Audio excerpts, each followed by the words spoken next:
For ultimate glory starts now.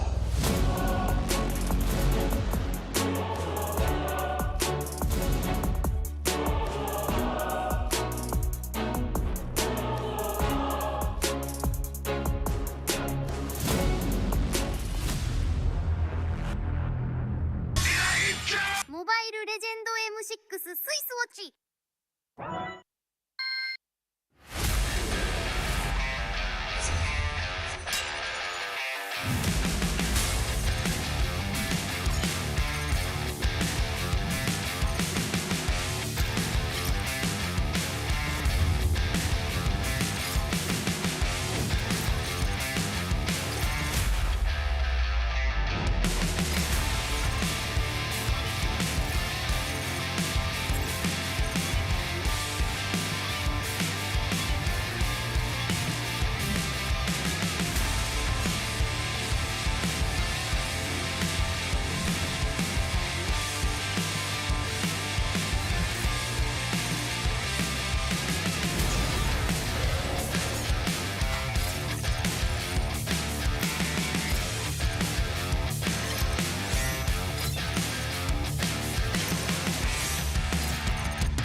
Meiji.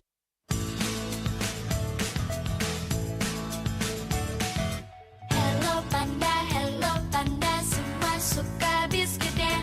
Biskuitnya enak, isinya lezat, rasa coklat dan strawberry. Hello panda, semua suka biskuitnya. Biskuitnya enak, isinya lezat, rasa coklat dan strawberry. Hello panda, biskuit isi yang enak.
Fight for ultimate glory starts now.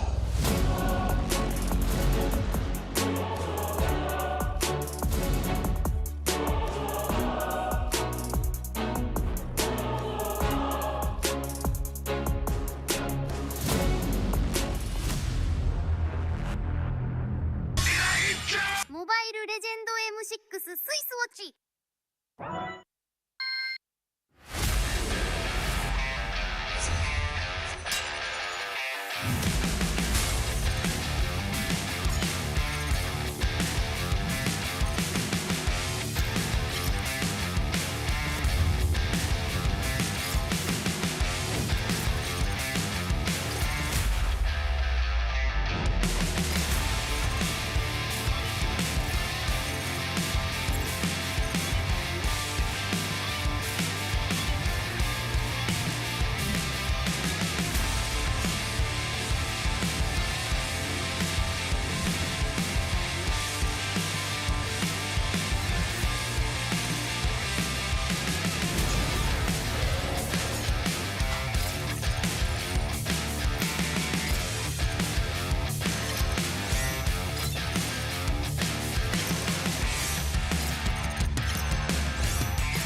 for ultimate glory starts now.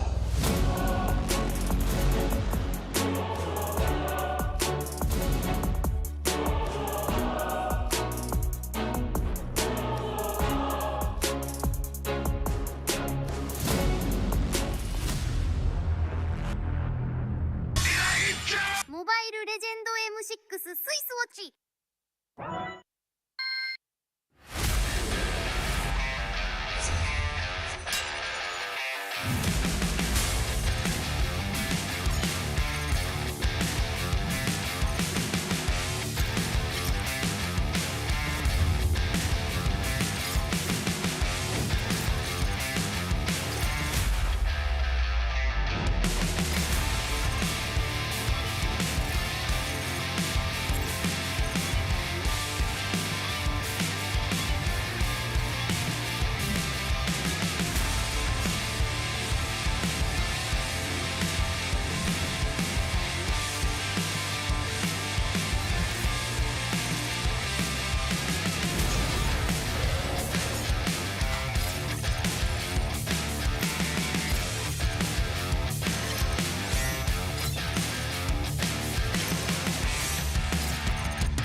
Hello Panda, Hello Panda, semua suka biskuitnya.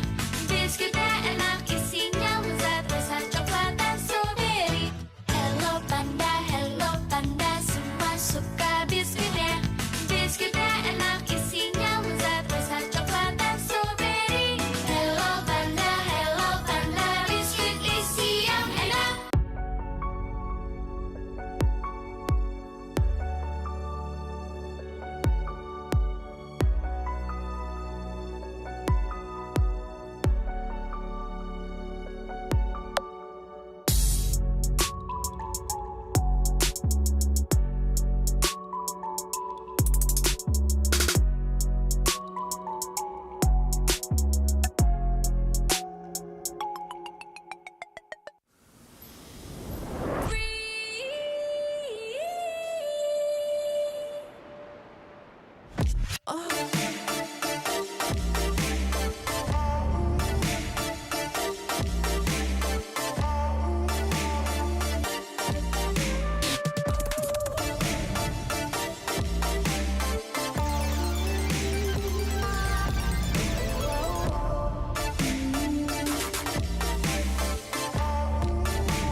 fight for ultimate glory starts now.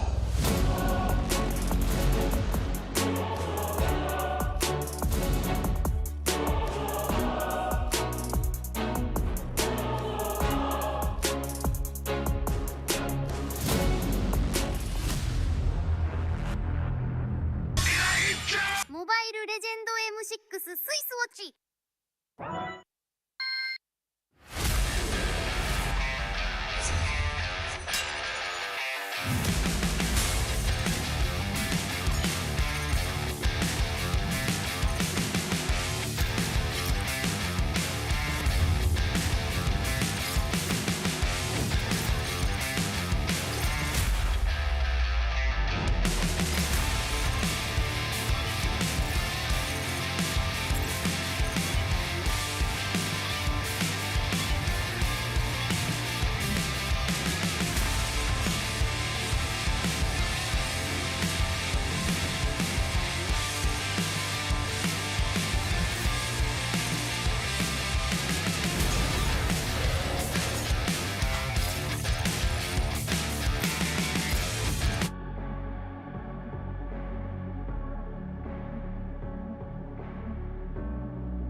Lost in the shadows, feeling so small. But I've got a fire, won't let myself fall. Every hit taken, every scar earned, lessons in pain from which I've learned. When the world says I'm done, I'm just starting my run. Through the darkest of nights, I will find. You won't get me down, you won't get me down. I get back on track with a peaceful attack. I'll always come back around. I'll never back down, no, I'll never back down. A force to behold and it waits to unfold. I'll always come back around. When worlds converge and dreams ignite, there are millions to witness the champion arise. With every challenge, we push with all our might.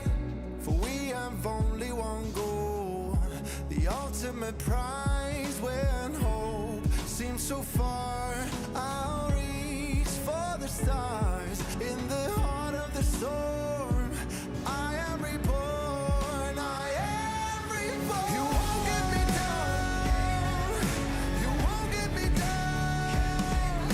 I get back on track with a peaceful attack. I'll always come back around. I'll never back down, no, I'll never back down. A force to behold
lost in the shadows, feeling so small.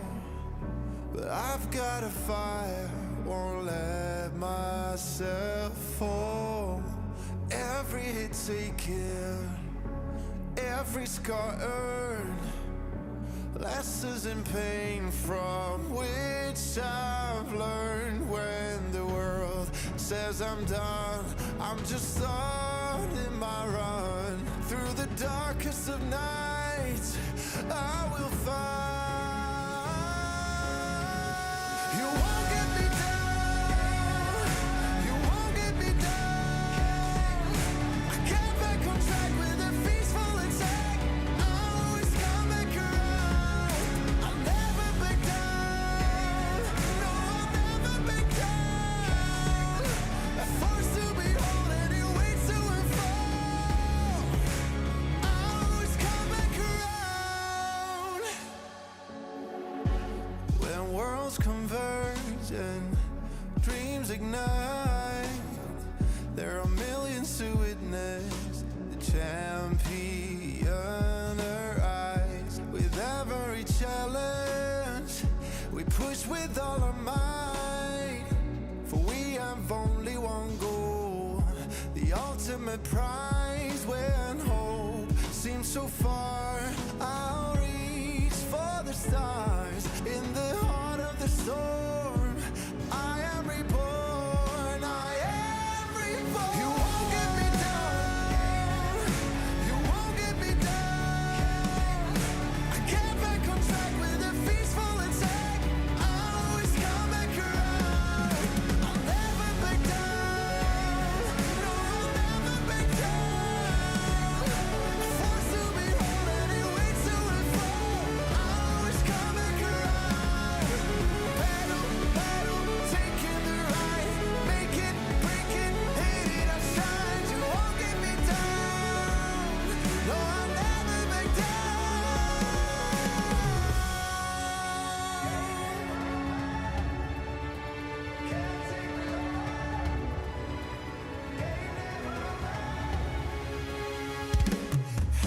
You won't get me down, you won't get me down.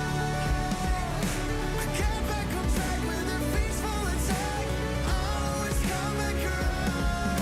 I'll never back down, no, I'll never back down. Forced to behold any way to unfold, I always come back around. You won't get me down, you won't get me down. I get back on track with a peaceful attack. I always come back around. I'll never back down, no, I'll never back down. Forced to behold any way to unfold, I always come back around, always come back around.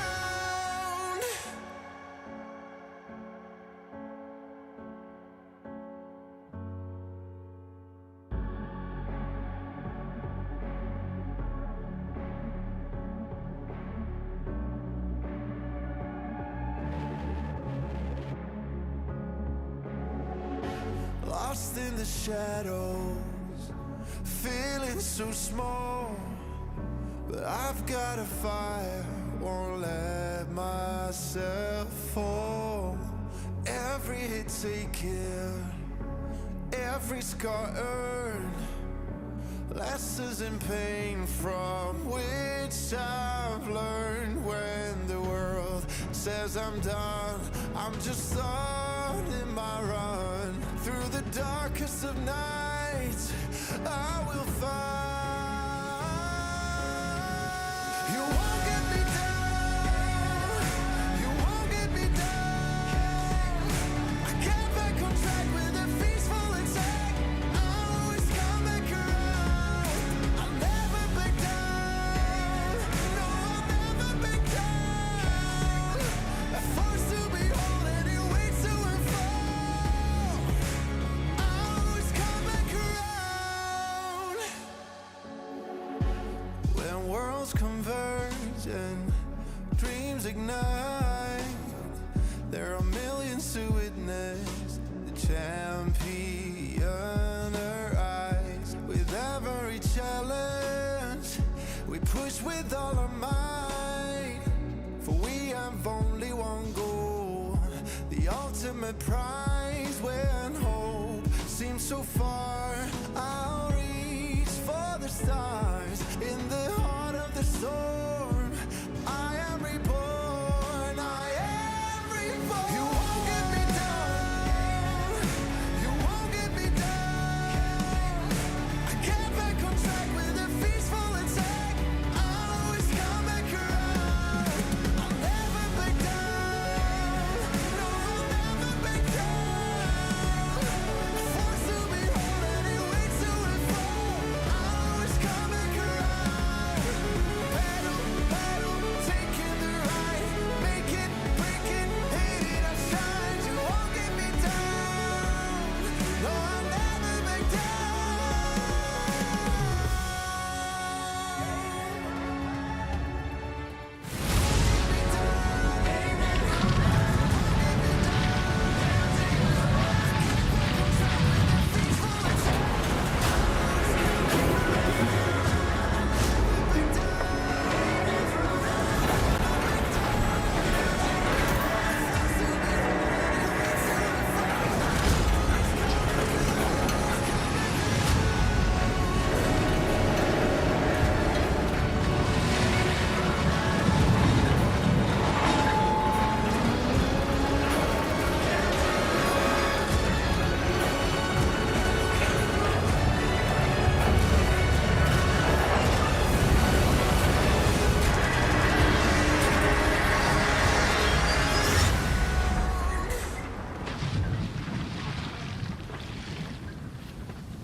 Day number one, a lot of teams have already set the bar, set the standard for the wildcards. Teams such as Ulhanar, Incilio, RRQ Akira, as well as Tianfeng Yaoguai has really showed their strength here. And for all the teams that have lost, now they're at a very critical point of their wildcard journey, because the teams that have 2 loses run a chance of getting eliminated. Welcome to the wildcard stage here at M6. My name is Afel. Alongside with me is Adin. How are you feeling, Adin? I'm feeling great. I'm feeling excited as well. But to be fair, it's a very mixed emotion kind of day today, because of course I would want to see great matches, exciting matches, but I do want to bid farewell to all the teams here in the wildcards because they have been given their best.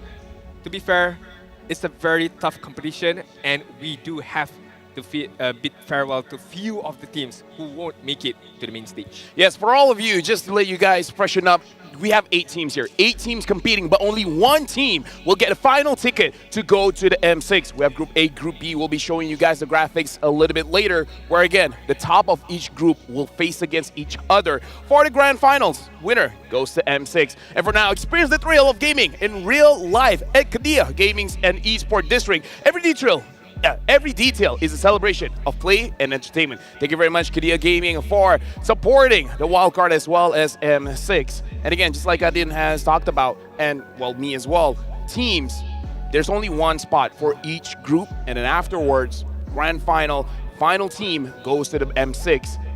So teams that loses any game, honestly, has very little chance of actually making it to the next round. I think this is the fun part. This is the beauty of MLBB as well. It can be very punishing, but at the same time, it can be very exciting as well. I mean, of course, in the next future or in the near future, we do have that Swiss round stage that is going to be very interesting. But for the wildcard stage, I feel like you cannot help anything back. You have to let everything go. You have to bring out the best, your ace cards as well, to be able to qualify for M6. Right now, we got to look at the standings to really show everyone where everyone is sitting at. And of course, looking at Group A, Ulhanar as well as Tianfeng Yaoguai is looking good with victories. However, Ulhanar looks a little bit better with no losses, when Tianfeng Yaoguai, they won, but they won with a 2-1. For Group B, Incilio as well as RRQ Akira are looking very strong, but between those two, personally for me, Incilio look a little bit better. The way that they play is very calculated. It doesn't look like they make mistakes. Heck,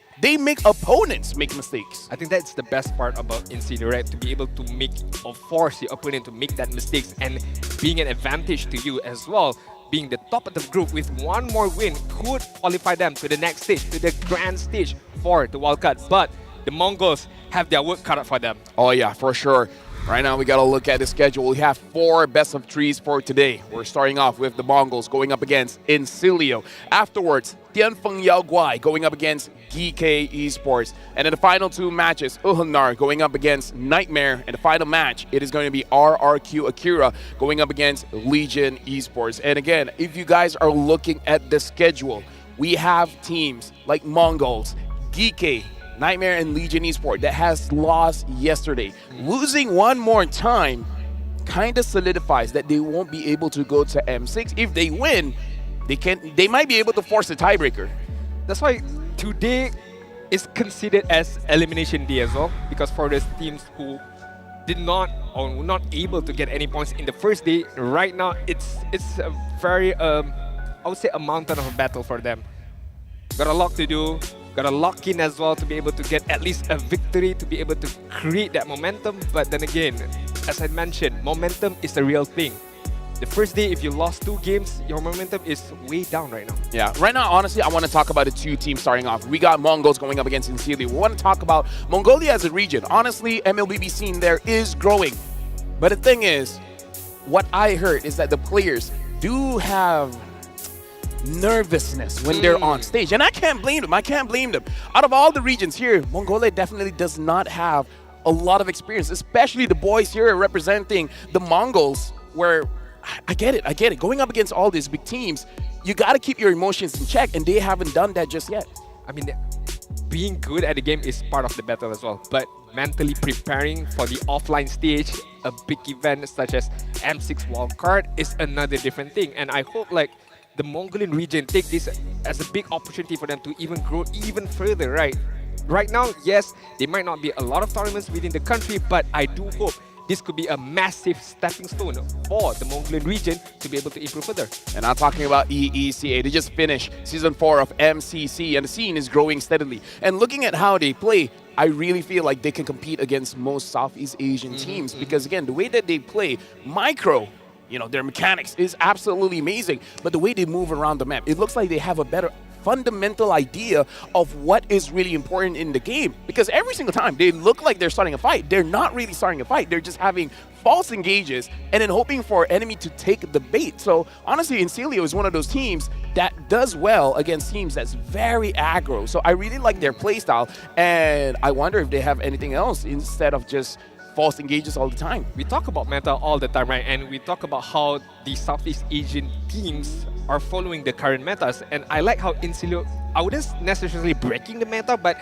playing a bit of a different style. As you mentioned, punishing fast-moving team or fast-tempo team. That could be one of their styles. And honestly, if let's say they make it to M6, they could be the dark horse. Right now, we got to talk about heroes here because here in the wild card, so far, it hasn't been all that wild yet. But this is a report for you guys. Cho is definitely a hot pick here. 6 wins in 6 games, 100% win rate. Same can be said about Lu Yi, though it's half the games. Aurora, Harif, as well as Suyo. Suyo has been nerfed. And personally for me, the nerf, you can definitely feel it when you're going into the neutral objectives because the burst damage from the second skill is not as high as before, but still looking very good with 62.5% win rate, Harif 66, and Aurora, crazy. 5 wins in 6 games, 83% win rate. I like to talk about the Cho, right? I mean, 6 wins out of 6 games, and 2 of them have been used on the EXP side. 4 of them has been used on the Roam side. How flexible Cho is in any available metas out there. Cho could be a very, I would say, it's like a plug and play, right? No matter what kind of style you want to play, what kind of momentum you want to use, Cho would always fit in any kind of draft and in any kind of situation. Yeah, honestly, like whoever designed Cho, props to you, man. Like I did said, he can survive anything. He can be in any situation. He can be played as a tank. He can be played as a damage dealer. Honestly, split pusher as well. Other than that, Lu Yi definitely showed that in terms of macro play, absolutely amazing. And Aurora, even though not a lot of people are all that big on Aurora, but looking at the control that she is able to dish out, honestly amazing. In fact, yesterday we had a play of the day where Reaper was the one with the Aurora able to steal away the Lord, and that was an amazing play by the guy, definitely game winning. So we got to see. Maybe Incilio will pick that up again today, but of course, it all depends on the draft. I would like to see more mages out there. As we know, Cyclops has been quite good of recent. Veil is quite good as well. All these kind of like burst capability of mages. We haven't seen Farsa as much no, of yet, not Farsa. Eve as much of yet. So I would like to see more Oh, to variety. be fair, Eve gets banned. So Oh, yeah, Eve is yep. for sure pretty Yep. strong. It's just that she always gets banned, you know. Like Alongside with Chip as well. yeah, no. No. Oh. People are letting go of the chip. Oh, okay. And people are not picking up the chip. I mean, like, okay, I get it. Okay. I tried out Chip in rank. Very strong hero. A lot of damage. The only problem with Chip is that you can't front line with the Chip anymore. You kind of have to go around the map. You got to flank and then use your teleport to bring people to the mages or the marksman. So the way that you play the Chip is a little bit more different now that Yeah. the tankiness is not there. I think it's similar to how you're gonna play like a Loyi, very macro as Yeah, well. yeah, You need to very rely macro. on your team, the communication as well. How would you want to set up your fights? It's either you're gonna play from front to back or back to front. But most likely with a Chip, similar to a Loyi, you would want to play back to front.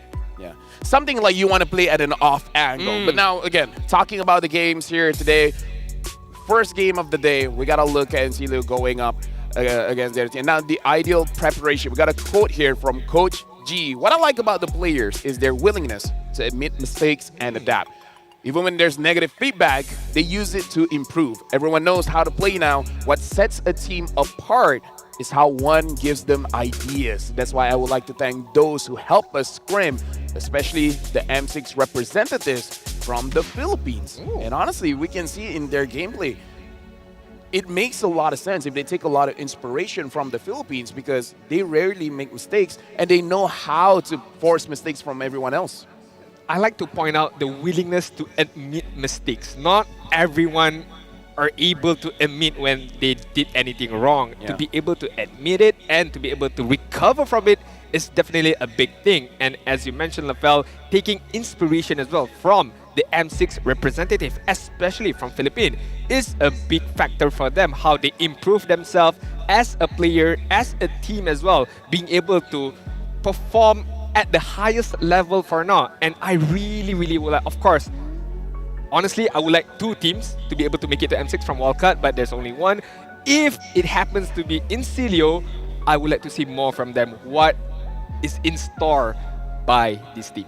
No, honestly, like they have a very good chance here because you just watched the play of the day, which is Reaper on that Aurora, able to steal away the Lord, swap the items very fast and make sure that he survived the engagement. Look at this. It looks like they want a fight, but while they're moving forward, they're moving backwards as well. They're putting they're putting enemy team into their own box. And I was actually watching a different clip there. But anyways, they know how to manipulate the team fight.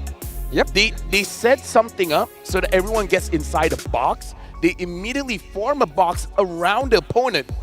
And then once they're trapped, there's no way for you to run, and you just got to take free damage. So honestly, Encilio, props to the coach. The coach is doing an amazing job because the team is playing like a fine oil machine. I agree. I mean, would you say that they take kiting to a next level? Oh yeah, for sure. How they be able to manipulate those team fights, as you mentioned. They look like they want to start a fight, but somehow backing off, but at the same time dishing out good amount of damage as well. It's not easy to be able to teach as well as to practice those kind of team fights. I have it. The winds of Encilio. That could be the that Like one. again, That could be. they play like water. They play like the wind. They're very fluid. They move the opponents into a direction where they can have an advantage. I love how they play that way. Like the macro is so incredible. But that is on Encilio. Right now we gotta move on because now we gotta talk about the lineups for both teams, and we gotta talk about the Mongols here. Rinix K, Shinlin, Mikey, Zetsu, as well as Bang Kai. Again, these players are amazing when it comes to the mechanics. They understand the macro as well. They just have to calm themselves down. They got to play on stage with a lot of confidence. I agree. I mean, a bit more experience within these players, I think they could go far, but what have they shown so far? I think it's a good foundation. It's a good momentum to build upon for the Mongols. And right now, it's a do or die match for them. Just let everything out and no regrets. Yeah. Rinix K really needs to step up for this one because yesterday, a lot of mistakes. But now we got to talk about Encilio. Don't, Lovely, Reaper, Justinian, as well as Maniac. And again, in terms of outstanding plays, I gotta say everyone on this squad is outstanding. Don't Lovely, Reaper, Main against every single one. I don't have a single person as saying, oh yeah, this guy is scary. No, everyone is doing their jobs. I mean, with Reaper getting the play of the day yesterday, could get another one today. Depends on the momentum, depends on how the team plays together, synergize well together. But yeah, props to the coach as well to be able to bring all these 5 soldiers onto the battlefield and to be able to give out good results so far in the wildcard stage. Yeah, again, shout outs to Coach G. But now I want to talk about the Mongols here, because for them to go up against Incilio, there's a lot of adjustments that they need to do. Because in terms of, like I said, Incilio, the wins of Incilio, they force the enemy to be in a position where they want them to be. And the Mongols, they play very aggressive, but to their own detriment. Like, they put themselves in tough situations where I feel like Incilio will punish a lot. Yeah, I mean, a lot to improve further, of course, but you can only take what's in front of you. And right now, Incilio is in front of them. So whatever they have done for yesterday's matches or scrims, they have to let it out now on the battleground. Just now you did mention about the wins of Incilio, right? Yeah. A bit of fun fact. Incilio literally means to leap upon in Latin. Leap upon? Or to attack in Latin.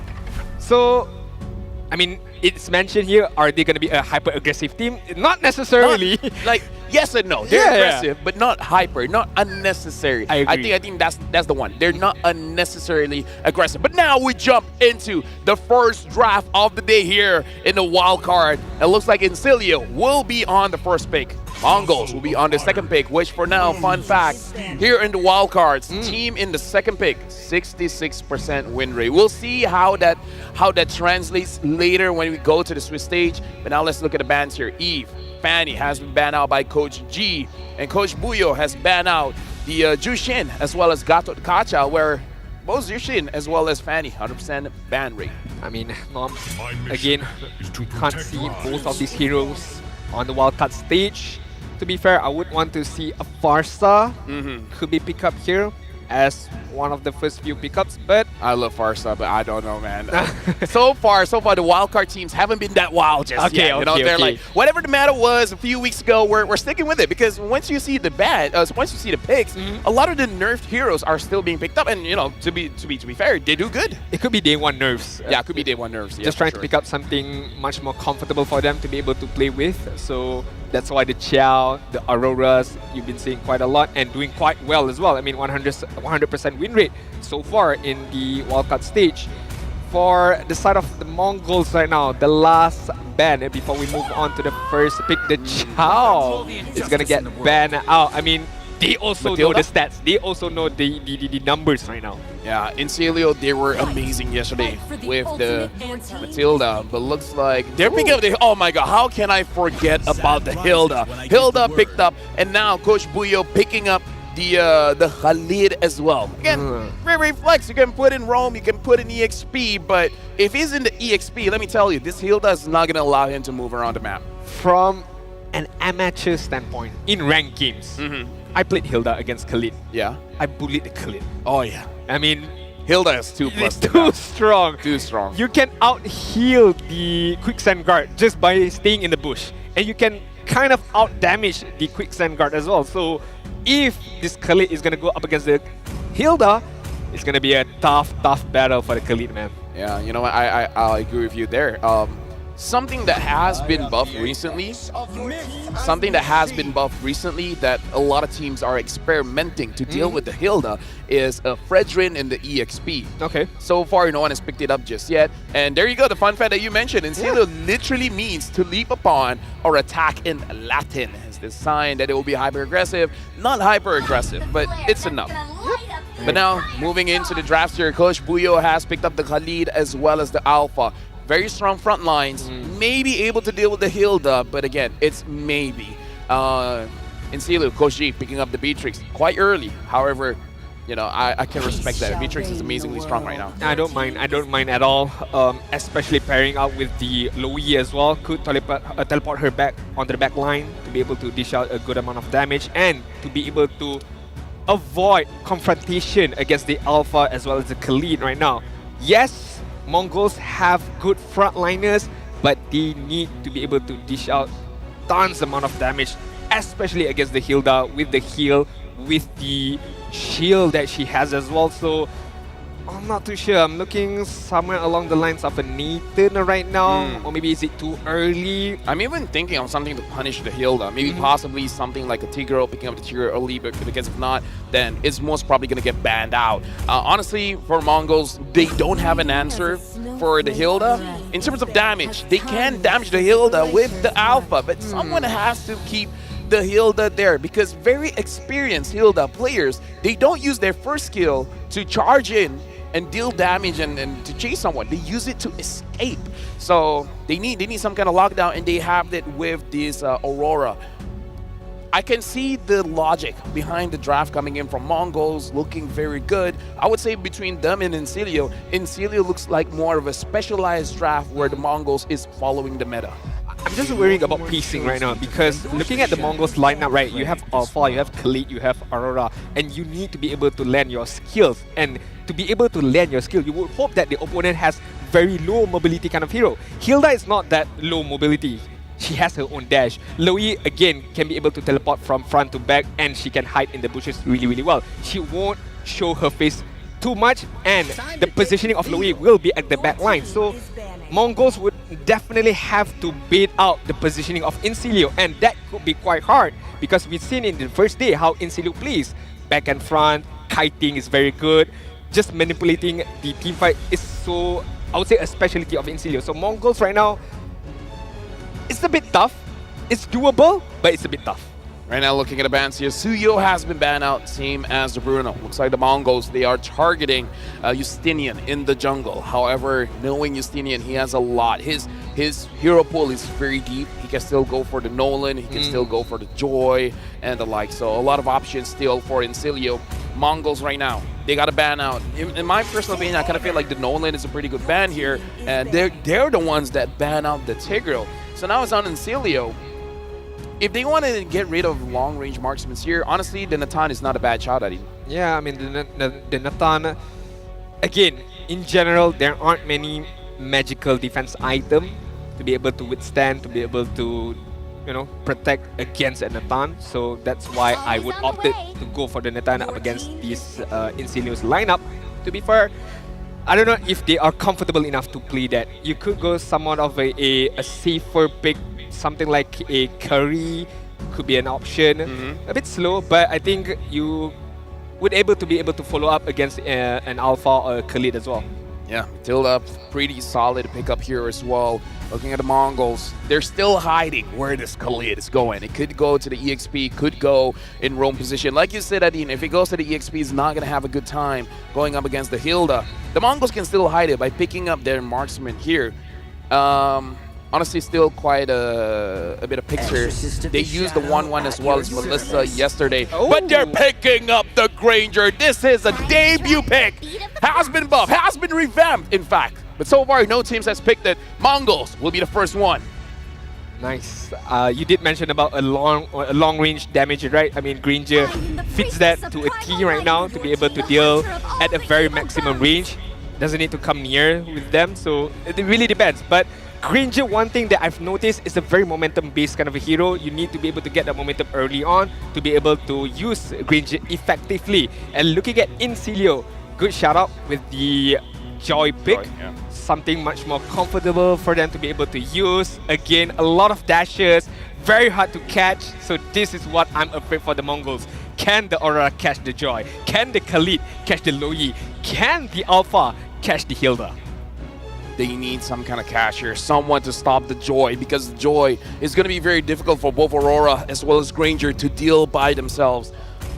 I'm not even against the Kaja here. Something to slow them down, someone to catch, because they have the damage. They just need some kind of catch. And their final pick here is going to be the Barat. So this Khalid is going to the wrong position. So their playmaker is going to be Bankai. Bankai is going to be the one to numb them up and then push them somewhere else and hoping to get a kill. I like this. I like this pickup. The last pick for the Barats, because yes, you can't catch them all, but you can catch at least one of them, right? And with Barats, you could punish the Joy, you could punish the Hilda. Just straight up, if you see Hilda up front, eat her up, and then just kill her. And then immediately it's going to be a 5 versus 4 in the team fight.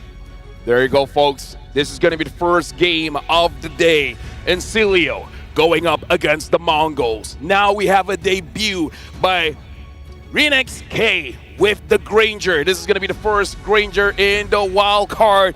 Will it be able to actually knock down Incilio to the ground, or will Incilio keep on with their aggression, showing attack? This is welcome to the Land of Dawn. Welcome to the Land of Dawn, ladies and gents. This is gonna be the first match of Day 2 wildcard stage. The Mongols up against Incilio. It's a do-or-die match for the Mongols right now, and the Barat is gonna go up against the Hilda. Should be able to, I would say 50-50, but I'm still leaning towards Hilda because, I mean, such a good hero nowadays. Oh yeah, honestly, very good hero. However, I have not been using the Barats at the EXP for quite a while now, so I'm not incredibly sure about the movements here. But now for you guys at home, the M6 Pass is available from the 18th of November all the way to the 29th of December. Complete all active tasks during the event to reach level 75 for free. Get amazing rewards including Claude's Battle Emote, MC's Glory Avatar Border, Boxia's Battle Emote, and the new special skin Boxia Dauntless Shield for free. Claude's MC exclusive skin, Challenger Spark, Prime skin, Cosmic Blaze, M6 exclusive, Claude figurine, Claude Sacred Statue. Everything there is for you guys. Just make sure you guys get to level 75. Correct, right there. So, back into the game right now. First minute mark, of course, there aren't going to be a lot of aggressive gameplay by both of these teams. Both of these teams need to be able to get level 4, the first item as well, and of course, the first turtle. Very interesting here. I'm looking at 2 war cries coming in from the Edith as well as the Louis. So looking like they want to do a little bit more damage here. And looking at the Granger. So the Granger is going for Thrill, Weapon Master, and yeah, looks like he's just wanting full-on damage. He's not looking for a movement speed or a defense. With the Impure Rage as well. I mean, this could go back to their own name, right? Being hyper-aggressive. This could be the playstyle of Incilio right now for this particular match. They know that they do have the upper hand in terms of their draft, but Reaper right now taking a good amount of damage. That is not what you want from the Louis. Yeah, so far Shenlin is doing quite good at actually harassing the Louis. The Louis is stuck at level 3, and the Louis has to go back, so probably going to miss an entire minion wave. The Mongols, the mid duo, is doing quite good, and now they are controlling the turtle here. I mean, this could be a free turtle for Mongols with the crowd control that they have, but Maniac is trying to make a move right now. Oh, Justinian looks on Zetsu. Zetsu secures the turtle, and right now Maniac is in the front line. Shillings immediately goes on to Reaper, and now Lovely wants to continue the fight, but looks like the Mongols are escaping. They're happy with just the turtle. I like how they play that. The Mongols, they know that they do have the upper hand in terms of team fight with the ultimate that they have, but for now, Shenlin. Yeah, Shenlin is all alone going up against Reeve, but the flicker makes sure that Shenlin doesn't actually get executed there. Okay, good by the Mongols. Good start by them. Winning those fights, winning the neutral objective is good for them because they are very strong in terms of team fight, right? I mean, they do have the Aurora, they have the Alpha, they have the Khalid. 3 crowd control skills that be able to lock down Maniac or to lock down Justinian just now. But as I mentioned, and the Barats did that as well. You see the Hilda up front, just use the Detona's Welcome, eliminate her immediately, and then you can win the next team fight because you have the upper hand in terms of 5 versus 4, and that is what they did. Although they did not get the kill, but the idea is there by the Mongols. Yeah, right now, honestly, the Mongols are playing quite well. They're playing very passively, but in a controlled way. They're not overextending. They're not making any silly mistakes. Looks like first item priority is going to be the Malefic Gun instead of the Blade of Despair. So looking like the matchup against the Granger here, probably a losing matchup, opting for more range. I don't mind that at all. I mean, to be able to play safe at a distance, right? That could be the idea for Dawn. Not wanting to confront immediately because, I mean, Granger do smack upon anyone on that lane as well with the skill set. So right now, Dawn is just being able to survive. I mean, mitigating any particular risk so far. Yeah, the Rhapsody is nasty from Renex K. But now looking at a turtle, so far it does look like the Mongols. They're positioned a little bit better around the turtle here. Zetsu, Bankai, as well as Meiki is there to make sure that if anyone wants to challenge this, they can fight back. Bankai, first item priority is the Thunderbelt, and he's going to be stacking that real soon. turtle has been started up by Zetsu here. No contest at all right now. I mean, yes, Maniac and Lovely is there, but they aren't able to do anything. They just have to witness Zetsu again in getting that second turtle so far. I mean, right now they are kind of like focusing on Justinian as well as Dawn to be able for them to get the itemization for the Beatrix as well as the Joy, and waiting for the right opportunity to be able to pounce on the Mongols. So far from the Mongols, playing it quite passive, just focusing on the neutral objective so far is the idea for them, but... Oh, diversion onto Red XK, and there's nothing he can do. First blood for Dawn. Being patient is not punishing, right? Being patient can be a bless, can be a virtue as well, but Daytona's welcome. Yep, Daytona's welcome onto one member of Incilia, but looks like Justinian is able to run away with the electrifying beats, and right now Makey trying to get the kill with the basic attack. He gets it, and now they're able to get Maniac as well. I mean, 2 for 1, that could go the side of Mongols right now. Yes, their marksman was being taken care of on the top side, but the reaction, the timing for them to be able to counter-engage back on the bot side, making them, I would say, a bit on top right now for the Mongols. Yeah, honestly, very good reactions coming in from the Mongols, able to take down Justinian as well as Maniac is looking very good for them. 1.3k gold lead ahead. They were able to get the bottom turret. In the meantime, Incilio as well, taking advantage of taking down Rinex K, they were able to take top. So for now, sure, Mongols have more kills, but in terms of trade, it looks pretty even now. Yeah, I mean, at the 6-minute mark, Renexki just gonna focus on the top side, manage to get the top side, and right now they're gonna rotate back to the mid. I think that would be the next focus. But Incilia right now, a bit too passive for my liking, right? I mean, they're not using their ultimate as well yet. I mean, yes, they used once by Reaper and they got a kill at top. But I would like to see more, a bit more aggressive. Yeah, no, I hear you for now. Incilia, again, they're being very passive, but now diversion, no one is gonna take it. The turtle has spawned. It looks like the Mongols, they're gonna be getting this turtle. Lovely as well as Reaper is down in front. Looking like they want to catch Bankai. But Lovely flickered in onto Zetsu. Zetsu's taking a little bit of damage, but Rinex K able to get a kill, but Justinian grabs the turtle. Bankai able to take down Lovely. And now Justinian is gonna run away from Bankai. Overall, right now, Mongols, even with that loss, they want to move forward. They want to get this mid lane turret, and they're gonna get it. Yeah, they don't mind at all. Losing that turtle, it doesn't matter to them. What? But whoa! What? What was that rage? Dude, that was good from Zetsu. He caught Justinian sleeping. It's like Justinian tried to get a kill onto the Alpha, but the Alpha charge just pulled him all the way to his team. I had a big question on how the Mongols gonna catch Justinian. And I guess my question was answered right there with the Alpha charge. Right on point, as they were about to take that mid turret, they also got the life of Justinian. 5 for 1 at the 7-minute mark. 2k goal lead by the Mongols. This is quite surprising by the Mongols right now. Again, do or die, it doesn't matter for them. They are stepping up. Yeah, right now, Lovely being in the front lines. Bankai still having the flicker. He used it on the Hilda. And right now they're dealing the damage. Maniac's gonna get taken down by Bankai. Zetsu misses the spear of Alpha. And it looks like that's all they're gonna get. So far, Bankai has been the playmaker for the Mongols.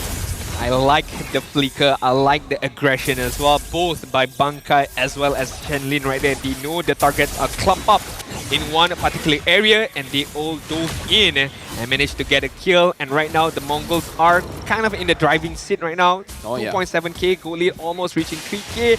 Incilia, I would say they are caught off guard somehow. Oh yeah, they were. Yeah, I mean a bit too passive so far. Yes, the Divergent have came in from Reaper, but so far only 1 kill in what, 8 minutes of gameplay. I would say it's because of Shenlin, right? Shenlin so far, as this Khalid roam, is able to move around the map and actually spotting out Incilia. Always understanding where Lovely is, where Reaper is, so that nothing is really a big surprise for them. So I kind of feel like shoutouts to the roamer from the Mongols, actually making this macro play from the Mongols possible. Looks like Incilia wants that bottom turret, and look at that. Look at the roamer. Look at Shenlin. He's having eyes on the movement of Incilia. I'm not so sure how he understands how Incilia moves around the map, but he's doing a good job. He's always there, knowing where they are. Yeah, at least he gives out the vision, having the information as well. Is the diversion have been used or not? That could be a vital key point for the Mongols to plan out their next move. Maniac, first item priority would be the anti-Keras right now. Yes, a good item, but Renex. Justinian, electrifying beat, trying to get him, but Zetsu is there. Zetsu saves him, killing spree with the spear of Alpha. That was so surprising. Renex K has no HP left. With a slither of health, Renex K be able to survive right there. And to be fair, Justinian had to do that. He had to take that opportunity to try and get a kill. And unfortunately, just not his day right now. 7 and 1, 10-minute mark. Yes, the first slot was taken care of on the top side, but look at the map control the Mongols have right now. Let me just say, this might be the caster curse or whatever, man. Like, we were talking about Celia, but look at the Mongols. The Mongols are showing up. They're looking like the ones that can win game number 1 against Incilia. Incilia was the one that looks like they're trying to look for opportunities to fight back, but they don't have the opportunity just yet. Yeah, I mean, looking at the item build as well, Granger 1 item ahead of the Beatrix, the Khalid having the Radiant armor to be able to withstand the Loyi as well as the Edith. Looking at the Alpha, very tanky as well with the Winter Crown to be able to use it very effectively, very aggressively. And honestly, for the side of Incilio, other than Don't, Justinian only would have the good amount of damage to be able to deal upon the Mongols and to be able to survive. But hey, I mean, yeah, look at the goal difference here. Look at the goal difference for the EXP. That's the biggest goal gap so far among all the players here. Looking at the goal gap in gold, it's pretty big as well, but the biggest is definitely the EXP. 4,000 gold for Maniac. First item in 9 minutes. I understand he wants to build components first, but that's a pretty late first item priority by Maniac. And normally you would want to prioritize the Thunderbolt and to be able to stack it up immediately, right? And if this game goes until 25 minutes, that could be good. But right now, the diversion not showing themselves yet. They know. Oh, and then he charges in, finds 3, and now Lovely trying to escape. Reaper is so low, Lovely as well. Shannon is in front line. Renex K gets the kill. Zetsu goes in with Alpha Charge, and now goes on to Don't. Don't moves back in, and Don't gets taken out. Triple kill for Renex K, and a Bankai with the killing spree. Justinian is the only one alive for Incilio. The Mongols are gonna look for him. You know what? It's only Shenlin. Shenlin is making sure that he delays his recall. Oh, no. Justinian is going to have a very hard time to get back, and this could allow the Mongols to take the first inhibited turret on the mid side. But can we just rewind back on how they knew Incilia was in that particular bush? The instinct that they have, like something is not right. All the lanes, everyone is missing right now. It's too quiet. It's too quiet. It's too quiet here. And yeah, like Renex K, like you can actually say it's his discipline, and this is one of the things that make Granger such a good gold laner nowadays. When you get the stacks, you can spam your Death Sonata, you can spam your Rhapsody. He can open up the map, and once you see him there, Shenlin dives in, grabs 4. That was an amazing way for you to use a Granger, using the utility come late game. Looking at itemization here as well, looks like Renex K is building this Granger because Granger again is skill-based hero, so pumping all those basic stats here, making sure that there's a lot of physical attack. Yeah, right now a lot is on the mid side, and the Mongols is gonna focus on both inhibited turrets on top as well on the bot side. But right now the bot side, there's no minion. Incilio would have not much of a difficult time to be able to clear that Lord, but the next wave is gonna come immediately after. The Mongols are gonna focus on the bot side, having the next item for Miki just now. Wishing Lantern is just gonna pump up even more magical damage against Incilia. 1-0-8 for this Aurora. So far, has been outstanding. Adin, it's been about, like, look at the Mongols. Right now hovering around 9,000. 9,000 gold difference for the Mongols here. And what is this? A War Axe on Renex K. I haven't been playing a lot of Granger, man, but I have not seen a War Axe. Like, this could be the item build for a Granger now. I don't know, but this is very interesting. Like, I feel like all the Granger players are watching, and they're asking questions like, is this the new build? Is this the meta build? Or is this just a Renex K thing? It could be both. It could be both. It could also be an item that you just pick up once you're well up ahead, right? To be able to pump up even more basic attack. You know, there's a bit of movement speed on that item as well to be able to run away from Joy, Justinian just now, focusing on Granger himself. So Not too sure. We shall see how does it affect. But honestly, at this point of time, having 8.5k good lead, 11 kill to 1, good map control.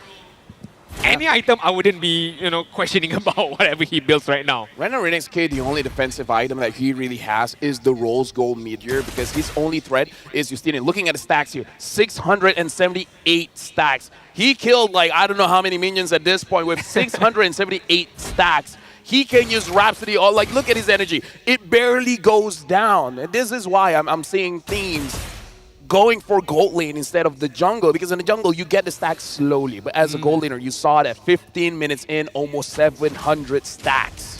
That could be a very good case on why you should put Granger on the gold lane right now to be able to farm those stacks as efficiently as possible. 15-minute mark. The third Lord, if I'm not mistaken, right now is up upon us on the top side in Celio. Not moving an inch, but right now moving forward is lovely. Bankai just gonna flicker away from the onward use by the ED. Yeah, he's gonna be very careful there. Renan dope with the Renner snipe not hitting onto anyone, checking the bushes here. Looking at the Mongols as well, they're not forcing the Lord. They're still controlling the waves. In Celio, they're in a bit of a trouble because the top side at mid. Oh, look at Renek's K just pumping damage with the Rhapsody, and Shenlin is trying to get an angle. And Renek's K with the Death Sonata as well. What is Celio gonna do? How are they gonna come in? Looking at the flanks area, they were able to get down Bankai, and now Miki the back Maniac trying to split them up. In Celio, they're winning this matchup around the Lord. The Mongols are still on it. Looking at Maniac. Maniac goes in. Looking at the Lord. Zetsu still gets it. Zetsu able to control the Lord. And now, using the Witch of Crown, Maniac gets taken down by Shenlin. The Mongols win it all. Zetsu had to use his immortality, but it's still fine. Renek's K flickers forward. Not gonna get anyone with the Rhapsody. If he flickered forward with energy as well right there, could be able to use the Death Sonata, the Rhapsody as well to get at least one more kill from the side of Mongols right there. But honestly, that was a very, very good timing of retribution by Zetsu, and also not getting caught up by the Hilda or any particular stunts that is available for Incilio to be able to get that Lord was very, very good by Zetsu. But right now, how are they going to use this Lord? Or is this going to be, again, another defensive capability by Incilio? Well, Death Sonata all the way, just trying to pump as much damage as he can. The Lord has been taken care of. Incilio has made sure that the Lord doesn't enter the base. Justinian tried to get onto Renek's K. However, unable to really stick on him and really use the electrifying beats. Bankai eats one member, and looks like Lovely is the one that got caught. Lovely is gonna get taken down, but no, he actually went for it. No! Gets a shutdown, but Bankai gets Lovely. Maniac is taken down as well, and now the Mongols, they're still looking at the base. The base is hovering around half HP. 4 members here, but looks like they can't force it. And Celio clears out the minion waves. I like how the Mongols play there. Very disciplined, very good communication. But right now, Shenlin, gotta be careful. Taking a lot of damage. The Justinian isn't gonna force it. Renek's K! Flanks to the side! And able to help double kill for Miyake. And now, they've ended the game. Mongols wins against Incilio. When their backs up against the wall, they bounce back. They pounce back with aggression, with their own dignity as well, right there. And that Granger pickup, honestly, that is the difference maker right there. Being able to farm up really, really well, effectively, efficiently as well. And look at the damage that he pumped out at the last moment of the game. Yeah, honestly, looking at the reactions coming in from Incilio, they look stunned. They are not sure what they were supposed to do in that matchup. I gotta say, props to the Khalid, because he's able to slow down the rotation so much. But yeah, the poking damage from the Rhapsody, from the Death Sonata, like that's annoying to deal with. I mean, we talk about how the Hilda could have a very good advantage up against the Barats, but what Barats did is very, very good. he ignored the Hilda. I'm just gonna clear my lanes and I'm gonna group up with my team. Whoever is in front, I'm gonna use my Detona's Welcome, and I know that my Granger have the damage, my Aurora have the damage, and no one can get out because again, with the Spear of Alpha, with the Aurora as well, no one can get out once I've used my Detona's Welcome. Yeah, the only thing is I saw that in Celio, they didn't have an angle to go in, Yeah. right? They want to start a fight. They do. But where? The moment they use the diversion, they all know. Like, the Granger can open the map a mile away, and then grabbing Bankai on the barrage, you can't instantly kill the guy. And even the Shenlin on that Khalid. The Khalid, man. Is always around. Nothing is a surprise. I mean, the Khalid could be the MVP, the hidden MVP as well, as you mentioned. Being able to roam a lot more well and to be able to give out good information. Okay, we have Lowy over here. We have Justinians over there. The diversion has not been used yet. The diversion has been used, so be careful. All of this kind of information are being used well by the Mongols to be able to come up, okay, what's our next move? Yeah, right now we got to look at itemization for both teams, and honestly, I immediately want to look at its Granger build because everyone is wondering how you build a Granger. I didn't thought that the Granger needs a Malefic gun because I thought the Rhapsody and the It's a long range. and the Desperado is already long range, but maybe he just wants more reliable basic attacks here. But again, we have to see what other gold laners will use on their Granger. But for now, ladies and gentlemen, this is the build that RinXK has been using. Looks like he prioritized the Malefic gun, the Blade of Despair, and then afterwards going for the Hunter Strike for defense, going up against Justinian, picking up the Rose Gold Meteor, and interestingly enough, the War Axe. That is Interesting. quite very interesting, to be fair, and I would hope we can get somewhat of an answer from him or even from the coaches why the War Axe was built. Is it a very crucial item, or is it a snowball item for Granger once you're up ahead quite a lot, right? And again, Immortality is just a layer of defense. He knows that not necessarily nobody can catch him on the backside, but even if Justinian gets away into him, right? I mean, I'm pretty sure Justinian have to deal with a good amount of damage by Aurora, by Alpha, by Khalid as well. And speaking of Khalid, just a good all-around defensive item to be able to withstand a good amount of damage and also to stay alive for him to be able to roam as much as he did. Maniac as well. Look at him, 0, 6, and 0. Very low gold. Like, I don't know how they shut down Maniac, but they were able to do it. And because of that, he wasn't able to really have that big of an impact in the game. Maybe that's the build. Maybe just, I don't know. Like, I feel like the damage is good, but what I really liked that RinXK brought to the table was vision. Extra vision. Just Death Sonata on every single bush, and then you'll figure out if someone's there or not. Yeah, I mean, to be fair, Granger... Maybe that's why you pick up the War Axe, because if you hit someone, you get War Axe stack. So when you see a stack go up, then you know someone's there. Maybe. I'm just, you know. Yeah, that could be a good shout as well. That could be bushes without entering the bush is a very, very advantageous stuff that you would have on your side up against, again, a Louis with diversion. And honestly, from the get-go, it's, I would say, one-way traffic for the Mongols, securing the neutral objective, 3 lords, and also 2 turtles from the get-go. Again, having Aurora, having Khalid, and having Alpha. I question a lot on how they're gonna catch Justinian, on how they're gonna catch the Hilda with the mobility that she has. But it's proven that's not a problem. We just play with our own strength. We group up together, we are very strong in team fight, and we layer our ultimates one and another. Yeah, RinXK dealing the most amount of damage there. 67,000 damage. Again, most of it is probably just poking around, but again, we can see that his build definitely did a lot of damage here. Shenli took a lot of damage. Bankai as well, being very strong frontliners. Maniac, 134,000 damage taken.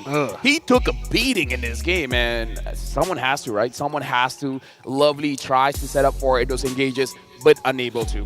For now, we got to look at the MVP for this game. And honestly, for Mongols, it could go on to anyone. Everyone performed extremely well, but we got to give it to RinXK. 67.7 total damage dealt for 1 and 11. And again, if you guys want to know the build, that's the build. I mean, this could be the next sort of item for any Granger users out there who are gonna be using Granger on the gold lane side. And one good point that Lofel did mention on how the gold laner Granger is very effective, on how he can collect all the stacks really fast and effective, efficient as well, and to be able to just spam the Death Sonata as well as the Rhapsody, and also with the War X, you get more stacks with every single hit from the Rhapsody or the Death Sonata. Yeah, again, looking at the highlights, man. Rinneske is so good.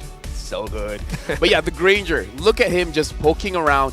One of the, I would say, weaknesses of a Granger compared to most marksmen is that he is skill-based.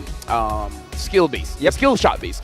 So you can miss your skill shots and someone can body block your skill shots. So he's amazing going up against front lines, but going up against back lines is going to be more and more difficult. This is amazing by the team. Everyone just jumped in, Raging Sandstorm, and look, he opened up the map. It's like, oh, someone's there. But no, the reaction is so fast. Maybe they know. They know. They know. They know. This is somehow they know. She knows. She knows. Because immediately the Khalid opened up the Raging Sandstorm without knowing someone was there. Or that timing could be very much similar with the Death Sonata. So honestly, I would like to feel, or I would like to think that they know. They know that somebody is there in that particular bush, and at the end of the day, honestly, it was a very good all-around gameplay by the Mongols. And yes, it was a bit of a shock kind of a performance by Incilio. Maybe they were shocked as well, not expecting this kind of gameplay, this kind of aggression coming from the Mongols. But hey, this is the wild card. She knows. She knows. And I know she knows. By the way, Granger might be a thing. Granger might legit be a thing. Day number 1, we didn't see any Granger, but after what Rinneske has been showing, it could be good. Yeah. And you know what is good? You know what is good, Adin? What is good? Tell me. Hello Panda, hello Panda. Something like that. This is Hello Panda. Fill your game with Hello Panda crunchy biscuits filled with creamy chocolate, or in our case, this is strawberry. The ultimate snack to keep you energized. Level up your day and visit Hello Panda's website for more. Hello Panda, hello Panda. It's I'll figure out the rest of the verse sooner or later. Because give me one more day. Give me one more day. One more day. I'll get it. You look so manly with the suit and all, right? I mean, you look stunning as well. But when you sing the Hello Panda, it's just it doesn't. Hey yo, what's the shade? What's the shade? Use a that real man. Use a that real voice. man. Use that voice and sing the song. A real man eats Hello Panda. Hello Panda, hello Panda. Enough but not. Something like that. Honestly, it's a like very that. good snack. Very quick, very easy to eat as well. And yes, it does keep us energized for the next game, because it's gonna be very important. Imagine a world where the Mongols Imagine a world where Mongols win 2-0. where Mongols win 2-0. What would happen? What would happen? You have to try it. You gotta have a cinematic voice. Yeah, I can't. You know, for example, for NXK, we asked, after boot camping in the Philippines and MY, what do you think about each region? And this is his voice. Philippines ranked games are harder. MY ranked games feel easier. Wow. The scrims, on the other hand, are hard in both countries. But overall, I like Malaysia more. I don't like the emoji. It doesn't feel like he's it doesn't serious. feel authentic. You know, it doesn't feel like he was serious about it. Yeah. I like Malaysia, you know. Shout out to Niso, by the way. Niso probably likes the cinematic. Hey, voice. no. In a world. All right, go ahead. Wait, we have one more. You can use it again. Oh, we have one more. All right, this night is from Coach G. How did you end up coaching for Incilio? Hey, all right. Before this, I joined IHC as a temporary coach. It was in Almaty that I met Incilio. IHC and Incilio were scream buddies then. Coach Brent, head coach for Team Spirit, also recommended me to them. Most of the coaching was done online, and due to the time zone difference, practice sessions for me ran from 8 p.m. to 4 a.m. 8 Damn. p.m. to 4 a.m. Damn. Sounds like a gamer's life. Such a gamer's life. I gotta stop using this voice. I cannot relate at all, honestly. 8 p.m. I need water. 4. That is almost 12 hours of practice / training session. That's crazy. But hey, that is the sacrifice that you have to make to be the best, to be one of the best as well. So props to Coach G right there, and I'm happy that he has his opportunity right now with Insidio. Shout out to Trex. Apparently he wants me to do a cowboy voice. Oh. I don't know, partner. Yeehaw all the way.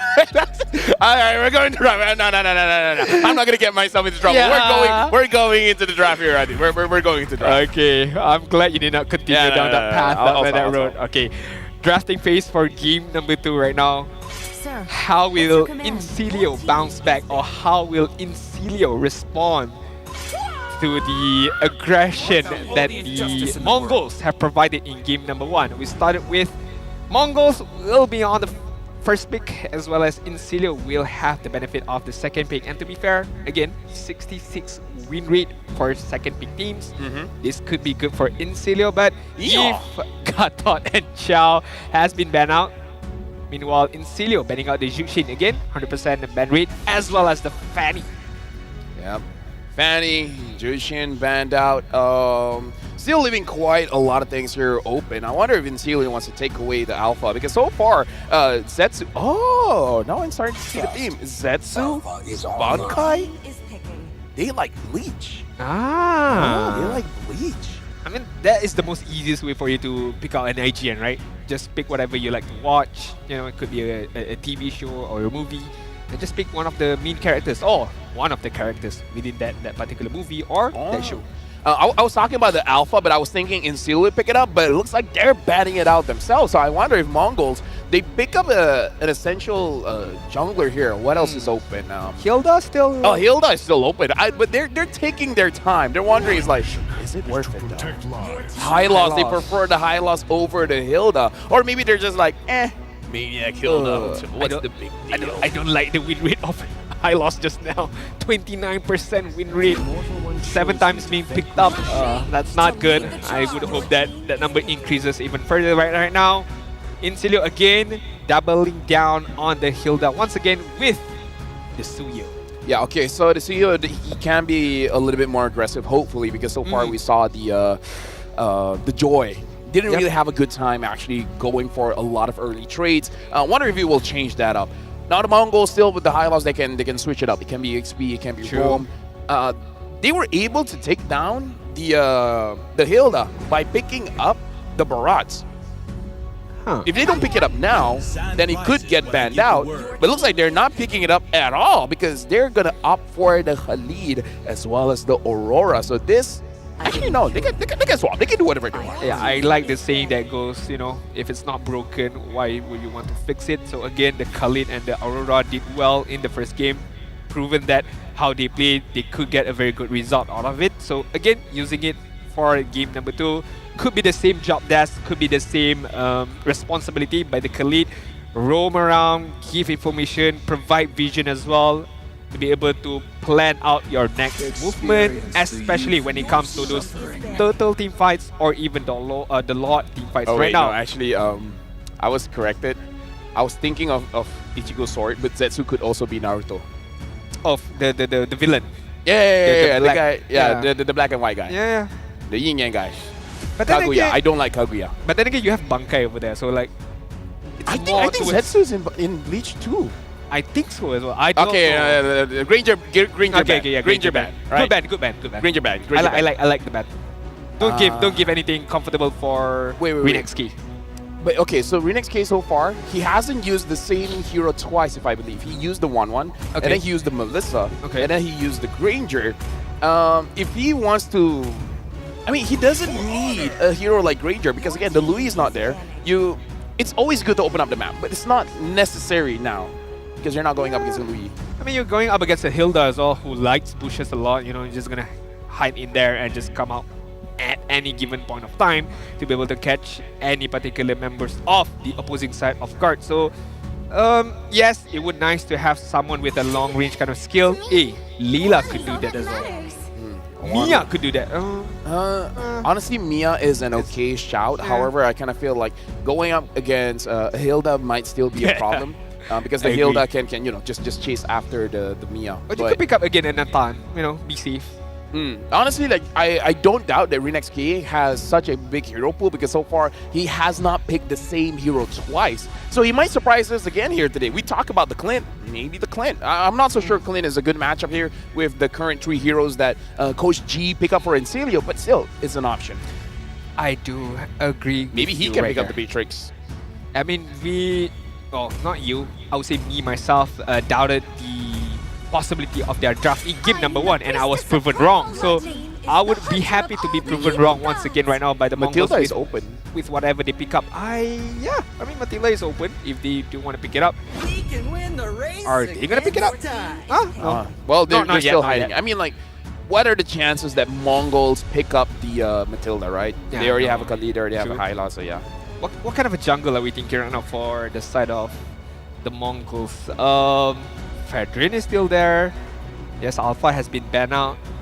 You could go for a Nolan if you want to go for an assassin. I can hear a Beatrix right there. Okay, consistent BC damage, consistent gold laner. A very safe pick, I would say, for RenXK. But the jungle side right now, I think it's gonna be an assassin. Okay, you know what? People are fighting about enemy. I'm not going to be a part of it. And yeah, we were talking about Beatrix, and there you go. Beatrix has been picked up. Again, you can do the same thing as a Granger. You can open up the map and long range as well. Does relatively well against Bruno. Ooh. And Julian. We haven't seen the pick so far. Looks like the Mongols are the real wild cards here. They're picking up heroes that so far hasn't been used. Oh, never mind. Akai. Akai's here. Hello, Panda. Hello, Panda. Betul disco niya. I think I'm wrong, but the jingle is there. It is correct. All right, there you go. Good job. Good job right there. So 2 heroes that we have not seen so far in wildcard, Julian as well as the Akai getting picked up for both of these teams right now. I am much more interested in Akai. I mean, I'm biased of a tag hero, so I would like to say how the Akai does well or not up against the lineup of the Mongols. You gotta believe, Adin, you gotta believe, because the start of yesterday went all 3 games. This one, I'm looking forward to go all 3 games as well. Right now, Zetsu with the Julian, and now seeing the Akai on the hands of Lovely. Encilio coming in as the favorites, losing game number 1. Can they redeem themselves? Can they push us to game number 3? Welcome to the Land of Dawn. Pushing for greatness right now for both of these teams. The Mongols, they do have a lifeline somehow right now. Being able to win the first game give them a boost of momentum for this game number 2. But Encilio, as we all know, they won't go down without a fight. They have to take a leap of faith, being a bit more aggressive in game number 2. And that could all change with the Akai, with the heavy spin as well, being able to catch out the Mongols offside. But let's take a look at the emblem. Anything interesting so Oh yeah, far? for sure. Looking more aggressive here coming in from the Mongols. The Mongols, yeah. I mean, I would say that the lineup that they have right now, I would say they would want to go aggressive, right? With the Julian. Again, a kind of similar as game number 1. But game number 1, they had Alpha, Aurora, Khalid. Right now, they have Julian, Aurora, Khalid. Same ideas, same kind of responsibility as well as job desk. But does that mean same result? That is the bigger question right now. Well, we have to see if Encilio can be a little bit more aggressive with this one, because the big change is the jungler from a Joy now to a Suyo. And as well with this Akai, because we don't know whether this Akai, the Akai can be played multiple ways. Number 1, it can be more aggressive, catching people out by the heavy spin, or using the heavy spin to peel for your backline. So that's the question that we need to see. How is Lovely going to be using this one? Is it going to be pinning people down or pushing people away? But what I like about Encilio between this game and game number 1 right now, they do have a way to start team fight with Lovely, right? Game number 1, they would have to react what the Mongols use upon them. But right now, they could be in the upper hand, or they could be the one who would start the move first. And as we take a look right now, Turtle has been started by Justinian, but on the backside, Shenlin. Oh, first blood by RenXK, unsure how that happened, but Justinian still able to secure the turtle, and now Justinian able to catch Zetsu. Looks like Maniac is trying to run away. It looks like the rest of Encilio wants to disengage. Lovely, able to get out of that. Shenlin, without the level 4, unable to re-engage with the Raging Sandstorm. Regardless what happened on the top side or the turtle team fight, bigger question is what happened on the bot side just now. Dawn getting first blood by Renex K and immediately picking up the Malefic Gun as the first item. So, you know, same old by Renex K. Hey, Renex K is redeeming himself, man. Yesterday, he did good, but he made a game-losing mistakes. And this day, he's like, nah, fam, I'm going to be the one. I'm going to be getting those MVPs. We're going to win against Cecilio, and he's doing well. I'm kind of afraid as these game progress. But hold on. Yes, Flicker. Shotgun. Oh, no. Okay, He's not doing it. You're pressuring him. You're pressuring him. I'll shut up. Okay. So right now, Reneski, I mean, okay, so far he's not like sacrificing his life for nothing right there. Yes, being aggressive is quite good because not allowing the Bruno or Dawn to be able to farm up well could be a very, very good point for the Mongols right now. On the top side, Bankai have to use the glorious pathway defensively right now. For now, it does look like in Steelers, they're not being all that active. They're not proactive, they're being more reactive. Even though they were able to grab the turtle earlier, but I don't know. So far, they're not really using Lovely to start a fight. Yeah. It's more about, I guess, pushing people away.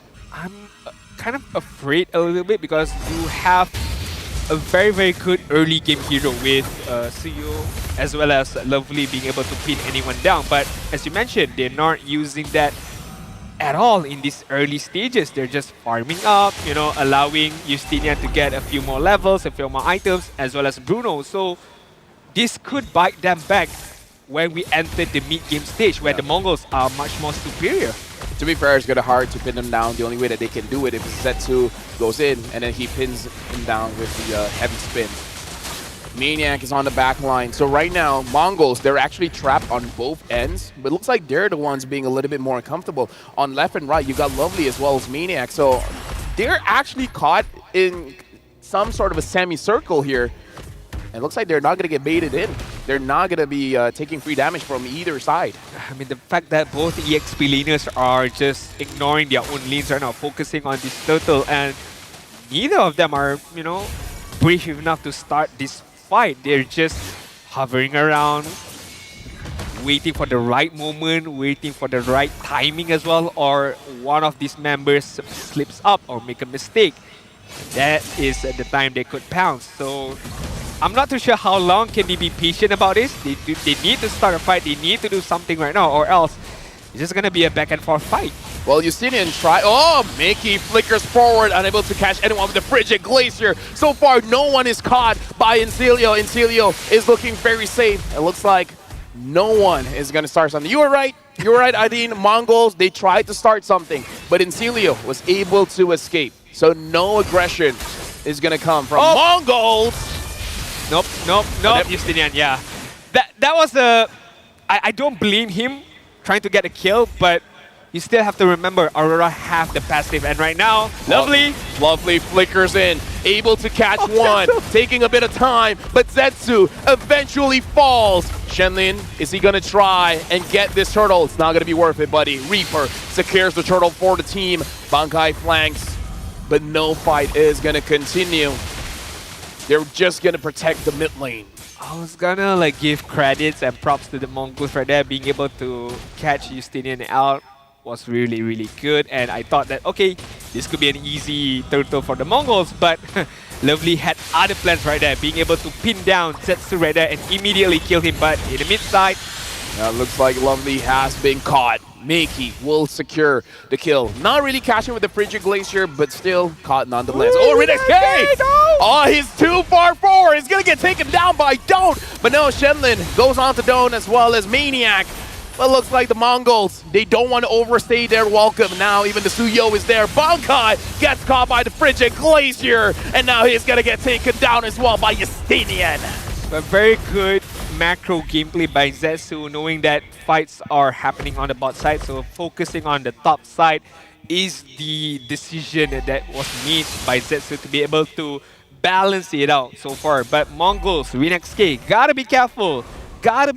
Being too aggressive without having the knowledge of, is anyone there on my left hand side? And that punish him really, really bad right there. Or else, I mean, it could be a free kill for him to be able to get that Bruno. Yeah, in game number 1, showing some sort of spider sense. This game, not really there. Justinian now having the War Axe. So 2 items on, well, Justinian. So far, Zetsu is still waiting on the second item. Looks like he is going to build that Feather of Heaven. So far, yeah, in terms of the items, everyone is basically equal. No big goal difference by either team. And Silu is ahead by 500, but it's more or less just one component. Okay, right now it's much more closer comparing to the first game just now on the 8th minute mark. Incilio have the lead, but only by so much, 300 gold on their side. But Lovely, gotta be careful right there. Yes, you are tanky, but if RenXK gets a few more items, those basic attacks is gonna deal a good amount of damage against that Panda. Yeah, Justinian finds RenXK, so RenXK has to be a little bit more careful here, make sure he doesn't get caught again. Definitely Zetsu. Because, yeah, Zetsu has to be careful as well because he's been caught once by Lovely, and maybe that's the goal of the game. Lovely, you just look at Zetsu, everyone else, just let someone else handle. And Zetsu gotta be careful as well if he wants to try to get this retribution off, but Glorious Pathway has been opened up. Now looks like Maniac tries to find an angle, unable to get it. So far, Bankai hasn't gotten anyone with his ult. Same as Lovely. Lovely still holding on to his heavy spin. Now don't having that Malefic gun, he can start poking from afar. Oh, he flickers forward. Frigid Glacier onto 2. And now RenXK able to take down Reaper. Lovely trying to pin them down, but Zetsu grabs the kill. Doesn't have enough damage. Justinian as well, trying to find an angle. Maniac. All 3 members of Incilio looking for a way to actually engage into a fight because the Mongols, they're only at half HP, but no one can move forward. I know that yesterday's play of the game is an Aurora. Today could be another Aurora as well. That 2-3-man Frigid Glacier was super on point to start out those team fight, but right now, Incilio! Yeah, Maniac was able to get a kill. Shenden went a little bit too far forward because looking at the HPs here, Incilio, they're very healthy. The Mongols, they gotta be careful. Even Reaper is here now. Can they make that miracle play again? I don't think so. I don't think so. Incilio would have this slot covered as well. Maniac gonna fall down to the Frigid Glacier. But honestly, that was very, very good by Incilio. Yes, they were caught up by the Frigid Glacier earlier on, but as you mentioned, they were much more healthier when that fight progresses even further. And the Mongols right there, they loses out that team fight just because their HP just wasn't there. And also, on the bot side, was pushing in on their next turret. So, Incilio, having the first slot, they need to be able to get back the momentum, especially the map control on the 10-minute mark. That was the wins of Incilio. They forced the Mongols to engage, and then once they've used all their skills, they can start and they can actually win the fight. And that's what they did just now. They were being very patient and they were able to find an angle. Now Justinian is able to get away from Zetsu as well, but he has to be careful because they're chasing after him. But again, Suyo has a lot of dashes. He'll be fine. That was very, very calculated by Justinian, being able to know that I do have one more set of skill to run away from any kind of crowd control, and he used that to a T, I would say. But let's take a look at the damage dealt right now. Justinian is going to be on the top charts with 35,000, and follow up by RenXK by 32,000. I mean, it's not a lot, but yes, still, it is something, I would say so. Yeah, 11 minutes in the game, not bad. RenXK now having the Demon Hunter Sword, probably for Maniac, just in case if he starts being a bigger nuisance. I would say Maniac is already doing a lot. Same can be said from Lovely as well. So yeah, I can respect the early Demon Hunter Sword here because the front lines is causing so much problems. The back lines they can deal with. It's just the front lines that's becoming an issue here. Yeah, more focusing towards on this mid to late game right now. Who would have the better, I would say, kind of lineups and heroes? And honestly, the answer to that is quite 50-50. It all depends on how they use the advantage that they have to be able to start team fight or to be able to catch anyone off guard. Because on the side of Incilio, Valentina on the late game could poses a good amount of magical damage, and with whatever spell that she steals, that could be another bonus advantage. Yes, Suyo falls off a bit on the league game stage, but with Akai being able to pin anyone down, with Hilda posing threat on the back line, Incilio does have pretty good league game. In comparison to Mongols, they do have to rely upon the raw damage of Beatrix being a true marksman. Miki, Aurora, you would always want to rely on the crowd control, but right now, teamfight has begun. Shenlin, Glorious pathway, but Reaper is able to get out of there. Lovely using the heavy spin, trying to separate Shenlin, but he's able to get out of there. So far, the Mongols started the fight, but Incilio is able to escape from it, and now the Lord has spawned. Most members have used their ultimate, so this is probably just going to be a dance, waiting for their skills to come back online, and then probably try to start the fight again. a dance with the rhythm of Incilio, but oh, hold on, Miki. Another flicker into Frigid Glacier. They're able to get a lovely. So far, that's the only casualty, and looks like Incilio, they don't mind losing lovely for that trade. But the bot side right now, as well as the top side, is pushing against the Mongols right now. So the Mongols have to take care of their wave. The wave management is very, very important, and Incilio could use this to just buy time for Lovely to be able to respond back and join back the team fight on this top side. So Mongols, if they want to do, they have to do it quick, and they have to do it now. Yeah, looks like Reaper had to use the flicker to get out of the engage coming in from the Mongols. Shenlin now having the Raging Sandstorm, probably waiting for Incilio to group up for him to use it. I would want to see the Mongols, once they won that small skirmishes, being able to get one out. Just push the bot side. Don't focus on the Lord! Oh, the Lord is getting focused on. And Justinian tilts it away. Shut down Makey. Maniac grabs a double kill. The Mongols made a mistake, and Incilio capitalizes on it. Bankai gets taken down by the Reaper. Only Shenlin survives. Incilio wins it all. The imposter, the Lord was the imposter right there, knocking up 3 men of the Mongols and allowing Incilio to just move forward, fluidity on their side. And with that one movement, with that one mistake by the Mongols, it cost them game number 2, and we are heading to game number 3. We got a match on our hands here, folks. Yesterday we started with 3 games, and today we'll be continuing the first game, the first match of the day, with 3 games as well. Incilio able to take down the Mongols, and now it's match point for both teams. I want to take a look at the replay, especially that last Lord, because that one Incilio had to do nothing. They just had to wait it out. And the fact that the Mongols had to take upon the crowd control from the Lord, again, 3-man knockup, it wasn't what they wanted right there. I mean, being able to stay quite long was quite good, but once the Lord knocked them up, I would say it was over for them. Such an easy way for Incilio to just go in, dish out the damage, and just the icing on the cake was the Lord steal. I wouldn't say Lord steal, but the Lord 50-50 was able to be won by Incilio.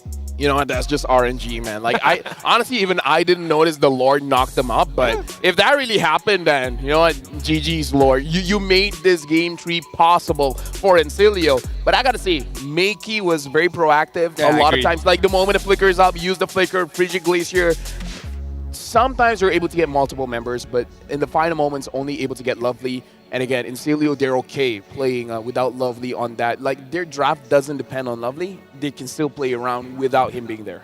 Yeah, I mean, for the Mongols right there, I did mention about once they get at least 1 kill, 2 kills, I would want them to focus on the bot side, because their bot side was losing. They hadn't had the chance to get at least the tier 1 turrets yet. And they lost because of the wave management on the top side. On the bot side was pushing against them. So they had a lot of things to cover. They have the Lord to be able to, you know, kite around. They need to handle their top side. They need to handle their bot side. So all of these things crumble upon the Mongols, and they couldn't come up with a good result, especially when it comes to those Lord team fights or even the Turtle team fights. Yeah, it's unfortunate, but even when you're playing games, you have chores to do. You got to do some house cleaning there, and they weren't ticking the boxes. I do agree. Like, they don't have to force the Lord.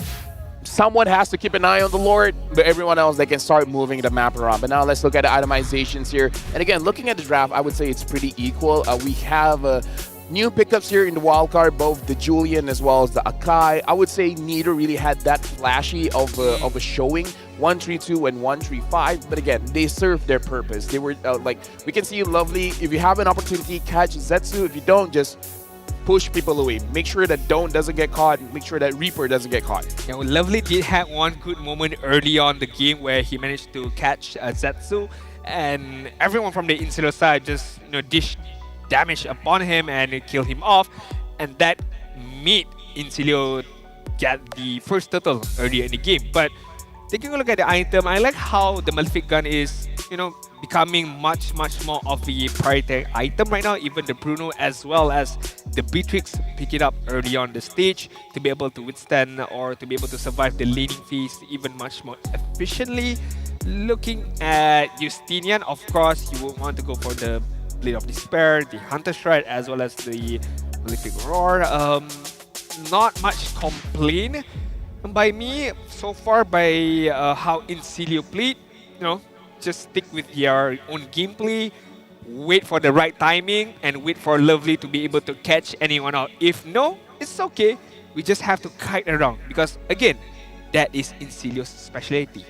Folks, put your votes in. Do we put the play of the day over to the Lord, knocking 3 people up? We've seen Zetsu on the Julian couldn't get a 3-man knockup. Even Minotaurs, we don't see a lot of Minotaurs nowadays, but Akai could get a 3-man heavy speed. Yeah. But the Lord, man, Lord got a 3-man knockup. Shout out to the Lord. And now both Mongols as well as Insilio, they got to prepare for game number 3, where we have to see if they have more surprises. It looks like Shenlin on this Khalid, they roughly understand how to work with it. And maybe the Khalid is strong against the Luyi that they were trying to use. Maybe against Reaper on the Valentina. He kind of doesn't care. I mean, also having the knowledge of the first game, Insilio adapted well on how Shannon plays and how well that he roams around the map and just, I wouldn't say necessarily hard counter the Khalid roam, but just play much more better, not giving too much information. Also, the reaction time by Insilio was much more faster now. That the fact that, okay, we lose one side, we gain on the other hand. So this game for Mongols, it's unfortunate, but look at Zetsu. Only 14,000 damage dealt. To put that into perspective, Bankai did 11,000 and Shenlin did 16,000. Yeah. When the roamer does more damage than your jungler, and your jungler isn't like a Fredrin, it's a Julian. Yeah. Julian can deal damage, but this does show that he does not have a lot of angles for him to actually go in and fight against Insilio. So maybe that's something that they need to adjust. Unsure whether Zetsu is not comfortable on the Julian or just with this draft, it's very difficult. Yeah. Honestly, that's quite surprising as well. But right now, let's take a look at our MVP for game number 2. It's gonna be the Hilda used by Maniac 3, 1, and 5 in terms of KDA right now. Not much, I would say not much, sorry. He doesn't need to be flashy, he doesn't need to be fancy, just good, do a good amount of job. Dude, he glow up. This is a glow up. He went from 0, 6, and 0 to now 3, 1, and 5. I agree. Yeah, so this with time, the same hero, right? Yeah, same hero on the Hilda, except this time he wasn't against the Barats. Yep. So true. maybe the Mongols was trying to be a little bit too fancy here. And ladies and gentlemen, let me be clear here. The Mongols need to win. Because if Mongols lose here, high chance they will be eliminated. Agree. So whether they want to or not, if they want to go to M6, they got to win against Insilio. They have to bring back that game 1 performance and how they played really well. Oh, this is a mistake by ReNextK. Yeah, being too overconfident, I would say, not knowing where the teammates of Insilio are would be the death of them. Yeah, that was the 3-man knockup right there. That was very unfortunate for the Mongols. The fact that they stood next to each other, got knocked out between one and another, and again, easy pathway for Insilio to start a team fight and to end that team fight as well as end the game immediately. So that was Maniac's highlight, but let me bring up something. Sorry, yep. Do you remember high loss win rate and you were sad with the fact that high loss win rate seems a bit low? Yeah, well, that game didn't help it out.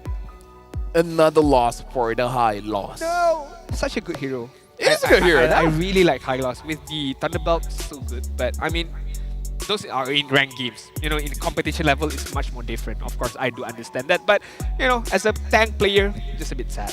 Yeah, but yeah, maybe the Barats is a better answer because Ban Kai is such a playmaker. He starts the fights, and he can start fights with high loss for sure. But when he's in the Barats, he's able to actually catch someone, put it in his tummy, and then able to get almost a confirmed kill. With a high loss, you don't get a confirmed kill. It's hard for you to be a high loss and be like, Ban Kai! Is Chip no longer a priority pick? Apparently, no. Not pick it or ban. I mean, now that you know Yves has been buffed, is super strong. Fanny is gonna always be one of the priority ban. Yuxin surprisingly is a priority ban in wildcard. She's so strong. Yeah. Oh, dude, I don't want to fight against the Jushin. Like you have so many others hero that are much more, I would say, important and much more. No, you know what? It takes the priority of the banning list. Chip is not that great. Seriously? Biscuits are better. I agree. All right, there you go. That's another elephant shout out. I you know? agree. I'm overdoing it, but you know, it's fine. It's fine. I love snacks. Or is it because Biscuits are better. Biscuits are better. Okay, zoom in again. Oh yeah, there you go. specifically Hello Panda? We'll eat this in game number 2. I'm so hungry right now. But anyways, or maybe we haven't seen teams who are, you know, well synchronized between one another use chip yet. I mean, honestly, people can be hiding it. Now that we brought it up, it's probably going to come out in game number 3. Knowing how everything has been in motion, it could happen. It could happen. I would like to see more Granger maybe for Renex Cape. Played really well in game number 1 just now. I still want to see Farsa in the wildcard stage. I think she can dish a good amount of damage with the burst that she has. But of course, the positioning would be the main worrying thing about a Farsa. But Chip could be another discussion as well. So far, we have not seen any presence of Chip yet, except for being banned. 6 out of 9 games, 66%.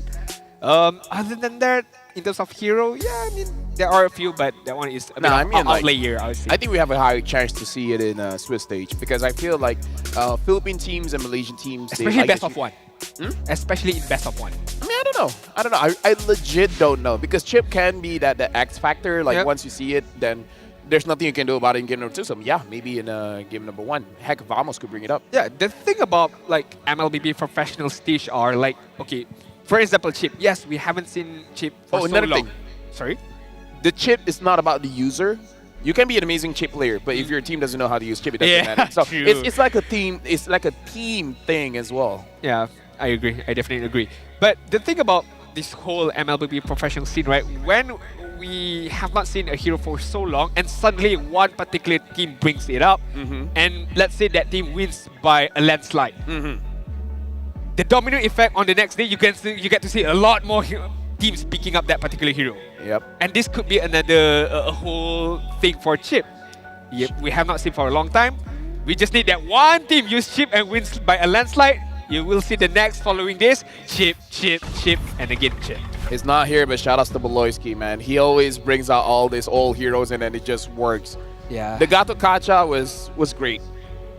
Which, by the way, no one has used it so far, but I think it has been banned. Looking at the pick and ban here, Silo will be first picked. Coach G banning out the Eve, the Fanny, as well as the Alpha. Coach Buyo banning out Jushin, the Cho. Maybe Hilda? Hilda or Granger? I mean, Mongols used the They Granger want a just now. Granger. Yeah, they want a Granger. Yeah, right. if they don't pick up the Granger in the first 3 picks, probably gonna get banned out. I agree. I definitely agree. So Hilda could be banned out here. What else? What was the problem in game number 2 for them? Aurora could be a problem for both sides because both sides can use it really well, honestly. But is it worthy of a ban in the early stages? I do not think so. Suyo could be banned out here. One chose me to vanquish the shadow. Yeah, Suyo banned. Plague this world. So Silo probably gonna pick up that Hilda. And the Mongols, they need an answer because looks like in game number 1, the Alpha was able to deal with the Hilda. Now that the Alpha is not here, How do you deal with a Hilda? You need some kind of hero that can deal true damage here. What's the current state of Gatot Kaca? Because He's alright. I have not seen, of course, this is my first day of working, but in terms of in general, because every time I see a high loss, I will see a Gatot Kaca as well. But so far, we have not seen him as of yet in the number 2. But Hilda, again, being picked up by Incilio. Again, I would think that is going to be given onto Maniac for the EXP side. Yeah. Answering your Gatot Kaca question as well, I kind of feel like it's a regional thing. Not every region prioritizes the Gatot. I mean, like here in Malaysia, we like it, but Not necessarily, not necessarily everyone else. Agree. Point taken. Mongols now, I feel like they should understand, because they didn't ban the Hilda. They will have some kind of answer. Someone that can shred this Hilda down. Traditionally, you like carry to deal with this kind of heroes, but carry is so not in the meta right now. I like the Barats, but they pick up the high loss again. High loss Khalid. No flexibility here, showing their hand immediately. Yep. Valentina picked up. They could pick up something like a Nolan. And yeah, they pick up the Nolan. I don't mind the heroes, I just mind the order that they pick it up, right? As you mentioned, no flexibility. They are showing their hands right now by the Mongols, and I also have a question, why don't they go back to game number 1, right? Give the Barats to their EXP side, give it to Bankai. I think he can play a very, very good Barats. His positioning, his patience is very, very good, but maybe just not for game number 3 right now. Nolan as well as Valentina up against the last pick before we move on to the next stage of banning phase is gonna be the Bruno. So that is gonna be their consistent damage dealer going up against a Hilda. Now we have to see if the Mongols have done their homework, because right now they pick up the gold laner, which Incilio does not have. They can easily ban out gold laners. But the thing about Don is extremely flexible, where he can use mages and fighters as well. Having the Nolan makes it so that you don't really necessarily need a marksman, I would say. Like, pick up something like even a Lunox and he will be fine. Having a Nolan gives you that ability to be more flexible with your draft. I agree. I mean, talking about flexibility, talking about a wide range of hero pool for all the 2 games previously, he used different heroes, right? So I wouldn't be surprised. Every game so far. I wouldn't be surprised if a fighter gold laner shows up, if a mage gold laner shows up for Don in game number 3. As you mentioned, the damage part has been covered by the Nolan. So Edith being banned out, Angela being banned out. Interesting Angela ban. I'm not so sure why the Angela's been banned, but just to double down on Hylos or Khalid, I guess. Not necessarily a good mid laner, but maybe not good results when Incilio faced up against an Angela. Maybe that's just a thought to be thrown out there. Nathan as well as Aurora being banned out. So the side of Mongols in terms of mages, what else is there? I mean, Lu Yi is there. Not so sure if Mongols will be using the Lu Yi. Matilda mid, I don't think that is quite good. Doesn't deal. Vexana is still there. Oh yeah, Vexana, I like it. I like it a lot. I mean, it allows the Nolan to think twice before dashing in. Again, Farsight is there, but I don't think it's quite good here. There's a Hilda, there's a Nolan again. You would want a mobile kind of mage. Lilia? I would say so. Lilia is okay, actually. Mobile, burst damage as well.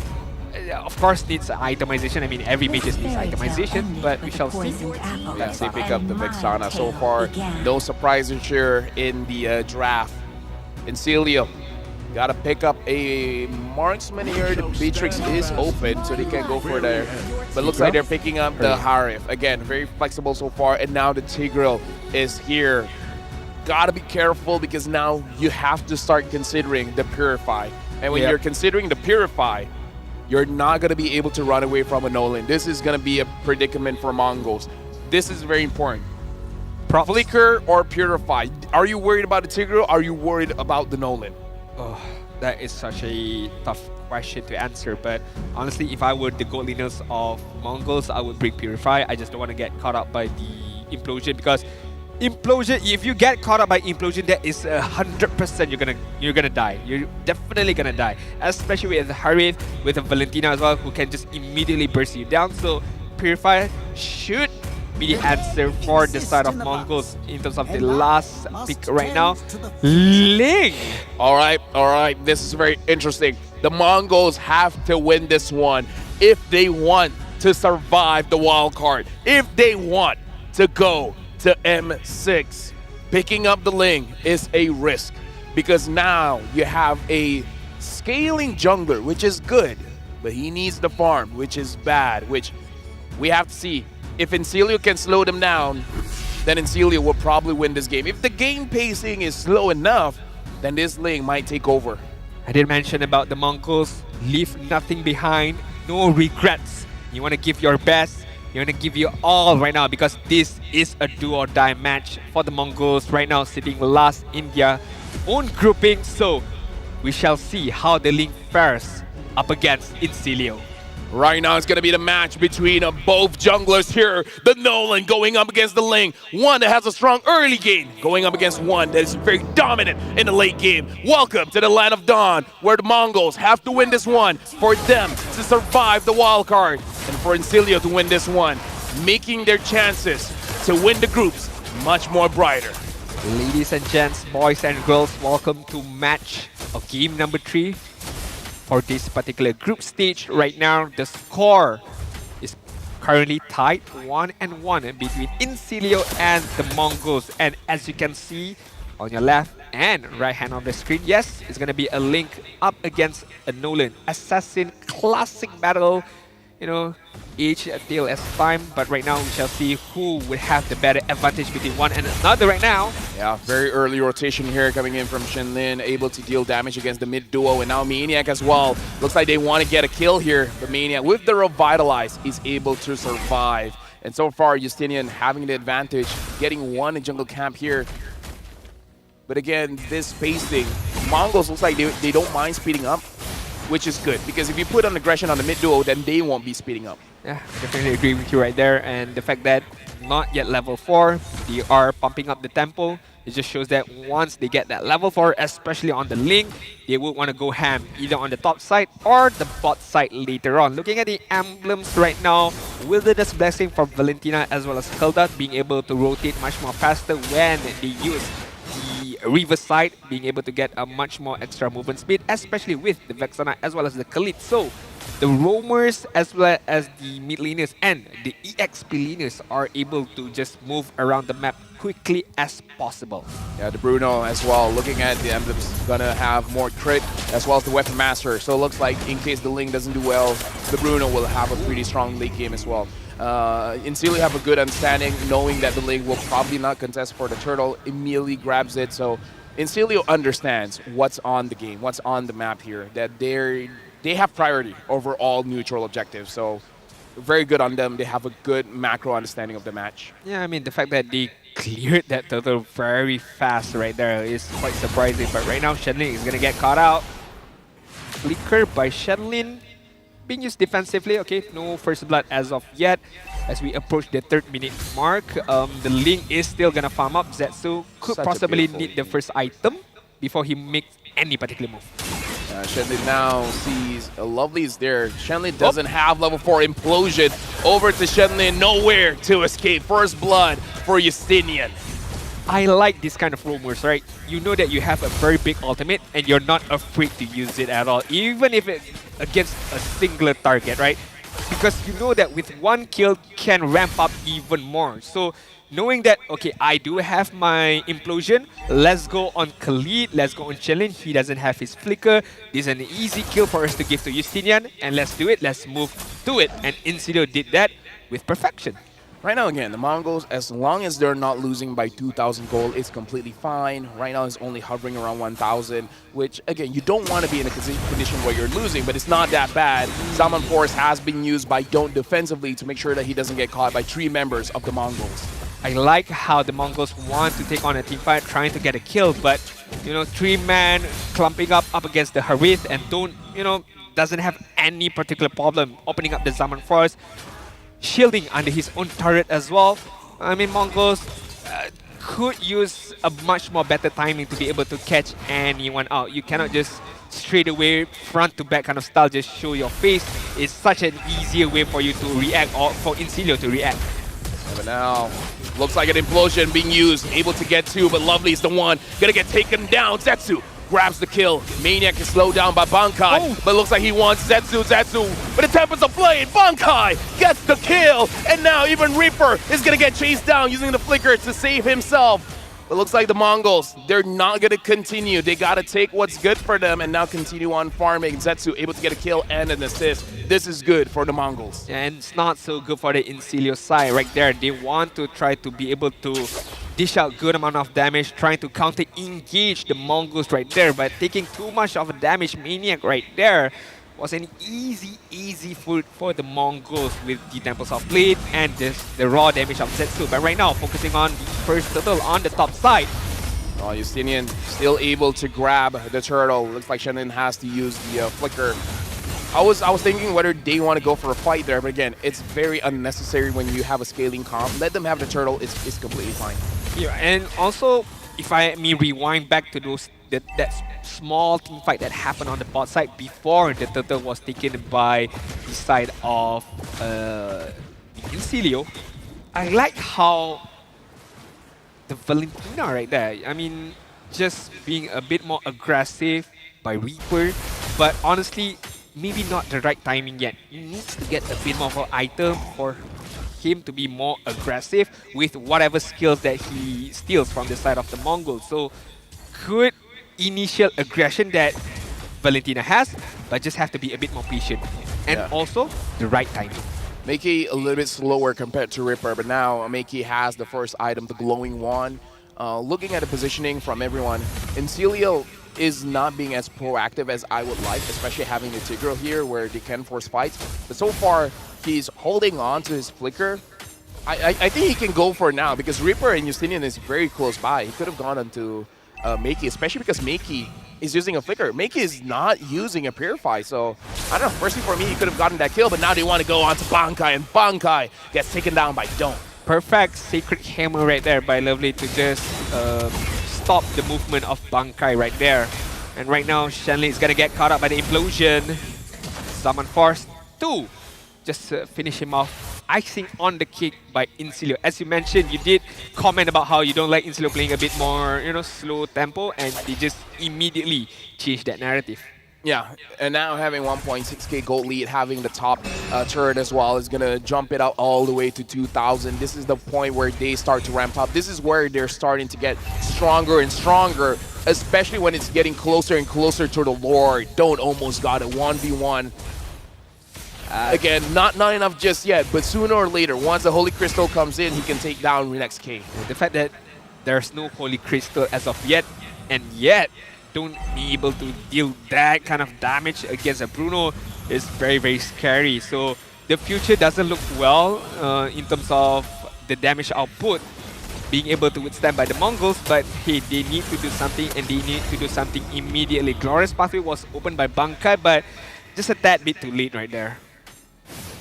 Right now, the Mongols, they're struggling for farm. WinXK so far hasn't participated in anything just yet, 0-0 and 0. But again, it looks like the farmers of the team are just doing that. They're just farming. I just hope that they understand that at one point they have to fight back. Lovely. Lovely is there. He has the flicker. And actually now, 7 minutes in, and we're only commenting about this now. Yeah. No Purify. No one from Mongols has Purify. Lovely can be much more aggressive here. I mean, Dono is the one who's using Purify. Yeah. In the side of Incilio. It took me 8 minutes to be like, they don't have Purify. Lovely could be more aggressive here. Yes, Lovely have to be aggressive. I mean, if you see a moment where 3, 2, 4 men of Mongols clump up, that is the time for you to go. But right now, on the top side, Tempest of Blade. No kills? No? Yeah, no. Even Justinian understands that he can probably survive that bout. In fact, maybe he could have gotten the kill. I don't know. As a tanker, now I'm like, yo, Lovely, start something, yo. Do something! Yeah, but now Zetsu is able to get the top lane turret. Now they're on to Zetsu, and Zetsu gets taken down. That's not what you want to see. The fact that they got the kill without the help of Lovely just shows that, fine, Lovely, if you won't do it, we will kill the hard way, the long way, just immediately beat him down with just pure, raw damage right now. But I think Lovely just trying to wait for that moment, that particular moment, trying to catch 4 or 5 member outs right now because he knows Incilio is on the upper hand. So there's no need for Lovely to play, ultra aggressive, ultra fancy right now. So just keep it simple. Incilio is on the driving seat right now. The Mongols right now, they have to respond.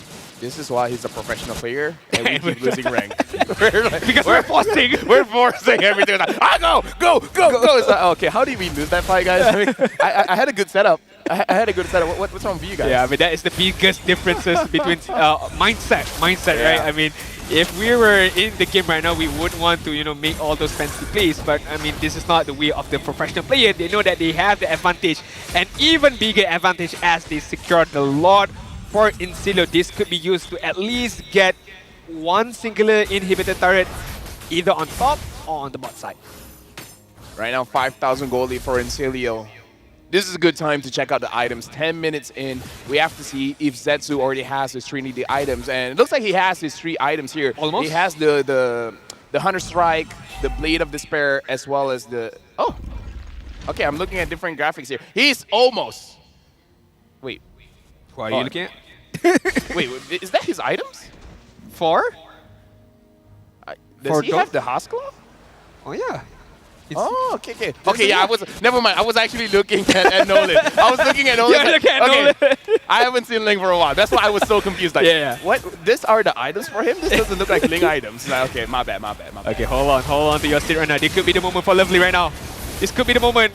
There's 4 people right there. Come on, Lovely. I mean, waiting for the Okay, sorry. Focus. He's the professional player, right? Properly. Show respect. My bad. Come on, man. Zetsu is in deep trouble right now. He gets away? 3? Oh, okay.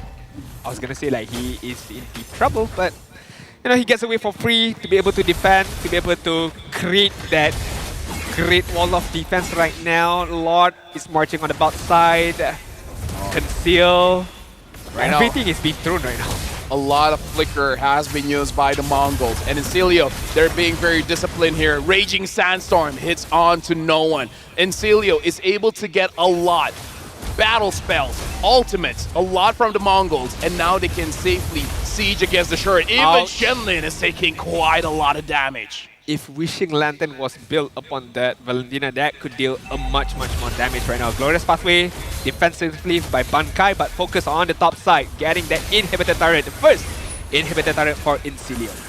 Yeah, right now the Mongols are in a very bad spot. And this time I'm looking at the items properly. Yes, only 2 items for the Ling. Haven't completed the Blade of Despair just yet. For the Bruno, having 3 items now, the Hasqua, the Berserker Fury, as well as the Malefic Gun. Looks like it's still not enough. So, yeah, it's going to be very disappointed. And Bankai gets taken here.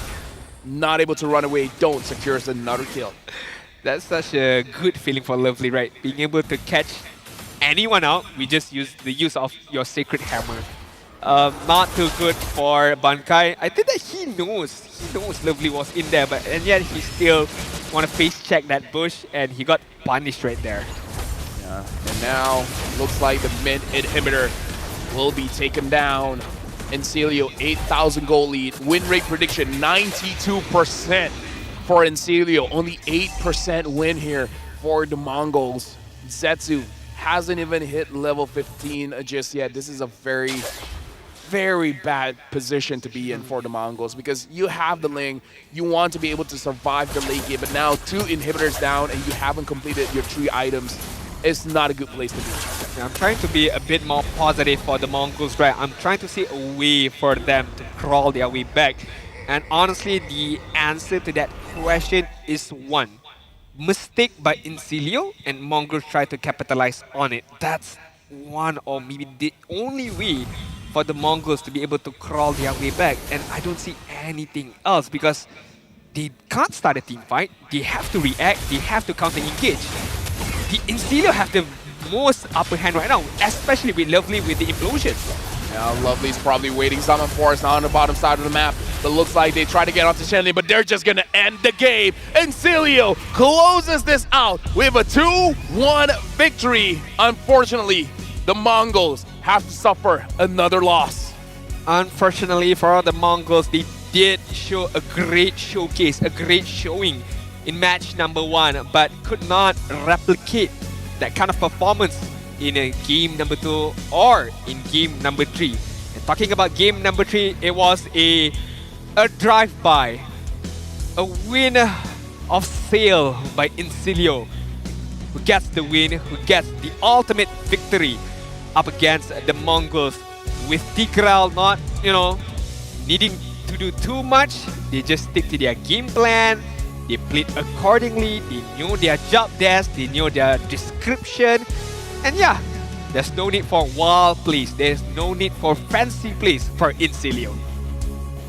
This is what we were expecting coming in from Incilio, where they're playing more controlled. They're not forcing things out. Yeah. And again, I would say in game number 1, they did it a little bit too much, where they don't really find any ways for them to start a fight.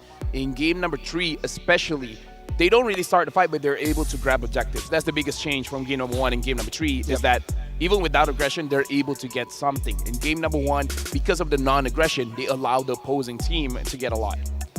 Not too sure if it's because of the Tigral. They were afraid to start anything. They were afraid to step forward, a bit more aggressive, a bit more in-your-face kind of style. Maybe they were, caught off guard a bit. Maybe they were afraid that, okay, there might be an implosion, there might be a sacred hammer. If not, there could be many other threats by the side of Incilio. So the fearness of them took control of the Mongols and played very defensively from minute number 1 up until the end. My only question is, you already said, if it's not broken, why fix it? Yeah. The Barat won them a game. Why not pick up the Barat? The Granger won them the game, got the MVP. They had a chance to pick it up in game number 3, but they didn't pick it up. They had the chance. They had a chance, especially the Barats. The Barats was able to single one target. The Hylos just like, and especially the order that they picked, the Khalid and the Hylos, was a bit questionable as well. Picking it from pick number 1 and pick number 2 just destroy the option of being flexible. I mean, could also be one of the issues right there. But as we take a deeper look on the itemization, Lafel did mention on how the lane was well behind.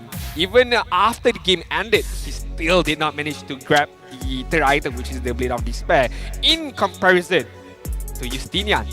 I mean, even Full the items. GDS was even being picked up by him as well. 12.5k going up against 7,000. More or less 5,000 difference, 4,000 over. That's a very big difference when it comes to the gold. And look at the kill score as well, 5-2. In this game, not a lot of fights were initiated. It's just when it's really necessary for them to grab that objective. Renex K in this game was not involved at all, 0, 0, and 0. No assists, no deaths, and no kills. A lot of attention was on his own lane, but they weren't able to really capitalize on it.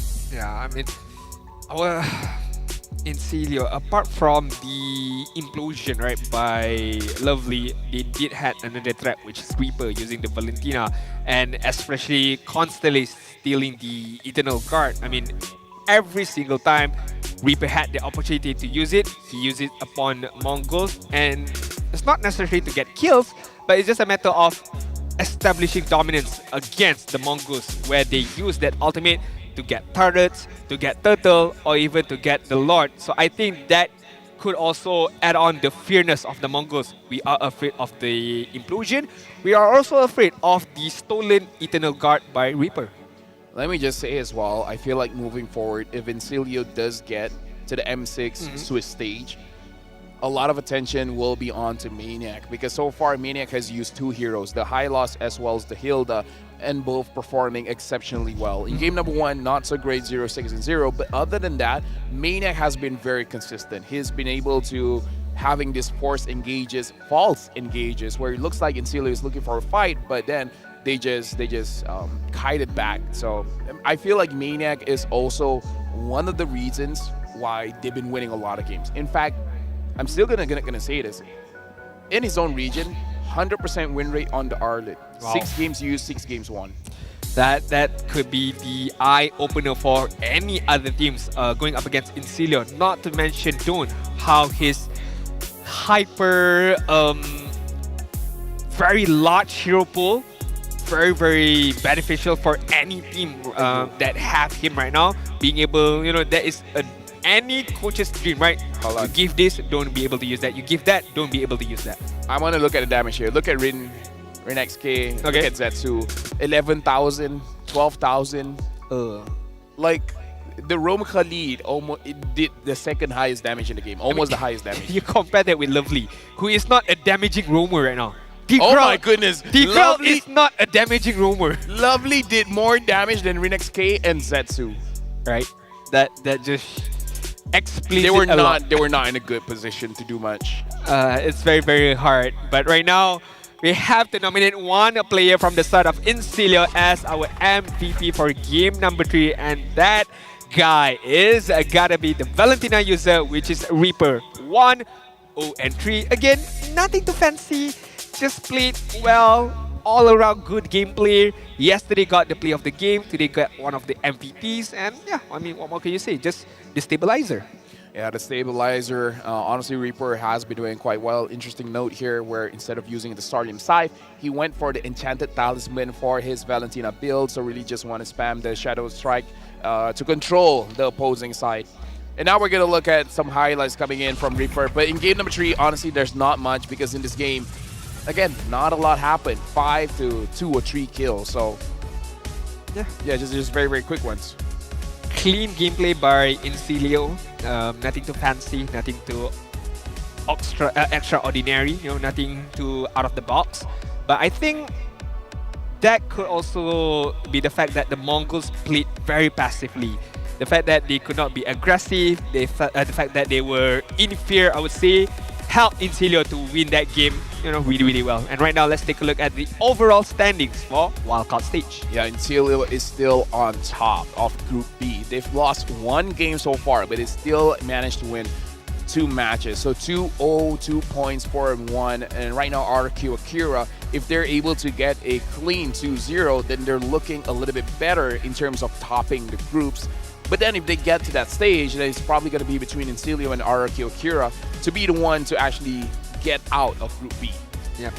Next match, we do have a Group E match between the FYG as well as DK Esports. But we do have a news for you guys where the Mongols are officially out of the wildcard stage with not being able to win any of the match. I mean, yes, they won one of the one more match. today, so They have 1 more match, but again, it's like...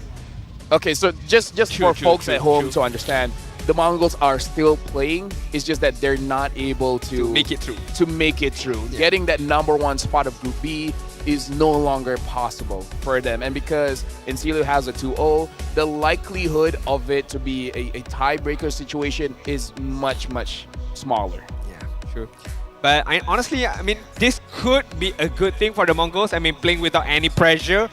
And right now, for them to be able to get much more experience under their belt could be the idea for the Mongols. As we mentioned, not much competition is going too much on the Mongolian side. So again, absorbing as much as possible in their time in Malaysia right now is the idea for the Mongols. And who knows, we shall see them in the upcoming stages or in the upcoming tournaments. Yeah, so that's it for game number 1. Shout outs to Incilio, able to win that 2-1. But now for you guys at home, grab your tickets now because apparently we have more. And you'll get to win the 16 of the world's best teams clashing out on day 1 and day 2 of the Swiss stage. I didn't know we're still giving out tickets. Guys, make sure... Come on, get guys. it quick. Get it quick because trust me, by the end of the day, it's going to be sold out. Like trust me. Get it as fast as you can. And to be fair, the Wow, it's venue still that here? we have right now, D1 for day number 2 and on the Swiss stage is absolutely phenomenal. I mean, we have everything here. Of course, we do have the entertainment, the jam-pack events, action-pack as well. And if you guys are worried about food, don't worry. There's a lot of food stalls around here. I heard something, but I'm not so sure what I heard. Oh! SRG's first match is on. Yeah. They won it. Yeah. I mean, homegrown buff. Yeah, there you go. But it's not just SRG, everyone's playing. So day 1, day 2, best of 1 is the Swiss stage. That's where you get to experience. And day 1, probably you get to see them drawing the slots for who is 1-0 and then 0-1 and everything like that. Hey, the fact that you come for day number 1 and day number 2, there's a lot of matches that you get to see as well. Yes. Like 8 matches. a lot of match, a lot of action as well, and a lot of players you get to see as well. So grab your tickets now. And now we got to talk about the match coming up next. Is Dianfeng Yaoguai going up against GK Esports, where Dianfeng Yaoguai honestly surprised a lot of folks at home watching how they played yesterday. They're looking very good. GK Esports unfortunately lost yesterday. We got to see today if they pick up some new strats to deal with Dianfeng Yaoguai. Position number You want to 2. try saying their name? No, I don't think Okay. so. Yeah, I'll pass. I practice so much. I'm going to say it as much as I can, so I get the value from the practice. I Dianfeng Yaoguai. I think for the weekend, I need to be able to practice how to say their name much more, so that Hey. coming on the Swiss stage, I can pronounce their name if they make it to Swiss stage. Well, with that being said, we're going for a short break here. And trust me when we say it's going to be a short break. After this, immediately it's going to be Dianfeng Yaoguai going up against GK Esports. We'll see you guys then for the next Best of 3.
You won't get me down.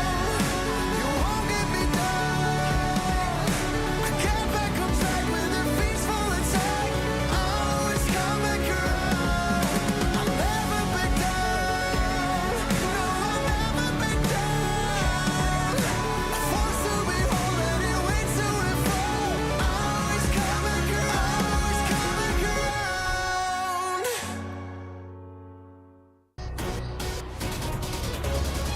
Fight for ultimate glory starts now.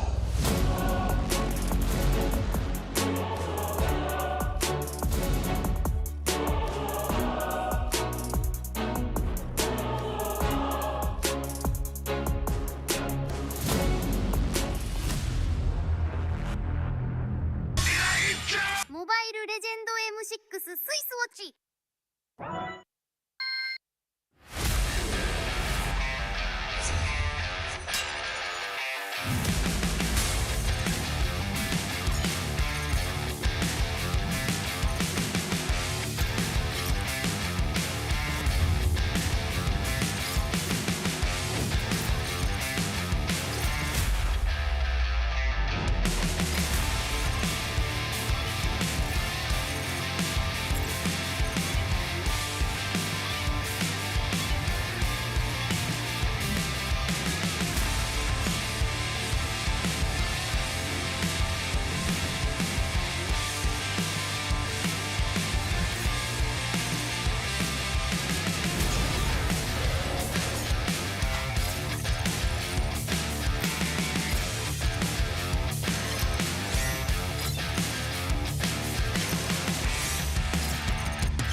Let me tell you, that was probably the fastest toilet run I've ever had. But that's the wild card for you. We're starting it fast. We're just jumping in. 5-minute break. Next game. We're again. Which, by the way, just now we met Long S. Long S. By the way, my name is Rafael and this is Adin, and we met Long S, and he was like, "Hey, assalamualaikum." I was like, "Yeah, walaikum salam." Wow, I mean, he speaks Long as. Malay, He speaks Malay. much more Malay than I am. No, much more Malay than Gideon. Yeah, and Gideon doesn't even speak. We can speak Malay. I feel like if you put us both on the Malay desk, I think we can do a good job. think we can. We might be able to do it, right? Yeah, I think we can. But now let's talk about Tianfeng Yaguai going up against GK Esports. You want to try? Nah. All right. Tianfeng Yaguai Okay. looked extremely well yesterday. Both Sasa as well as Long S have really been vocal about their experience so far coaching the team. And so far the team does look very, very strong, which I have to really applaud them because they've really changed, right? The last time we see them in the wild cards, they were still trying to figure out how to really pilot around the game. But now, looking very good. Especially when I look at their game in their qualifiers up against KBG, if I'm not mistaken. Yes, they lost 3-2. But honestly, all the games that they played have been very impressive. It's been quite good. It's not like they lost in a landslide, but a bit of mechanical skills issue, discipline issue as well. They need to fix that, and I'm pretty sure if, let's say again, if they were the one who make it out to the Swiss stage, they would be the dark horse. Do you hear that? What's wrong? I hear the beating heart. Okay. The beating heart of Kadia City, the gaming and esports district, the world's first real-life gaming hub and a beacon of gaming culture. If you guys can visit Kadia, go over to Kadia Gaming and say hi. Or if you're a Muslim heritage, you can say Assalamu alaikum. Yeah. Oh, peace be upon you. Peace be upon you as well if you want to do it in English. Either way, it's fine. I definitely agree with you right there. Are we gonna see another full-length best of 3 for this game? No, we're gonna see standings. We're gonna see standings first. That was a good question, but we gotta see how everyone is in the groups. Okay, now we're looking at Group A. Ulfanar is at number 1 because they're 2-0. Yep. Tianfeng Yaguai, say it with me. Tianfeng Yaoguai. Yeah, there you go. 2-1. Both have the same 1 points here. So what Tianfeng Yaguai wants to do is try to win a 2-0. If they have a 2-0 and then later on Ulfanar gets a 2-1, that there's a better chance for them to get move forward and actually get out of Group A. If let's say Tianfeng Yaoguai It's okay, it takes time. Yeah, managed to get like a clean win today, that could give a big pressure to Ofetnar to maintain their number 1 spot and to be able to make it to the last round of wildcard, right? Yeah. Because only one team are able to move forward in each group. So this match is very important for, of course, the FYG and of course Ofetnar to be able to, just watch out for the FYG. What can they do? We got to talk about GK as well. If GK loses here, they're going to get eliminated. So far, we've seen the Mongols getting eliminated. GK Esports, they're in the same situation. This is a reverse Swiss round where yesterday everyone's on equal gun, but this time the winners are fighting against the losers, and so far it's not really looking good. GK Esports, if they lose this one, again, I cannot stress this enough, Tianfeng Yaguai will be very happy. GK Esports, however, might be eliminated. Ofetnar won't be happy. Ulfanar. They won't be happy because that will take them to the number 2 spot. And they have to win their next game. So honestly, this game is very, very important for all of the teams in Group E. So we shall see what we have in store. Because the Mongols in our previous match just now, yes, backs against the wall, but they've proven themselves, hey, we can still at least win one of the games, right? Maybe GK Esports can replicate the same, but even much more better. You know what? I feel like happiness is not real. Why? I feel like happiness is just an illusion. It's a chemical reaction of what your body perceives as feeling good. But that's what I said. Okay. Now let's see what the quote from the player / coach / manager says. It looks like this one is coming in from KLVJ, where he said, the scene in China has been improving. Teams are catching up and it's becoming competitive. During the M6 qualifiers, There's even a team that got eliminated early despite having 2 imports. This means that China's gameplay is stepping up. And we know the Chinese region, they're very well known in their MOBA scene. They're very strong, and it's only a matter of when, not if, for the Chinese region. And also how they adapt very, very quickly as well with any particular matter, with any particular patches. The adaptability of the China region is superb in comparison to any other regions out there. And yes, I do have to back up with KLVJ's quote. Seeing how not only the FYG's gameplay or even KBG's gameplay so far have been improving quite a lot. So I honestly deep down would want to see 2 of the China teams make it to the Swiss round stage to be able to see how far can they go, how far have they learned, how far have they adapt as well. And of course, they can only deal with what's in front of them. And right now, the FYG, what's in front of them is the wildcard stages. They have to make it out. But it's not going to be easy, especially going up against GK Esports. Today, we shall see what are they made of. Yeah, KLVJ so far, yesterday he used Phovius, he used the Hilda. He's known in the Chinese region as Xiao K, the small K. And so far, he's looking very big on those 2 picks. The Phovius stopping any kind of movement coming in from the EXP, and the Hilda just controlling the entire game. If I can offer any kind of advice, don't give Xiao K that Hilda. If possible, the Phovius, but I don't think you have much of a choice there. I mean, if we take a look at the history of game or match number 1 just now, Hilda was led through all of the games. Yeah, game 3 times. 1, game 2, game 3. And the same team picked that Hilda up, and that team managed to get a win. So if anything that history has teaches us, you need to learn from it. You need to be able to take the lessons from it and to be able to improve even further. But maybe, who knows? The FYG have something up their sleeves, like a surprise pick. Anything up your sleeves? Yeah, Any biscuits? Gadasi. It's fine. Maybe not now. Maybe tomorrow. But now we already have a hot topic here. Second pick teams are having over 60% win rate. But why? Because they won. No, bagilah analytics si K. Kau jangan sampai Okay. aku cakap Melayu. Tolonglah. Okay, I know you're pissed when you start talking in Malay, although I don't understand what you just mentioned just now. It's because of you do have the flexibility of having a lot more hero pools for you, for yourself. And also, you don't need to ban out those important heroes, right? You don't need to ban out like something like a Suyo. You don't need to ban out something like a Yves. As of now, very, very strong.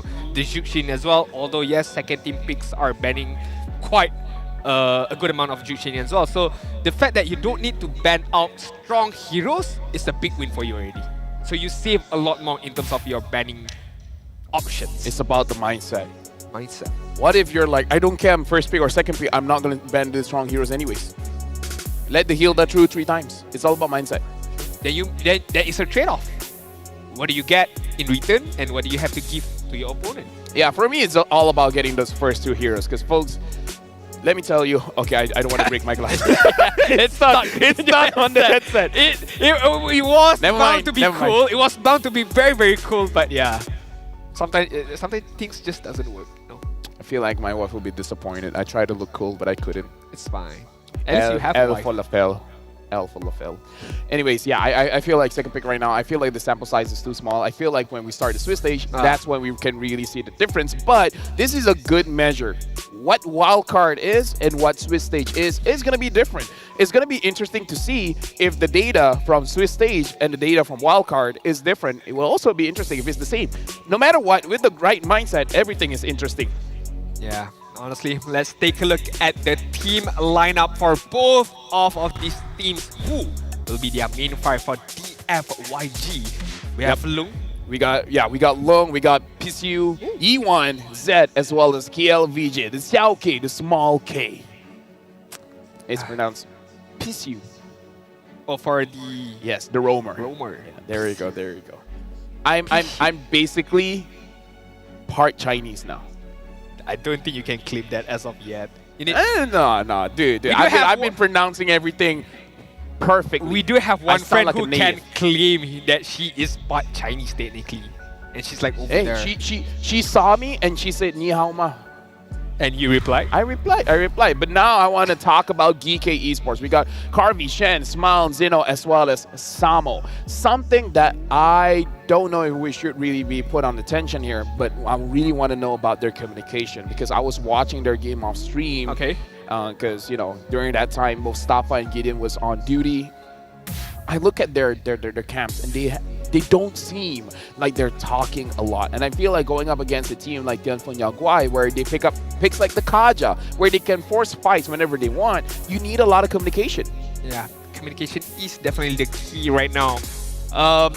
That is something that we may not have the knowledge of or even the information of, but I mean, we can speculate as much as we want, but to be fair, GK Sport knows this as well, and they have to fix whatever issues that they may have before the game starts. We have less than 3 minutes left to go, and we shall see how GK Esports will perform or will respond in this particular game. All right.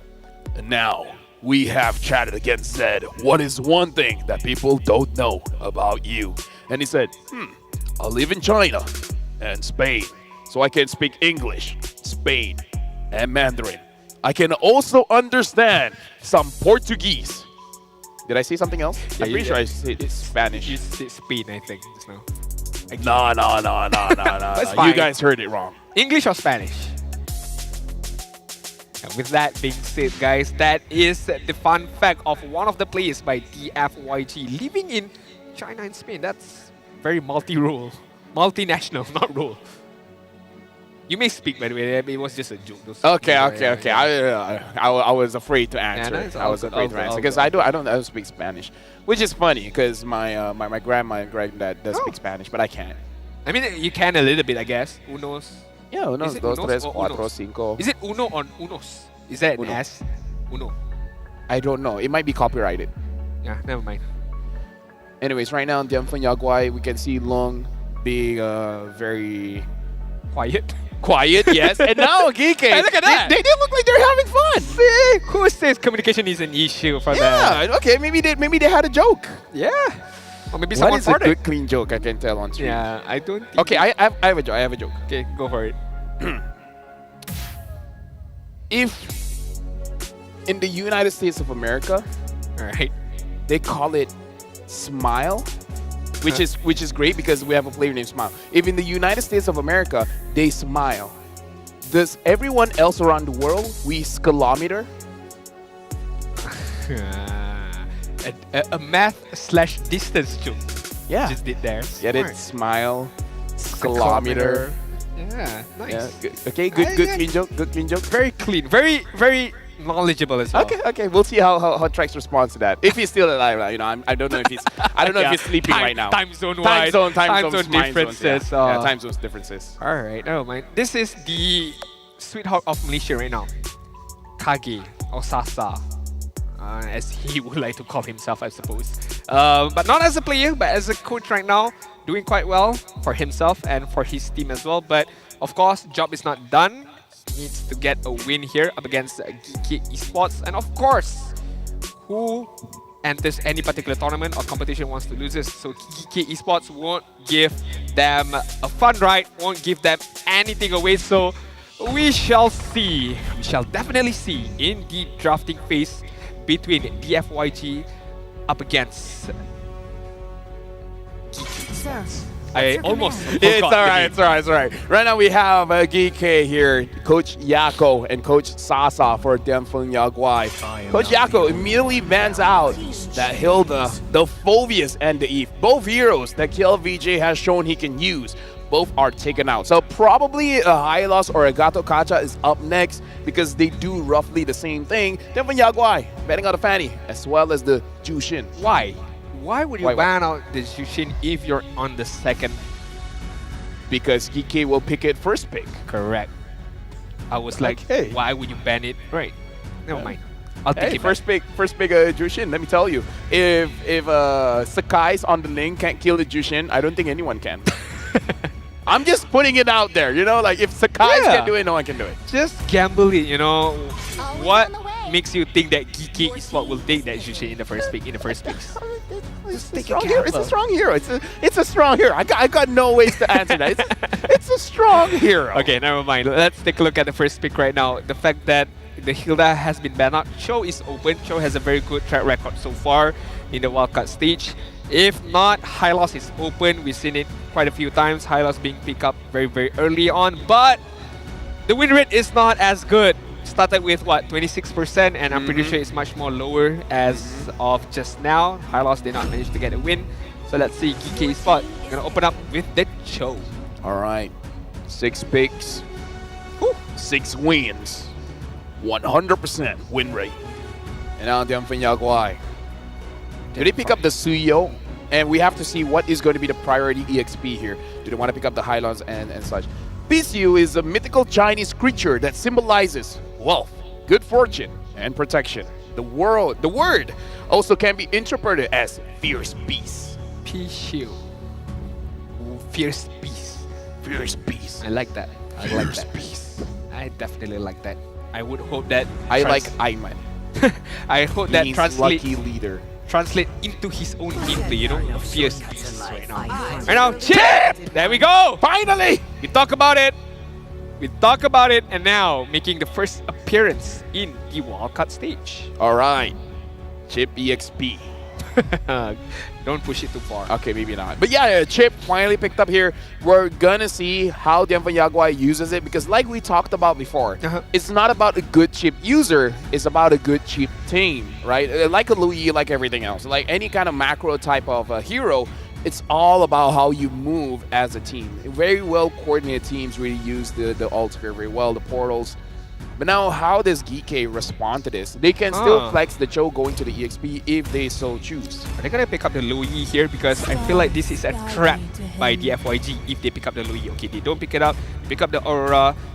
It's a very good counter engagement if, let's say, the portal has been used by the chip. You can use your Frigid Glacier immediately to just be defensive, as well as the Khalid. I was gonna say, if let's say GK Esports pick up the Louis, that could be a trap because the FYG have the Valentina, so you know you would have 2 teleportation abilities to use upon GK Spot, but that wouldn't be the case for now.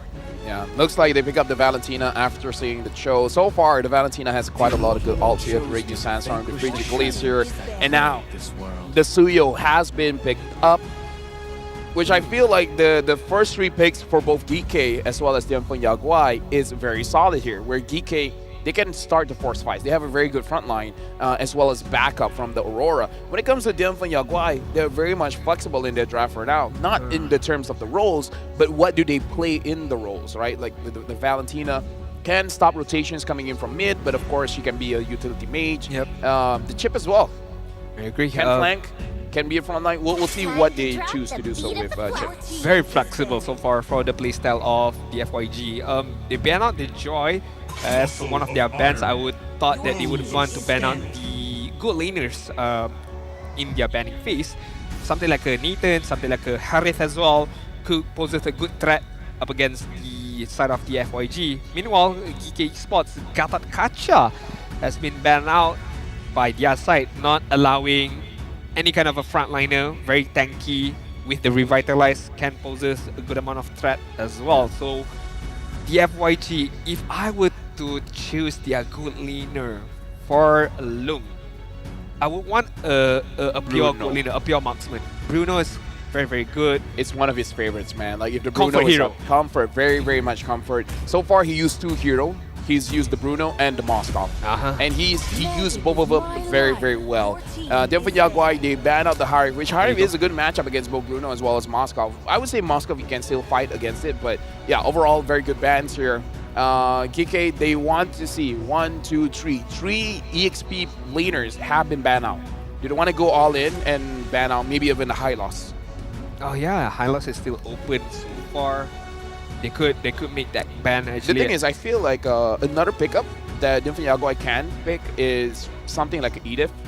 For the EXP? Yeah, for the EXP. Like in case if the Hylos is not there. Is to protect lives. Yeah, so 4 bans on KLVJ. Edith, I'm not sure if CC is quite good for the side of the FYG. Good hero, but in terms of combining with the chip, I'm not too sure about that. So Edith could be a good option in my very own opinion, but not for the fourth pick. You can wait it out. You can pick your own good leaders. You can pick your Bruno for Lung. If not Bruno, you still have the Clouds, you still have the carry as well, but stick with your comfort hero. As Lafel mentioned, Moskov is gonna get picked up. What I like about Moskov is you can use the teleportation to get there immediately, or you can use your Spear of Destruction. Or you go inside the shortcut, hear me out, and then use the Spear of Destruction, going back to your lane. So you go back to your lane. So you teleport in and then you teleport out with your ultimate. You know? I agree. Why not? You get back immediately and then you don't lose any particular wave, you don't lose any. I mean, if someone is there, of course. And you hit your spear. Which, to be fair, Lung has been hitting those spears. He's very good at targeting the Spear of Destruction. We shall see if he uses that particular motion of skills to his own liking. But right now, Kiki Esports would need their very own jungler. Nolan is still there. Alpha is still open as well. Correct. Granger! Granger and Nolan. Okay. This is a very aggressive lineup from Geeky. All in team I like fight. it. I like it. They do have good range with the Granger. They also have a good gap closer with the Chow. Crowd control by the Khalid as well as the Aurora. So all around, I like the draft from Geeky. How well will they use Arlet? all these heroes? We shall see. Honestly, Arlet is not a bad pickup here if KLVJ wants it as well, because we can see them talking about this. They need a little bit more crowd control. In my personal opinion, the chip has very good crowd control, especially with the first skill. But again, no such thing as too much if you have enough damage. And I feel like they have enough damage. I mean, if Arlot does deal good amount of damage as well with crowd control, but it's gonna be the CC. I did mention it. I'm not sure how well it will fare out with the team, but hey, they are the professional players, so they know this will work. Chip, shortcuts in, and then you throw out those yo-yos. Probably stopping both Joe and Nolan. Like, you can use the ult onto either or, and then at that point, maybe it's gonna be easier for you to get your targets. We're definitely gonna see how this Chi-Chi works out. All right, this is gonna be game number 1 between GK Esports up against DFYG. The CC will definitely go up against the Chow. It's going to be a very interesting matchup on the EXP side, but again, a very classic jungler matchup, assassin matchup between these two.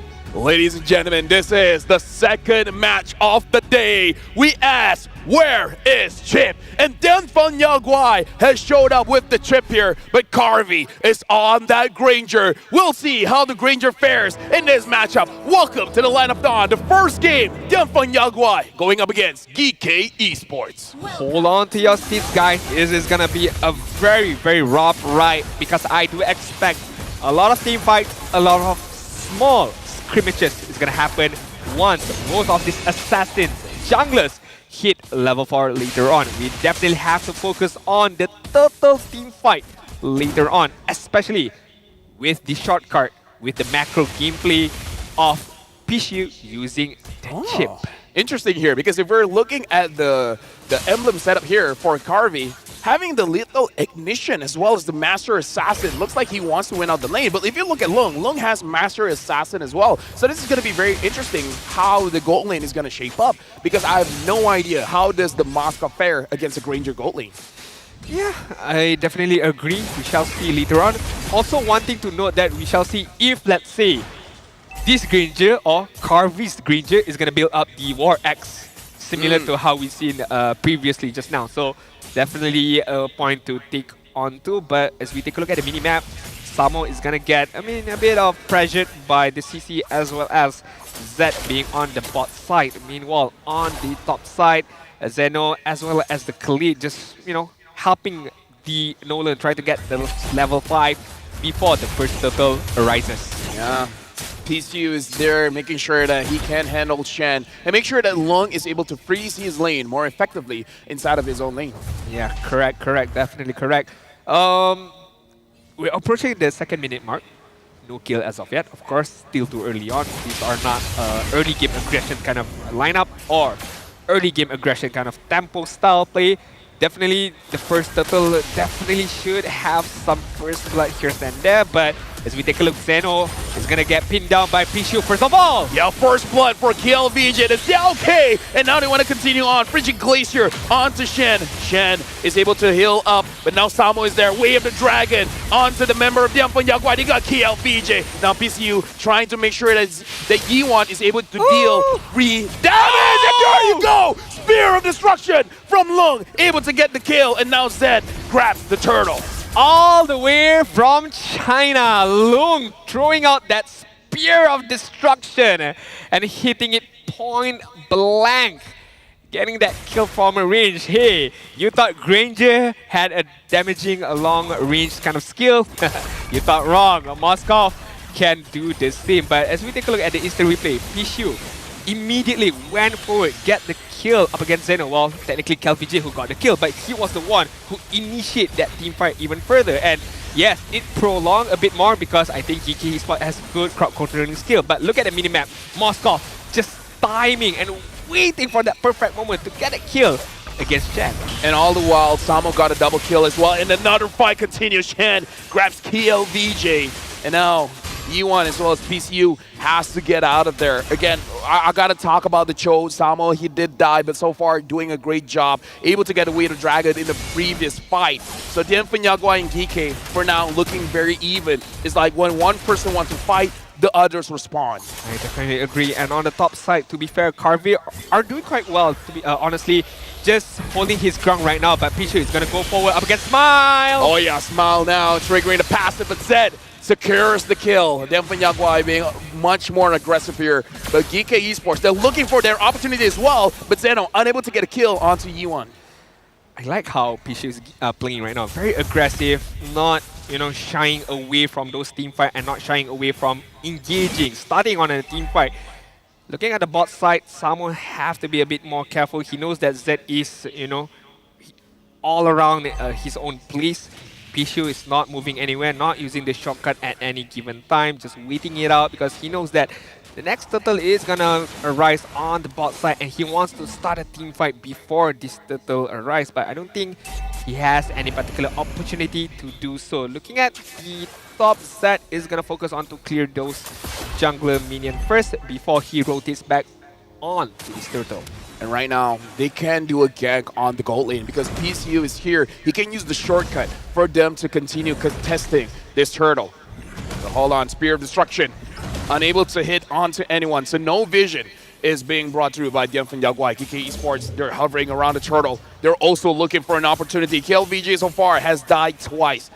Probably going to be their target if they want this turtle. Top side, Carvey. Up looking at top here. Looks like Carvey on that Granger is able to survive going up against Kazuyo. But right now the shortcut, Zeno still secures it. But Lung gets a kill onto Smile. Now KLVJ gets a kill onto one of the members of Geek Esports looking for Samo. Samo has no HP left. KLVJ really wants it. And then he finds Samo. And Samo able to get taken down still by KLVJ, but denying the double kill. I have to give props to everyone from the Yagwai. Is that how you pronounce it? Close enough. Yeah, because how they use their own skill when they enter the teleport, right? When they enter the teleport, they know that, okay, the fight is going to be at the turtle, and we know what we want to do. Everyone knows their own job desk. Everyone knows what they wanted to do once that teleport has been opened up. And honestly, as you mentioned, it's not about the chip user, it's about how you play with the chip. And right now, the FYG is showing how this chip can be a very crucial hero for them. Right now, I'm looking at Shen. Shen doesn't have the ult just yet. He doesn't have the Raging Sandstorm to initiate a fight. And right now, looks like they do want to fight. Samo tries to go in, unable to get any kind of kick going on.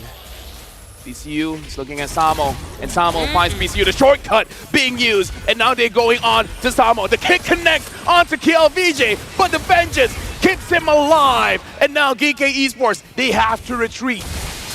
I mean, good kick by Samo, it's just that the target was too thick to be able to take care of, especially with the vengeance as well. And Geeky Esports are quite well behind in terms of goal and also itemization to be able to burst down the CC even with a vengeance. Honestly, good attempt by Samo, but needs to do a bit more better, especially his own teammates right now. Carby, Shen, Smile, as well as Zeno.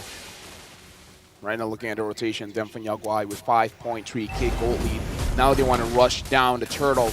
Again, only PCU is there just in case if anyone wants to teleport in, but never mind. Everyone is going for the turtle. They're saving the shortcut for something else. Down at the bottom lane, all 5 members. EK is there, and the Spear of Destruction. It hits. Goes on to Zeno. Probably not a good idea to go Chip, in. Oh, Chip, come on.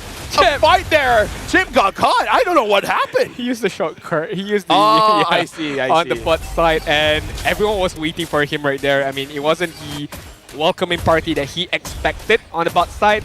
Immediately gets taken away from the game right there. But I mean, it's not the end of the world. I mean, the FYG still managed to get one of the neutral objective on the top side. In return, GK gets a kill as well as the turret on the bottom side. So far, still, Demfan Yaguai definitely has the advantage. 8:07 is where Lung completed his Trinity items. Trinity items achieved at 8 minutes, very fast coming in from Lung. But again, having 6,000 gold lead gives you that kind of priority. Looking at the itemization for everyone else, but before that, we got to look at the gold difference here. And honestly, a very big difference when it comes to the EXP. A shortcut goes on to Shen, but Shen able to get away. Right now, Smile got hit with the ult coming in from Lung, but looks like he's not going to commit. I like the patience. I like the disciplines right there, because if I were to be Lung right there, I would immediately jump onto my Spear of Destruction and start another team fight up against Smile. But you know, patience is virtue. Patience is key, and the FYG knows that that wasn't the right positioning or right time for us to initiate again once the teleportation by Pishu have been used, and they did not manage to get any particular kills. Carvey, gotta be careful. Yep. Found Carvey, and now Samo. Good kick onto PCU, but Long able to pull him to the street. And now they want to continue on. And Samo getting very, very low. Killing spree for Zed. And they move forward. Killing spree for Long. Shen and Zeno is still alive, but Zeno was nowhere near the team fight. That was very, very good by Pishu, how he enables the team right there, and he baited out the kick. He went back and he immediately initiated the fight even further, and the flank came in from Suyo, from Aurora was the icing on the cake. Managed to get a few kills, but most importantly, map control. The FYG has that on their hands. Inhibitor on the mid side has been taken care of, and right now the FYG can immediately focus on the Carvey. Gotta be careful. Yeah. Okay, no, they hit the only one because they know that we're taking the Lord right now. But now maybe can initiate. Just looking at PCU, still having that shortcut. Interestingly enough, he went for the fleeting time. He finds Zeno, he has the shortcut, and now they're on to Zeno. Nothing can be done. Frigid Glacier used by Smile. But again, not enough to deter Demfang Yaguai from attacking his jungler. If we can take a look at the replay right there, the immediate stun came in from Lung, and immediately hitting on that wall, on that purple buff wall, was super on point. Super fast and super effective as well. And the FYG have the upper hand right now. Yeah, Demfang Yaguai looking to end the game. Raging Sandstorm onto Long. Shen is getting attacked, but Demfang Yaguai wins game number 1 against GK Esports. Very clean fight by DFYG right there, with the first ever appearance of Chip in the wildcard stage for M6, managing to get a win. Good macro gameplay, good all-around individual skills that translate into the game of team fight, of teamwork as well. I'm not taking anything away from GK Esports. I have to say how the show played really, really well. Got a good kicks here and there, but all in all, I think it's because of they were behind so much at one point, 5k, 6k gold lead. The itemization wasn't there enough for GK Esports to be able to re-engage back up against the FYG. And now we are witnessing the first loss for the Chill. But again, you know, it's just day number 2. Yeah. He had a 6-game win streak, but now the Chill has been defeated by the Chip, which interestingly enough, again, using fleeting time as the first item. For the Chip? Yeah. Oh, I did not catch that. Time, yeah. I mean, with the way that he played right there, I think fleeting time is definitely a good option. Being able to use that ultimate time and time again, and managing to catch up crucial targets by the side of Geeky Esports, managing to catch out Carvey, managing to catch out Zeno as well, the jungler of Geeky Esports. So timing was superb, execution was superb, target prioritization was superb as well by DFYG. Yeah, and again, now we see that Chip is still very, very strong, but it's really about that macro play, right? Like, have everyone on the other side of the map, Chip being the only one around the turtle, and then activating that shortcut, enabling for the team to be at basically 2 plays at the same time. And now let's look at the itemization here. And again, like I said, the first item for the Chip is the fleeting time, but he got the magic rope first so that he has some form of magic resist in order to actually survive the damage coming in from Smile. Carvey tried his best on the Granger. Looking at the laning phase, it looked very even. I didn't see any advantage for Carvey or Lung. It's just overall, the map presence from the FYG is much better. Yeah, I mean, the fact that Lung got that kill against Samo, if I'm not mistaken, or was it up against Shen, if I'm not mistaken, Shen, or I think Shen, helped Lung a lot in terms of the leading phase, right? He got 1 kill on his hand that accelerated a bit his itemization, his goal, and allows him to stand tall to tall against the green shield of Carvey's. But I do have to mention how Pishu, he played phenomenally well, the macro gameplay, just allowing himself to rotate around the map and knowing when is the right time for him to be able to open up the teleportation. And his teammates, the rotation was superb. It was so fast, on point, got the kill, went out, and focused on their laning. Let me just say for the Yaguai to execute the game plan that they have requires a lot of mechanics, because if you look at the itemization, their main tank is KLVJ, and KLVJ, if you look at the emblem setup, the real tanky thing about it is the Festival of Blood as well as the Brave Smite. So if they lost in the mid game, where GK had enough damage, they took down the Yaguai, they won't be able to open up the map freely, right? So it was a big risk, but 10 minutes, 42 seconds, they made the risk work. And now looking at the damage numbers here, actually it's not that big of a difference, because except for Zeno. Oh, I just saw Zeno's damage. Yeah. Yeah, buddy. 7k up against Pishu, 20k. Nobody on the side of the FYG is lesser than 10k. Zed had less damage than PCU. Yeah.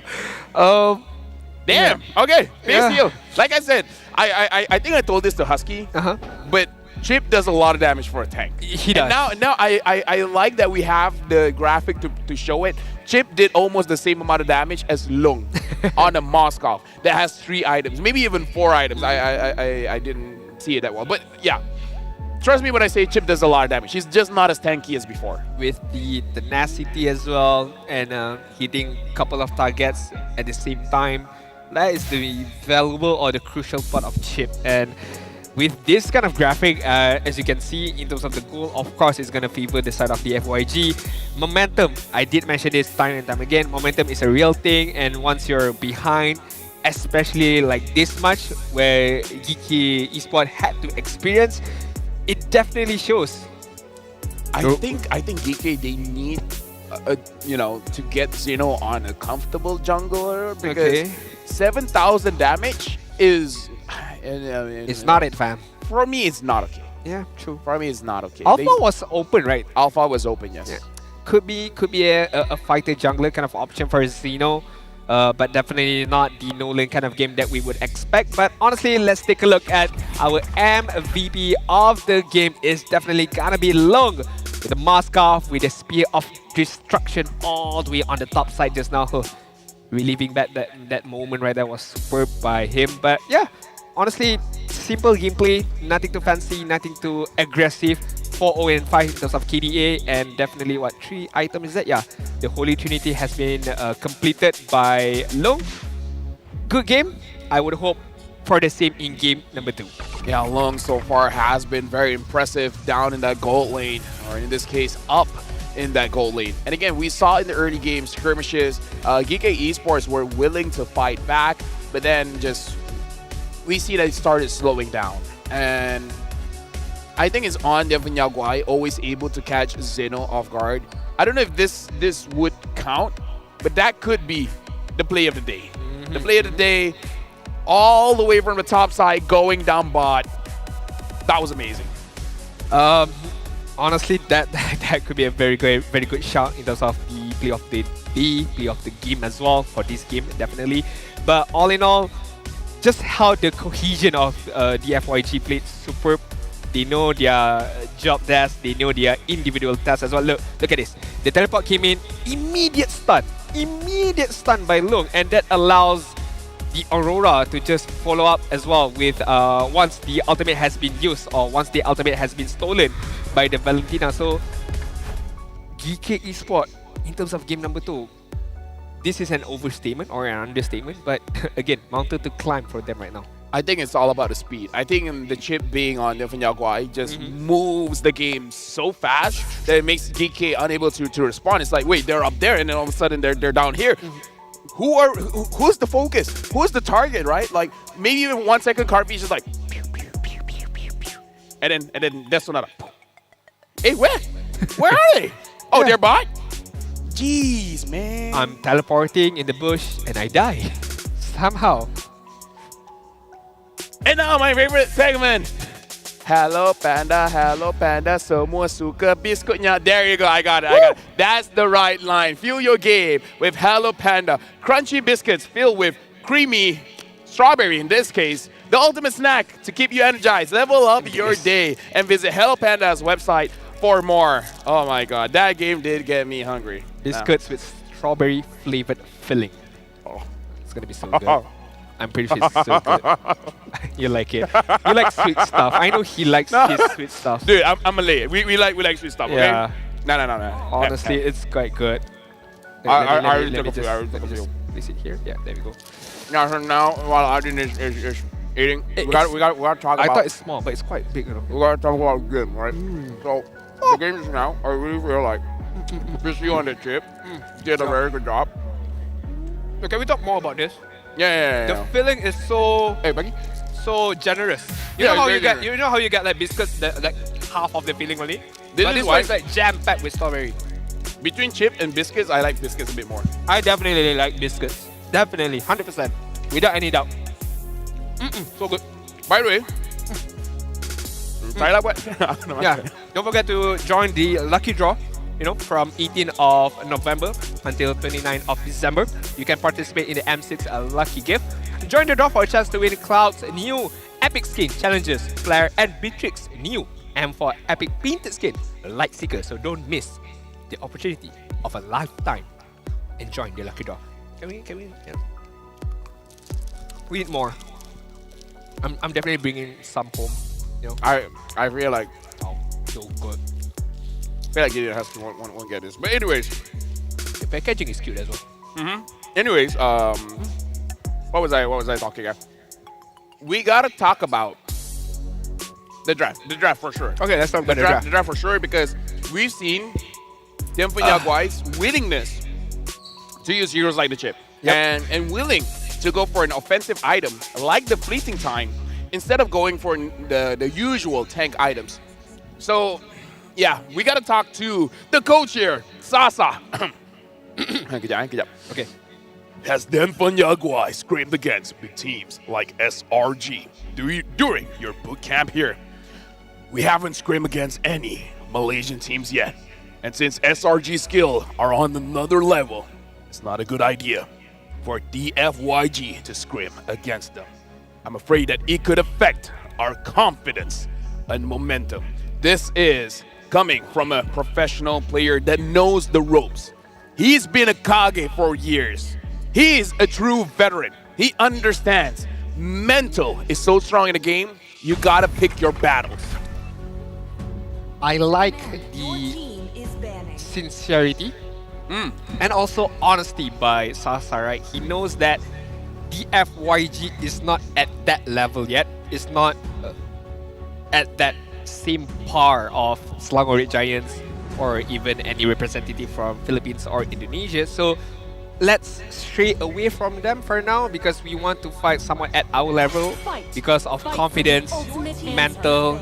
There's need to be somewhat of a protection to be able to give the confidence to the players. So props to the coach knowing this as well. So we shall see how it fares out in the grand scheme of things. The FYG having the second pick once again, banning out the Jushin, Fanny, as well as the Mathilda. Meanwhile, same ban if I'm not mistaken by Yep, GK. same ban. Yeah. So first pick, Xiao again, high loss. Different hero, Gatot Kacha maybe. But yeah, again, so far we haven't seen a lot of Gatots here in the wild card. So if a Gatot is pick up, it will be a little bit wild. It will be a little bit wild. And wondering if GK themselves can use the chip, because I feel like that might be a question for them. Like, what if we take away the chip? But then comes to the question, are you as a team well equipped to play with a chip? I think that is a very risky option for GK. But to be fair, risk is something that they have to take right now, because if they lose this, Yep, there I you would go. say they would be out. And your somewhat question have been answered. They pick up the chip, and the question is, can they play well with the chip? And the FYG can not counter this, but somewhat match this with a low E if they want to. But It's interesting as well. I saw the player cam, and Carvey was just like, just go for it, just go for it. Don't think about it too much, just go for it. So, Carvey is taking the risk here. Not to say he made a decision, but looking at his his reaction, he's just like, just do it, right? What's the worst that can happen? And, I see this swapping drafts here, where now the Aurora and the Cho is on Demfan Yoguai. I like the Cho pick. It gives a lot of flexibility for the side of the FYG. We're not too sure of, is it going to be a EXP? Is it going to be a Roam Chow for this side of the FYG? So questions to be answered by GK Esports. Chip, what are they going to pair it up? Are they going to go for an alpha? I think fighter jungler should be the option for Zeno, because looking at the Nolan just now, it wasn't at his best. But I don't mind if he wants to try it once again. For game number 2, Bruno as well as Hylos. Right now, Adin, I'm going to hit you with a fun fact here. Sure. Demfan Yoguai has the fastest game in all of wildcard. The game just now against GK Esports was 10 minutes and 42 seconds. That was the fastest game of the wildcard. And the second fastest game was also by Demfan Yoguai against Nightmare. 11 minutes and 1 second. So they've been beating their own record in terms of speed. But now going back to the draft here, Coach Yako has picked up the Hylos as well as the Bruno. And now Coach Sasa wants that Moskov again. Doesn't want it to get banned out. Not necessarily, I would say I'm liking the pickup, the second and third pickup by GK Esports, which is the Hylos and Bruno. Why do I mention this? Because normally when we see a chip, I would want a burst kind of hero, because you open up the teleport, you go in, you kill immediately, and you walk out. So you don't rely too much on DPS. You rely on burst capability. Just go in, get a kill. But right now, they need a bit of time. Once they go in the teleport, they need to deal a bit more damage, and then only they can get out. But it all depends on the itemization. If they don't have the itemization, especially on Bruno, they can't do that. So maybe that job scope, maybe that responsibility would rely upon their jungler as well as their mid laner right now. So what you're saying is Sky Piercer Hylos Could be a thing. Okay, no, just kidding. But yeah, speaking of items, probably Bruno first item will be going on for Berserker Fury instead of House Claw. That will provide you a little bit more damage. And looking at Coach Sasa, banning out both the Joy as well as the Alpha, shrinking the hero pool for Zeno here. Coach Yako batting out that Suyo, making the jungle pick much more narrow for both teams. What else is there? Bane? Bane, yep. Xbox is there, although Xbox. we don't see as much, if I'm not mistaken, so far. No, we Xbox haven't seen so jungler. far. But still fits the criteria that what I was thinking of. So you go in the teleport and you open up your last insanity, get the kill, and you walk out. No, I feel like even for them for Yaguai, they could pick up the Bane, and then if someone goes in, why did you say it? See, now it's banned out. I was like thinking for K, that Xbox, because I want like a fighter, a much more tankier jungler for Zeno. But Wait, but this means that Geeke wants something tanky, or they're just worried that the high loss is gonna get bursted down. What if Geeke just picks up something like a Frederick? then kind of deceive the purpose of the chip for me, basically. But I mean, honestly, I don't mind at all. If comfort is the main criteria here for Zeno, and if Fedrin is the answer, so go ahead by all means. But right now, DFYG would pick up your jungler here and hide the Chow for now.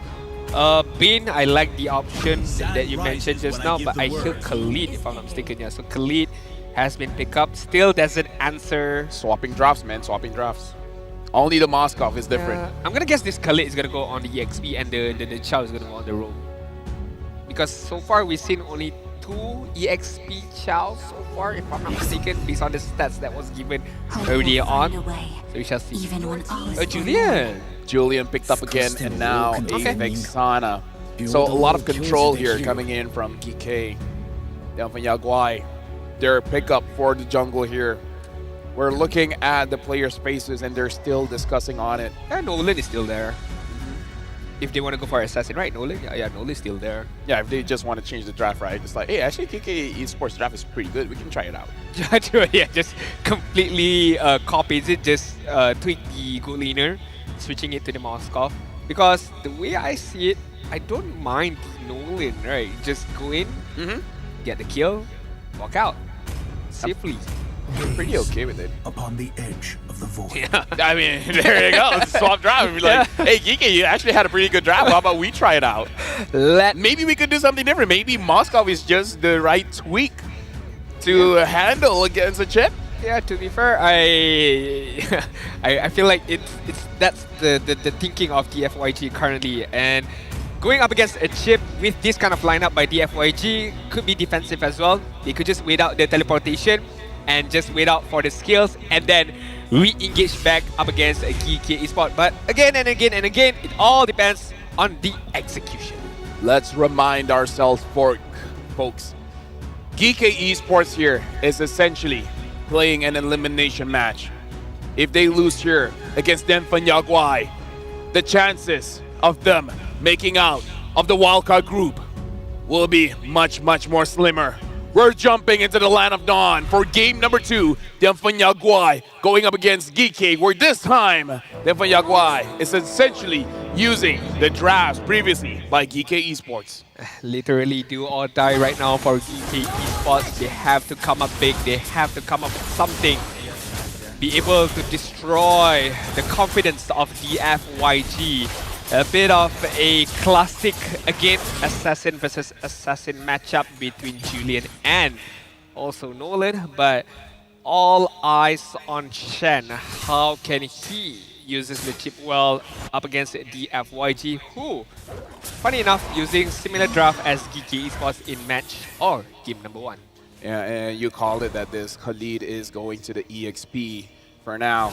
Samo's in the front lines and kill VJ. Targets on to Samo. While in the back line, PCU tried to grab someone and Samo is trying to slow him down. Samo is trying to get the kill, but PCU is too fast and Shen could not find an angle to move in.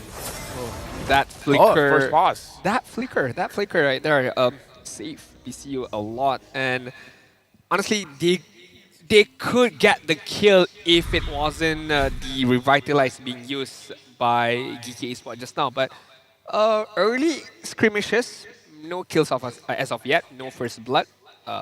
Only a few spells was being used by both of these teams. But I like how GK Esports responded to the aggression of the FYG. They are not afraid. You want to fight? We shall take that fight as well, because we know that, again, with a Revitalize, we can prolong this team fight as much as we want. So, I would like to see more, of course. But let's see what GK Esports can do once again with the chip. Yeah, right now looks like the issue is on GK Esports, and it's probably Samo where we saw our marshals, which shout outs to them, coming to work with a suit. Man, we're really making changes here, Adin. Like even the marshals, we gotta suit up, man. We gotta look good. We gotta look good. We gotta feel good. The fact that their suits and tie are all aligned between one and another makes it much more cooler, I would say. So like the fact more that uniformed, much more professional, I would say. But hey, maybe it's because of the look, the styles, and the issue has been solved. Yeah, very, very fast. And now we're jumping back into the game here, where it looks like Carvey so far actually winning out the lane, going up against Lung. So maybe this is why they want to pick up the Bruno, because he just needs a winning lane. He feels that with a winning lane, they're able to do a little bit more. PCU looks like he understands that Shen is there and not going to take the risk of opening the bush. Normally, we would see Bruno punishing anybody right on the gold lane, but right now, it's surprised to see the Bruno is having a bit of a tough time going up against the Moskov. So Bruno maybe needs some help on the bot side to be able to at least stand toe-to-toe with this Moskov in terms of level as well as the goal lead. But focus will be on the top side. Shen still not having the teleportation as of yet, still not reaching level 4. So gotta buy some more time. Yeah, PCU is on the back lines actually, and now Glorious Pathway used by Samo. Samo taking quite a bit of damage, and now he's frozen as well. PCU doesn't have level 4. He does not have the Way of the Dragon.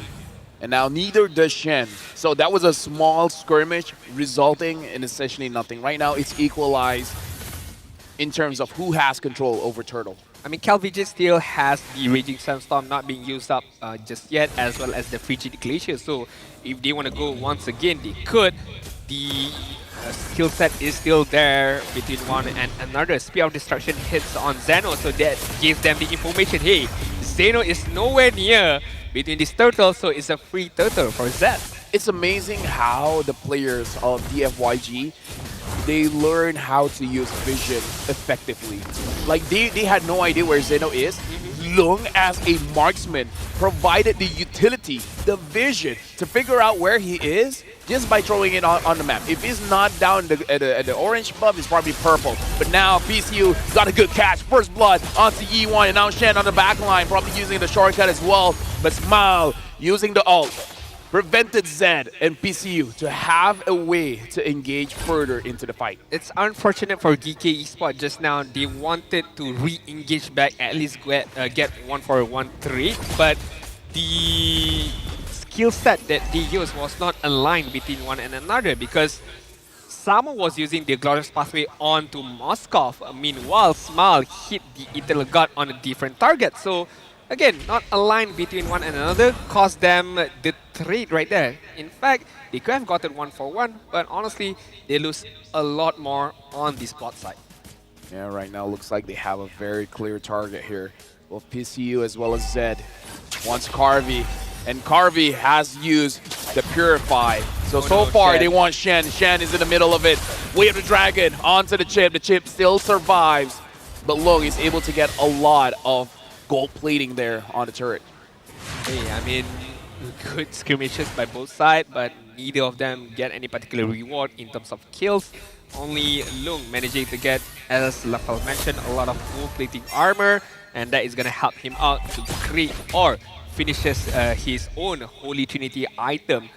First item priority by CalVJ is going to be the Thunderbug. He's going to be stacking it up quite well with his own basic attacks up against GK Esports. Shen, so far, as we mentioned, or as how I've questioned, how well does this shortcut is going to provide for himself. So far, no kills from the shortcut yet.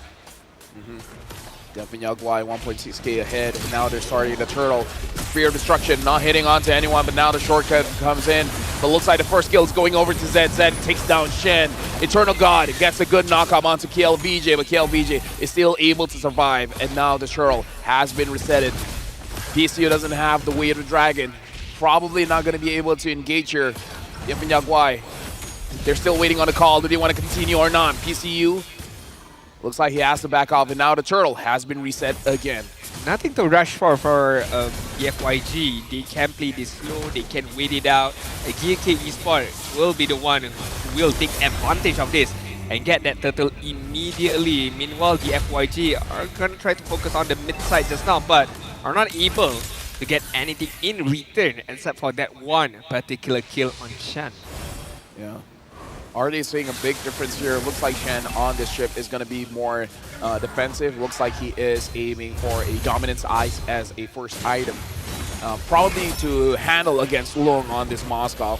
VCU sees Shen. So far, Shen has been rotating a lot to the gold lane. really trying to make sure that Carvey has a good time. But so far, even with the rotation coming in from Shen, does not look like Carvey is having a good time. Yeah, honestly, I don't want to blame Shem as of much, but right now Zeno is gonna get kicked. Oh, the Spear of Destruction did not land on Zeno. Bit of miscommunication right there, but Nah, and you know what happened? Yep. So the kick, he entered the bush, Uh-huh. and because he lost vision, he cannot do the second part of the Wind Dragon. So that's why, like, I saw what Lung was trying to do, but yeah, it's unfortunate that he entered the bush.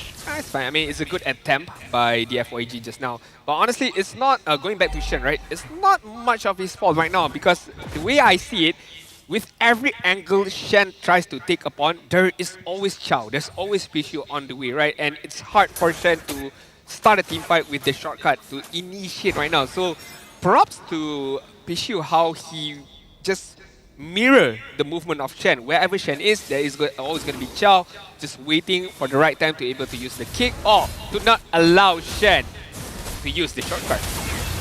Looking at the items just now, there's a very clear difference in terms of gold lead here because Long, in the previous game, in 8 minutes, he was able to get his Trinity item, but so far it doesn't look like he's anywhere close to getting his third item.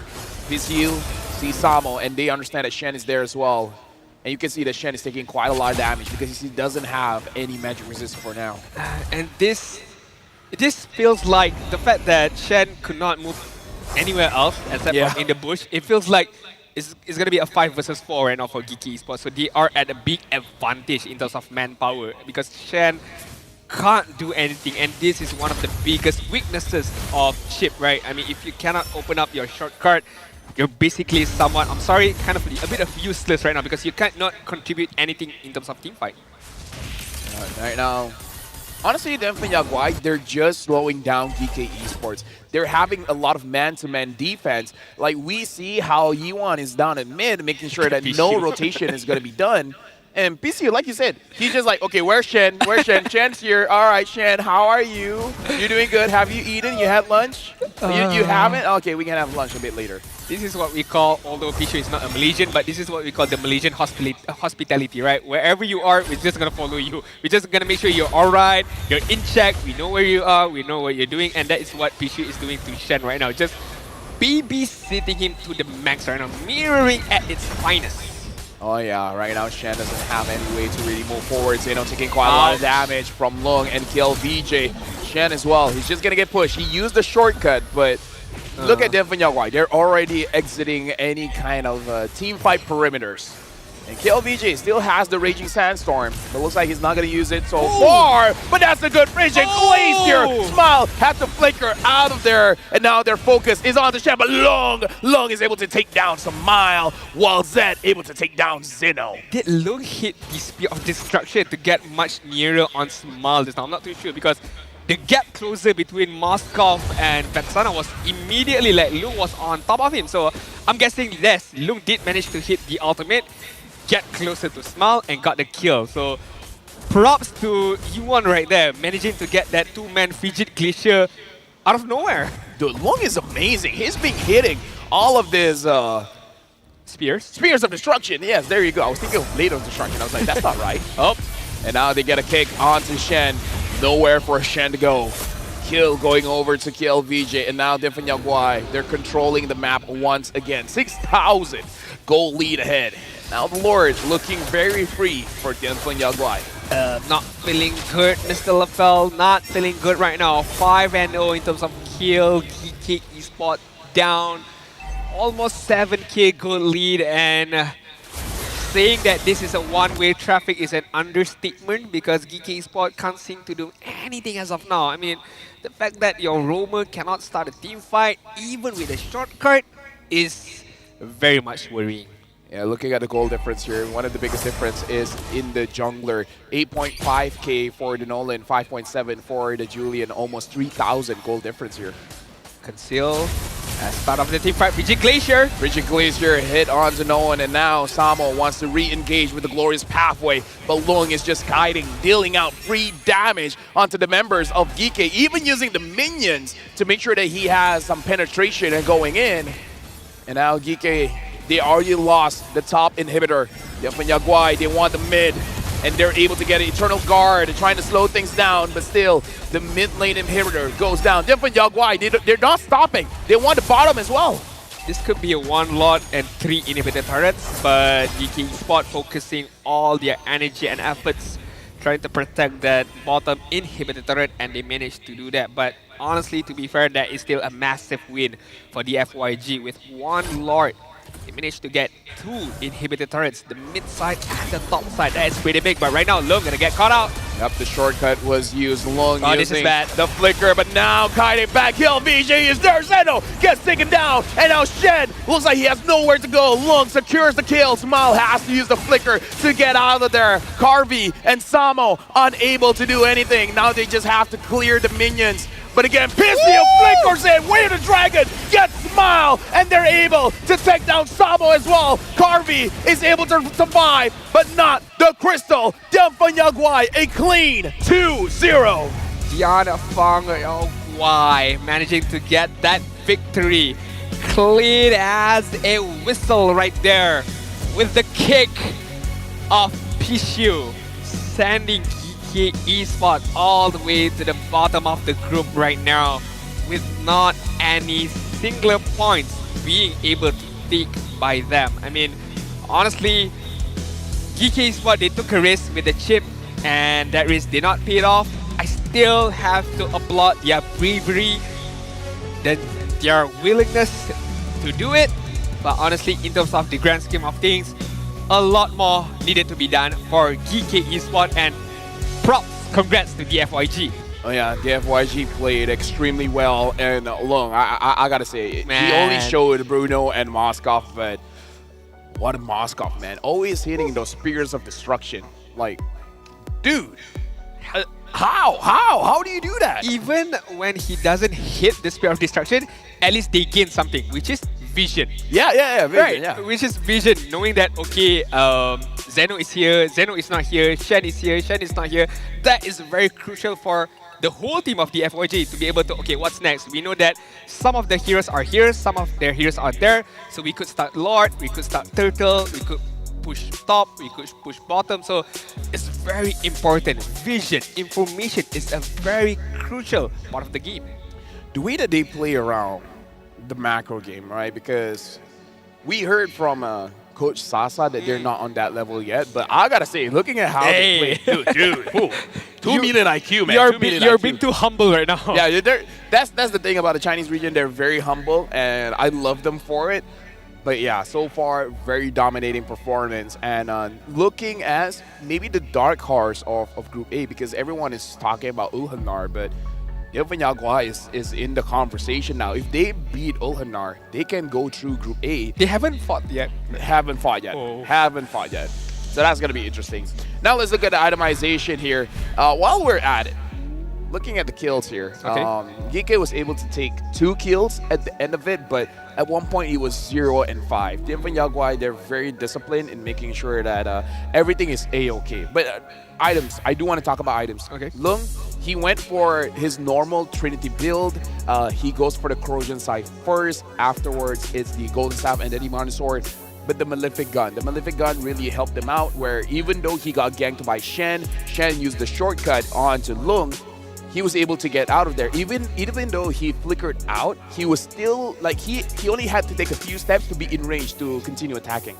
Yeah, I mean, right now, Malefic Gun is like a go-to item for any particular marksman. Maybe not a first item for a few marksmen, but all in all, or overall for all marksmen, even the side of Geeky Spot, Bruno by Carvey finishing up the Malefic Gun as well. Such an important item for any particular marksman right now. Gives, of course, distance, but the stats as well is quite good for any particular marksman. As we take a deeper look at the overall stats in terms of the game. Again, Zeno, I would like to say that he needs to recheck back the selection of junglers. Maybe Assassin is not go-to kind of gameplay unless he trains it even more, but maybe could opt to go for a different route. Fighter jungle, mage jungle, maybe that would Yeah. be the option for Zeno, or even a tank jungle, of course. Something to point out here as well is the emblem choice for both Lung as PCU. PCU is going for firmness. Most Cho roams now go for thrill, so we can see a difference there. And Lung goes for tenacity. So he respects the Bruno from Carvey, understanding that he can lose the lane. So picking up the tenacity, making sure that he can survive. And at least this time, Zeno was able to deal more damage, 12,000 more than 7,000. But Yiwan and Long dealt so much damage in this game. Yiwan dealt the most amount of damage. I mean, again, sorry, a bit biasness towards any rumors out there, but Pishu played phenomenally with the Chow. I mean, played phenomenally with Oh, yeah, the I chip. agree. But game number 2, oh, the mirroring move that he did, the macro move that he did against Shen, not allowing Shen to use any particular shortcut, just shut down the advantage that Chip has. And that allows the FYG to roam trolley all around. Lung can go anywhere he wants, Zack can go anywhere he wants, KLPG as well as Yiwan can just follow each other, just stick side by side, back to back, initiate any team fight that they want. And now we gotta look at the MVP for this game. It looks like the MVP will be Lung once again. 2 games in a row, 2 Moscovs in a row, 924 gold per minute. Even though this game, he was a little bit slower getting those Trinity items, but he still caught up in the goal that he did, 4-0-2, and numbers don't cut it, man. The way that he uses the Spear of Destruction, I don't know, it's so good. It's like one of those things that analysts want to geek out, like the way that PCU open one side of the map and then Long opening up the other side of the map. This game, the map, the Land of Dawn, was so open for Dianpeng Yaguai. I agree. I mean, with the roaming capability by Pishu, with the Spear of Destruction by Lung as well. Hold on. Yes, it was a Spear of Destruction. It was, because the way that I look at it, Lung was in fact further away by Smile, but how did he manage to get the kill? Definitely gotta be the Spear of Destruction, but I do agree, any analysts, any color casters out there, or even individuals who are in love, in depth of the game, would geek out about the things that Lung did, would geek out as well what Pishu had did. The small things, the little things that contributes a lot in the grand scheme of things, in the overall gameplay of DFYG. And now we got to look at the standings here between Dianpeng Yaguai. Right now, they're at the top. They're number 1 here with 2 points, and Ulhanar only having 1 point. But that will change very, very soon, because Ulhanar will be playing again today, and if they win that one, and if it's another 2-0, then they'll be on top of Dianpeng Yaguai, making it ultimately between both these teams who will make it out of Group A. But that is if Ulhanar can win against Nightmare. Correct. And with that being said, I'm pretty sure Geeky Esports are not able to qualify even further, although they do have one more match in their hand. So it's going to be a similar case as the Mongols. Just get any particular experience that they can under their belts, and of course improve much more further, and to grow as a team, as a region, even further in the world of Mobile Legends Bang Bang. But so far for Group A, definitely the eyes upon the FYG and Ulhanar, who will make it out of Group A. We shall see very, very soon. Either ways, amazing games for today. We have 2 more best of 3s, but you're not doing the other 2 games. Yeah, I'm not doing. Are you doing that? No, I'm not doing the other 2 games. After this, it is going to be both Staffa as well as Husky that will be covering for us. Not really covering, but you know what? We're changing shifts. But speaking of which, we got to talk about the Asian Esports Games. It will be between the 25th of November all the way to the 27th of November. The largest MLBB women tournament in Southeast Asia will be held in Bangkok, garnering participants from 20 nations from various regions spanning across different parts of Asia and the Middle East. It is the last MLBB women tournament of the year, presenting itself as the perfect platform for MLBB women players that are eager to prove themselves. MLBB is for everyone, and I love this. I love it a lot, because one of the reasons is I'm casting that game. Ah, interesting. One of those days. Hey, shout out to you. So I can't wait for that. But for you guys, buy tickets! They need to come here, calm down. Day 1, Day 2, it's open! Get it now! You get to win the 16 of the world's best teams clashing out here. Where? On Day 1 and Day 2, here! Move the chair. Move the chair a bit. Move the chair a bit. Nice! I think it's not that big of a difference. Yeah, But it's fine. you know what I mean. Grab your tickets. The amount of people complaining that they can't get the tickets. Get it now. Like right now, you can get it, guys. Regular sales tickets, day 1, day 2 of the Swiss stage. Imagine, God knows how many games that you get to see. 8 games per day. Different teams. I'm not God, but I know. Yeah, but different teams as well. That's the main, I would say, benefit. Normally you would come, let's say, maybe 4 teams. Dude, this LED is different. This LED Yeah. is You need to insane. come here. You need to come here to understand. Like, just this thing is amazing. But speaking of, coming up next, Ulhanar will be fighting against Ooh. Nightmare.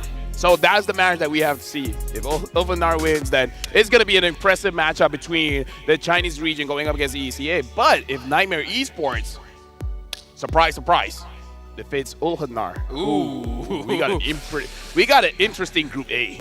That would be very, very interesting, to be fair. I can't wait for the next game, but of course, we're not going to be on stage, we're not going to be on desk. We're going to maybe enjoy it at our own leisure time. It's been fun casting with you today for English. Safal, take it away. We're going to change to Husky and Stafa. So Yeah. we'll see you guys tomorrow. But after this, we'll be them. Bye-bye.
You won't get me down.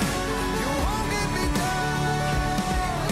I get back on track with a peaceful attack. I always come back around. I'll never back down. No, I'll never back down. A force to behold, let it wait till we fall. I always come back around. Always come back around.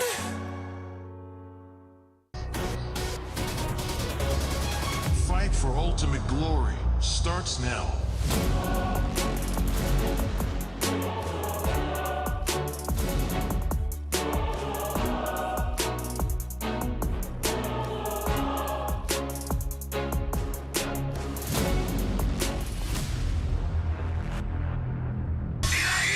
Mobile Legend M6 スイスウォッチ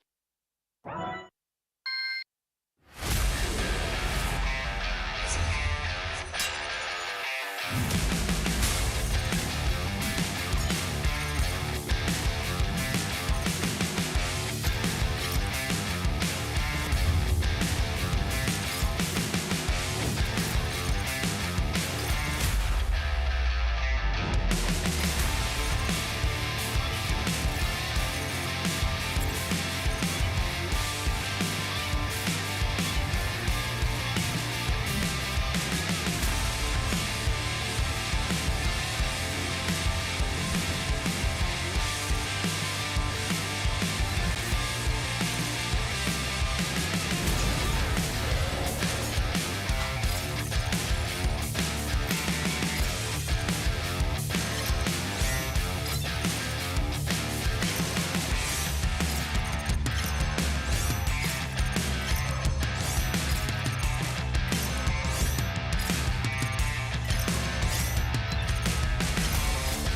The journey through the M6 wildcard continues right here at day 2. We're live in Malaysia as always. But of course, a switch on the desk, a bit of a switch up after Lafel and Nadine. Thank you very much to them. My name is Husky, and alongside me is Tadafa as we continue the second half of today's wildcard matches. It is, of course, day 2 of the M6 wildcards here, and things are already coming to a close just a little bit because with only 4 teams in each group, it becomes much more obvious now that teams are going through their second matches of who is likely to make it out and which teams stand the best chance of claiming that final slot to the M6 Swiss stage. Absolutely, but before that, they have to top their group first before they even earn the chance to play in a best of 5 this Sunday. And unfortunately, might have potentially seen the downfall of 2 of the teams, right? We witnessed GK Esports now with an 0-2 scoreline in their respective groups. We also saw Incilio taking down the Mongols earlier on in the first series, so that one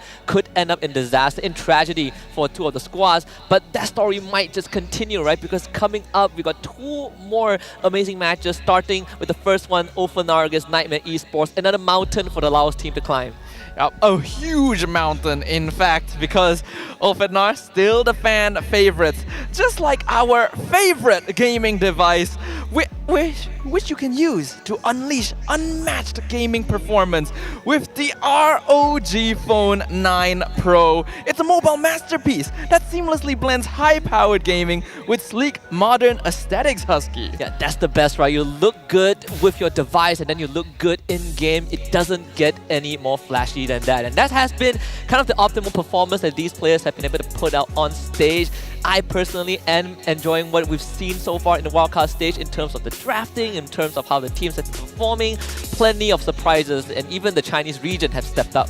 Yeah, I think Dianfeng Yaoguai have really been showing what they're truly capable of here. We all knew coming into this that Ulfednar would probably be the favorites, the team that everyone is expecting to make it out of Group A. But after watching DFYG play their games, it almost makes me sad that we won't get a chance to maybe see them play against Ulfednar in the grand finals, for example. That is unfortunate because they are both in the same group. Speaking about groups, let's take a look at the current standings. The state of the wildcards for Group A, Dianfeng Yaoguai still sits at the top with 2 full points. Ulfednar coming in second with 1, but they might change that in a little bit as they will go up against Nightmare Esports soon, who is currently sitting in 3rd place with no points, and GK Esports, who unfortunately just fell, got no points as well. Group B, Incilio at the top with 2, RQ Akira in second with 1 point. Legion Esports and the Mongols still have none, but of course Mongols play 2 out of the 3 best of 3s. That's why they're currently in last place. Even though we still have 1 more day of the wildcards tomorrow before the grand finals, today is a very pivotal day for the competition because if you do lose 2 matches, you are automatically out of the running. There is no way that you are making out of your group, which also means that GK and the Mongols have unofficially been eliminated from contention on making it to the M6 Swiss stage. It's a sad end. They'll still have 1 more game to show their stuff tomorrow, but let us focus on the remaining teams, the ones that want to make sure they will not meet the same fate today. Yeah, and I think the most interesting thing coming into this is how polarizing the 2 teams who are about to face off are in compared to the results from yesterday, right? Nightmare Esports, they lost 2-1 to Dianfeng Yaoguai. We got Ulfednar, who essentially just steamrolled their opponents. They destroyed GK and got an easy 2-0. And right now, if Ulfednar can also get a second series win,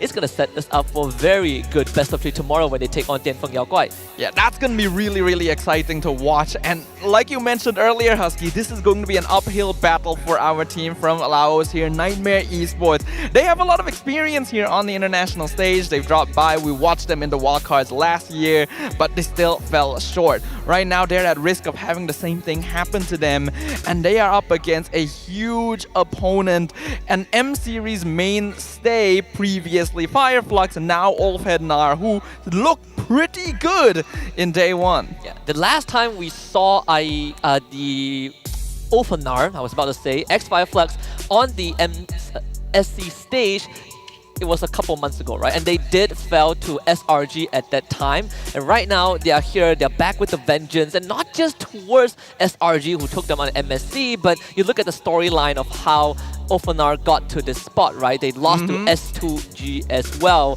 So there's a plenty of pent-up vendetta that they have, but so making through this group stage in wildcard feels like the utmost important mission for them. Yeah, if they're able to get through that, then they will be able to find a little bit of revenge against SRG, S2G. I feels like SG has something going on here. Next, they'll have a rivalry against the Singaporean teams, right? Yeah, I think so too, right? I mean, we got NIP Flash waiting for us in the Swiss round, but we also have the comeback confidence. A quote from the coach of Ofanar, Osprey. He says that there is no other competitors for us to win the wild card. It's unfortunate for the other teams, but we gotta say it like this. We're not weaker than we were at MSC or somewhere else. We are maybe even stronger after the reality check at MTC, where they did fall to S2G.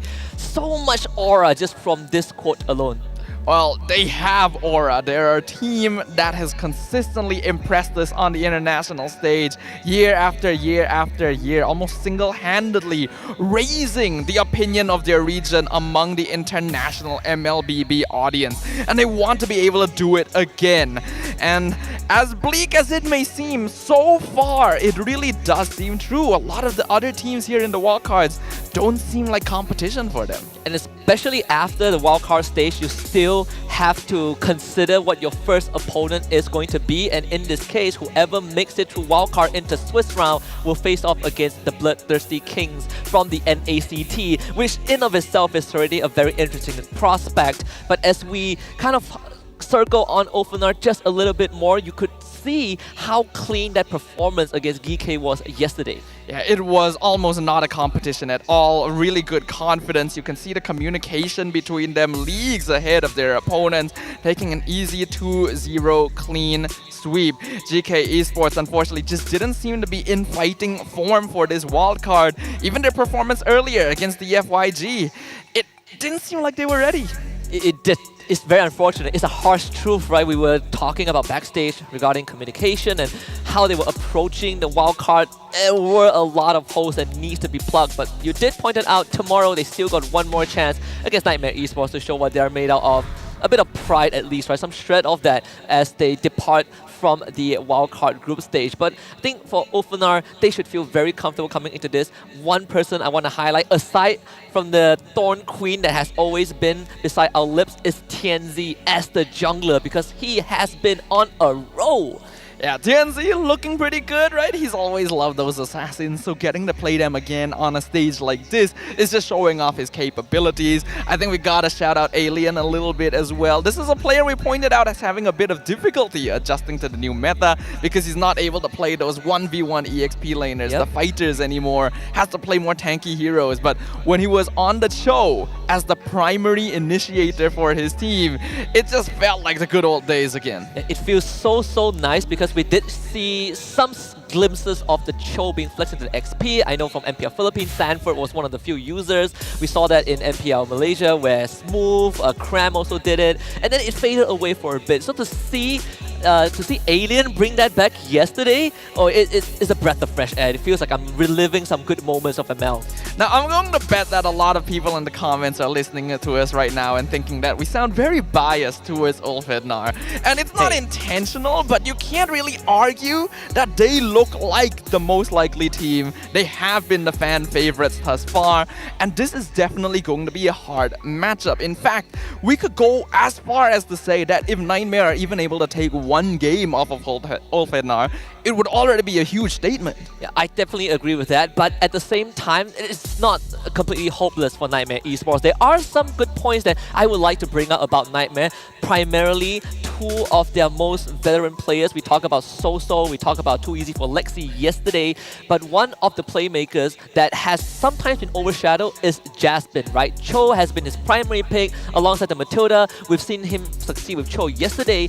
Kind of fell short with Matilda overall, but he still put up a pretty good fight. But when we talk about this matchup, it's always about the elephant in the room. And in this case, of course, our Titans Ulfhednar from the Turkish region. No changes since last year. We still get Sunshine, Apex 47, Rosa, Tianzi, and Alien.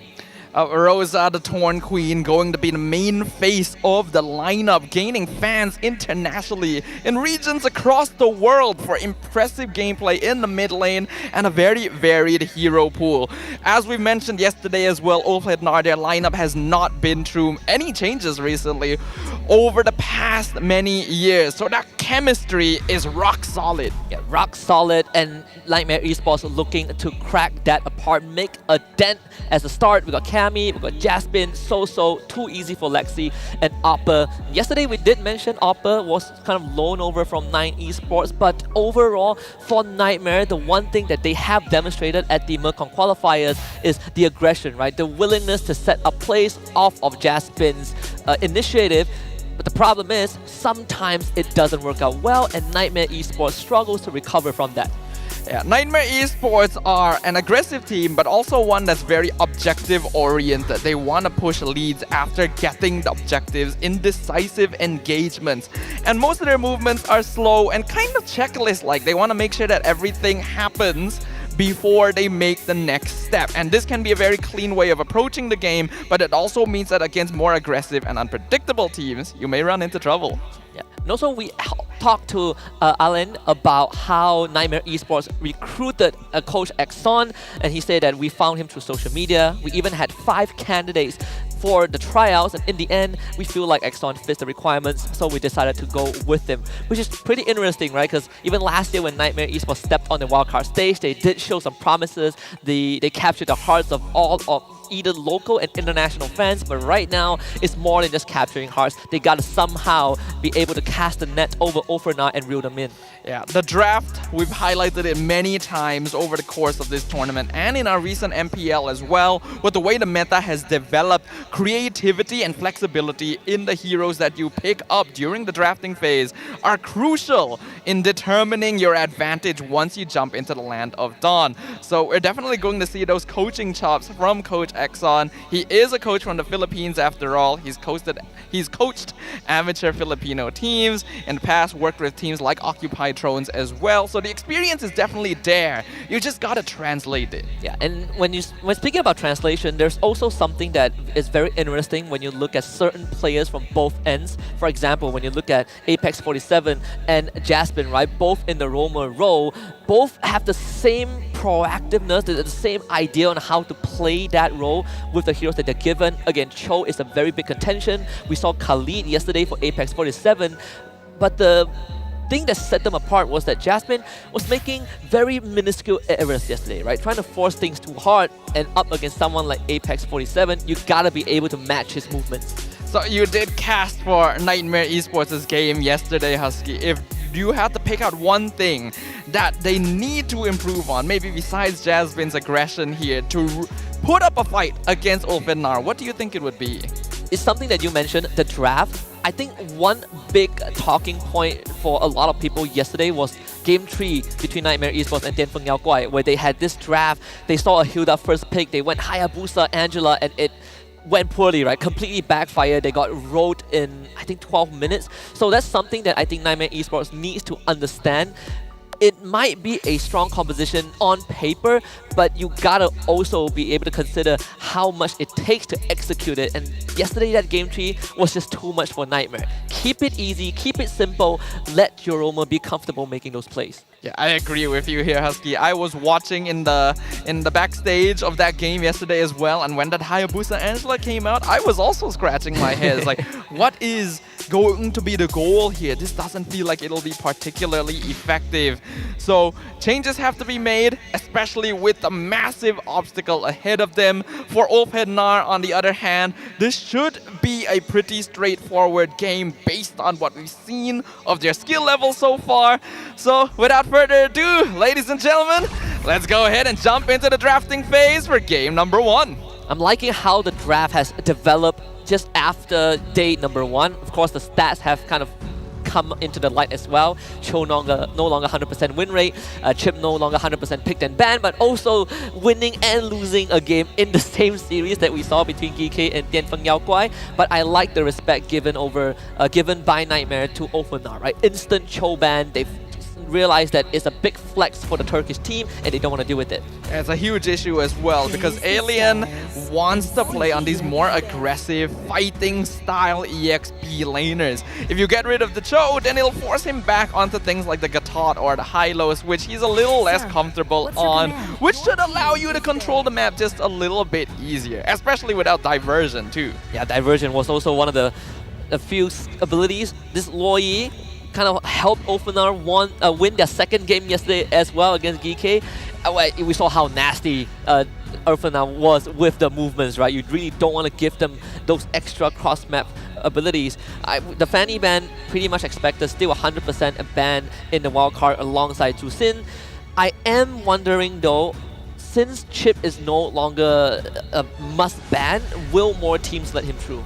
I think more teams will definitely let him through, but he's always going to be a ticking time bomb in the backline as well. The more you stop thinking about him, the more he's able to catch you off guard. In the hands of a less coordinated team, Chip, especially after the nerfs he received, doesn't have as much of an impact on the map.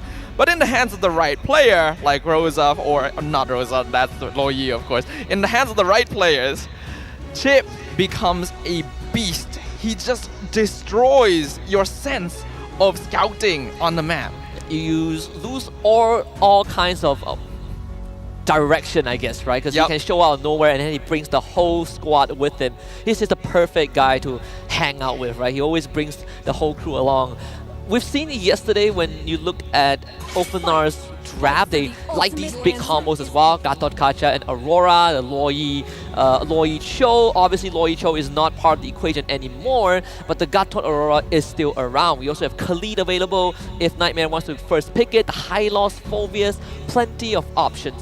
I do think that the Gatot pick becomes a little bit more difficult to play around when you don't have a Cho, because I am always a proponent of the fact that Gatot, even as the roamer, is not a good primary engage. It's very difficult to catch people in Avatar Guardian without someone else scattering the fight first, and that's what Alien was doing on the Cho pick previously. So without it, we'll see if they still focus on that kind of style. The Khalid, like we said, is going to go through. The last ban from Ofenar is going to be Hilda, so you kind of keep that jungler safe, give Tianzi a very comfortable early game. So Chip went into the second pick in the previous series for DFYG. I wonder if Ofenar also will consider that. Obviously, if you have Gatot Aurora and another +1 to set up, it is a way to deal with the shortcut as well. Yeah, I think Ofenar can definitely consider picking up the Chip if they want, but it's also not really a hero they prioritized yesterday. So it could be a gentleman's agreement, just both sides deciding, we're not going to deal with this for now. But the Hylos, also a very common opener here, very safe, can be flexed into both Rome and EXP, as well as the Valentina. Wow. I do like this though, because we saw yesterday a callback to Nightmare series against Dianfeng Yaoguai. That Yves was a big contention, right? It was almost banned in all games yesterday, but this Valentina does allow Ofenar to get a copy of the real world manipulation regardless. I wonder what is Nightmare thinking right now, because they usually would pick Jasmine and Too Easy for Lexi's hero in the first 3 picks. This Khalid is still up in the air, but I'm expecting the jungler to come out. Yeah, with Suyo gone, Alpha now becomes a pretty popular pickup, but you could also just lean away from that and go straight into Assassins. The entire Assassin hero pool is still open. Hayabusa, Nolan, Ling. So we'll see what Nightmare Esports wants to go for. The Eve is definitely out there, but with a Valentina, do you want to risk it? Looks like the answer is yes. Does give you decent control still. Eve, Alpha, I feel like we've seen a similar archetype of this yesterday, where you just have this very robust comp that controls a specific zone, right? A very tight zone. You create a vacuum in team fights. I do like this approach from Nightmare. So for Ofenar, they are still open with that jungler. I feel like Ling wouldn't be too bad of a choice for Tianzi. Ling would be pretty alright. It could let you avoid the death box entirely, but a similar hero would be the Hayabusa. Yep. You just don't have to deal with the real world manipulation as long as your positioning is good. And I was just about to point this out. You see an Alpha, you gotta get rid of Matilda. You have to, especially when it's one of Jasmine's signature hero. I guess something better than being a Ling that flies up into the air is just do not exist, right? Just don't exist in the realm with that Ogi Shadow kill. We're just gonna go back to the ages when sky warfare was not an issue to deal with, right? We're gonna keep it on the ground. We're gonna keep things down to earth. Harif going to also be banned out, which is actually quite interesting because typically Eve would be a pretty solid solution to Harif of just zoning him away from the Zaman force, but since there's a Hylos there, I guess they're just worried about that enabling him. And even ban out the Gatot, so they don't have any intentions of picking that hero, but they also want to prevent Nightmare from having that extra layer of crowd control. You know, you get that taunt onto someone like Tianzi, it is a death sentence for the Hayabusa. I think like if you're Nightmare, you're probably banning out another gold laner. Maybe the Beatrix can be considered, Beatrix or Bruno? Yeah, Beatrix probably would fit the bill. Bruno right now would be just the safe go-to because he does have generally winning lanes 1v1 against most other gold laners in the meta. But like you mentioned, Beatrix is always a safe fallback too. To be honest, I wonder if it's better to just ban... No. They do get rid of Bruno.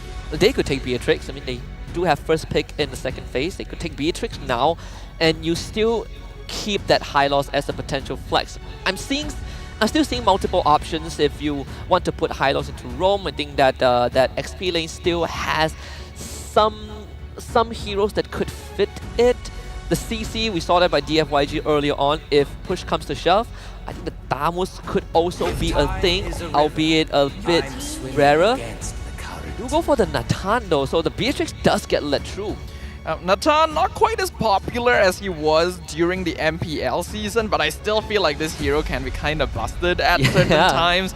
Good early game poke, great late game scaling. He just blows you up so quickly once he has those like 4th or 5th items that you don't even see what's coming. Yeah, sometimes if you are ahead, you just go 3rd item Holy Crystal, right? Yep. It skyrockets that power curve. And of course, there's always the advantage of I can build Winds of Nature, but you, too bad, no Winds of Nature for you because I do magic damage. That is always going to be a thing to worry about, and because you have the Natan combined with Hayabusa too, it makes it a bit harder for Nightmare Esports to itemize against both magic and physical damage. Looks like this is going to be a Khalid roam since they lock in the Phoveus here alongside the Moskov. I was thinking about the Moskov and Beatrix, but I guess both of them work. You do have early oppression against Natan, but Moskov in particular is not that bad against Hayabusa if you catch him kind of sleeping on the wheel with the quad shadows. We saw that example yesterday again. It was used on Nightmare, so they definitely know how that feels. Yeah, they definitely do, and that's not a feeling that they want to replicate again. So now, one final pick for Ulfednar. Hylo still flexible, but I feel like Alien would ideally want more of a playmaker EXP lane, but a lot of them are already gone from the hero pool. If he goes on the Hylos, can still enable for his team, but it's not quite the same feeling he's used to. What about Tigreal? Or Terizla? I had that in the back of my mind as well, because I see if Tigreal doesn't feel good, but Terizla, you want crowd control to set up, which is something that Ulfednar didn't have until this Terizla pick. I do like it. You essentially sandbag the lane against the Phoveus, you can catch multiple targets, and yeah, they ban out Gato Kacha, but you still have Terizla to die for the Eve. You know what, looking at the draft, I think Ulfednar and Nightmare both have a very solid draft, and now it comes down to the roamers, right? Can Jasmine recover from yesterday? And I think if he can, and he matches Apex 47 using this Khalid, Nightmare can actually stop Ulfednar from accelerating the game. Yeah, if the Khalid is able to invade against TNZ straight away, we know Hayabusa is one of those assassins that can be pretty vulnerable to early game disturbance. But that will depend on their performance, because we are gonna be jumping into the Land of Dawn once again here, ladies and gentlemen. This is gonna be game number 1 of our 3rd match here in the M6 Wildcards Day 2. Bear witness to Ulfednar versus Nightmare Esports. So many storylines, but not enough time, so we just have to cut to the chase. Again, roamers are important. Both junglers gonna have parallel jungling experience. You know, purple buff for Lexi and orange for TNZ. Look out for level 4 as well. I think with the Khalid, you definitely want to be the one to move fast. Mid-side, good poke on the Apex. But Apex is able to use his Revitalize and do the same back to Jasmine. Both Roamer is going to take quite a lot of damage initially. And this mid lane priority is very, very important. We've already seen it determine early games in multiple situations. If you're able to unlock your mid or even your EXP as soon as possible, you can make things happen. Speaking about making things happen, we also want to remind you guys that M6 Pass is already available from the 18th of November to 29th of December. You can make your dream happen of owning something like the Claude exclusive statue by maxing out your battle pass, and along the way get exclusive skins like the Boxer special skins, the Claude M6 skin, Cosmic Blaze, the Claude figurines, Sacred Statue, Spawn Effect, everything under the sun. Yep, the M6 Pass only gonna last until the end of December, so make sure to jump on that. But now we can see Jasmine a little bit too far forward. Instant 3-man collapse and first blood to Tianzi. Slightly weird interaction that Soso wasn't even there. I guess maybe Jasmine wanted to hold the lane hostage, but to engage like that definitely is not what you want, especially when you're 20 seconds away from the first turtle spawning. A bit of disrespect to the Torn Queen there. Figured that, hey, I'm 1v1 against Valentina. I can at least poke them out, but you're never truly alone, especially if you're not like checking vision first. So a small mistake, but not too big a deal so far for Nightmare. They just gotta clean things up. And as much damage as Khalid deals, Rosa does have the Brace Might, so that extra regen, that extra healing, 5% max HP with every single proc is gonna help. Turtle dropping very low. Lexi on top of it. Looks like TNC not actually even gonna contest it. And now they engage. Raging Sandstorm at 2 with the RWM. Rosa has the flicker out. Gonna use the Raging Sandstorm to escape to safety. Apex almost trades for Lexi, but not able to get out in time. TNC not gonna have his Ogi Shadow kill either, so not able to finish Kami in the top lane. Tianzi is still sticking around. That Quad Shadow will come back up in just a little bit. So Kami needs help. Jasmine will do that deed. Force Tianzi away. Get a bit of poke. Sunshine will take that recall. So timing-wise for Ophenar is not too shabby. They traded a turtle. They traded 1 kill. Nightmare Esports stabilized the state of the game for now. But again, if Jasmine is allowed to move freely and not get punished like he did in the first 1.5 minutes, it will be good for Nightmare. Yeah, Nightmare Esports were able to even things up a little bit there because, oh hold on, the Fear of Alpha misses on Rosa, and Glorious Pathway means he cannot continue. So a bit of a failed gank here. It's a very good attempt, and Oppa also doing a great job of stopping Alien. It's just incredibly tough to fight into a Phobius. Even though you are technically a sandbag as the owner of the body of a Smith, Alien still has to respect the constant poke from Oppa, who at the same time is running that vengeance, so he is just going to be a brick wall. Yep, and I think that's exactly what Nightmare Esports needs to play around with.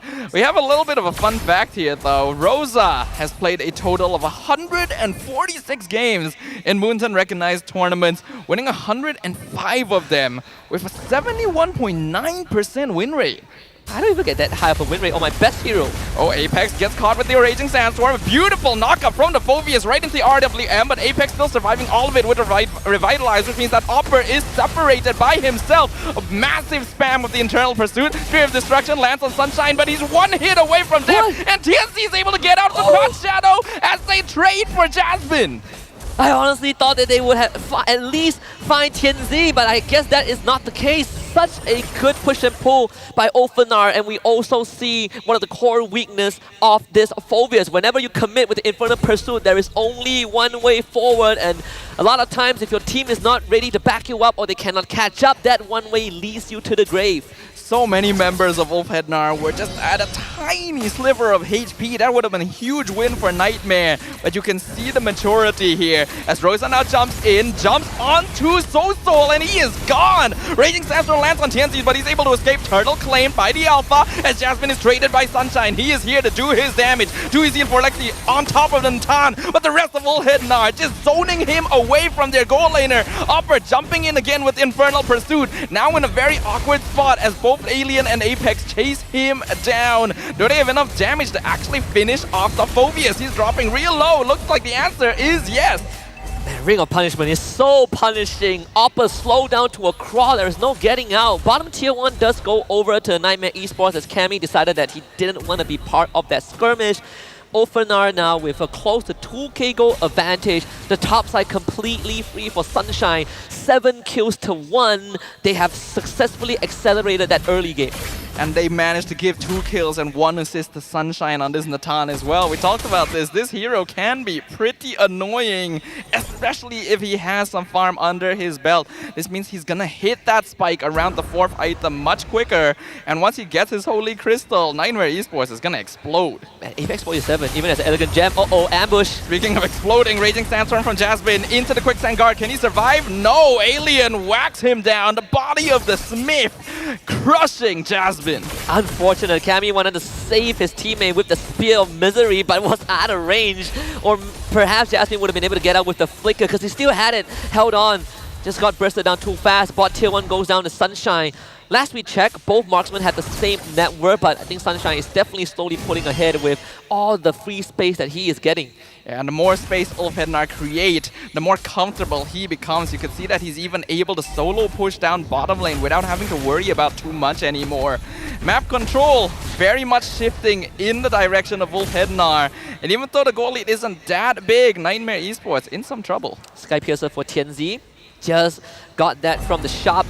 As the 3rd turtle spawns on the map. So Nightmare have gotten the first 2. Ulfhednar kind of gave it away. Let's see if they can get this one.